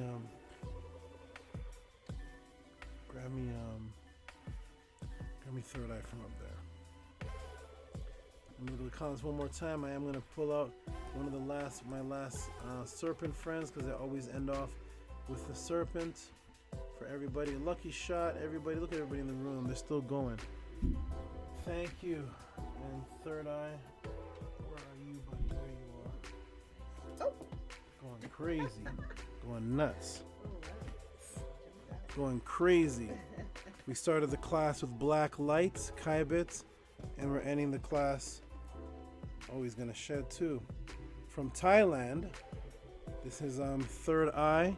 Say peace to everybody, Third Eye. Yeah, Diamondback. Look how beautiful he is, all the way from Thailand. He's about to shed. Okay, peace and love, everybody. Robert Williams, peace to you. You are awesome. The audience has open minds, waiting for the cup of knowledge from the Saba. Peace to you. Peace to Scribe. Peace to the chat, of course, to Saba Tehuti.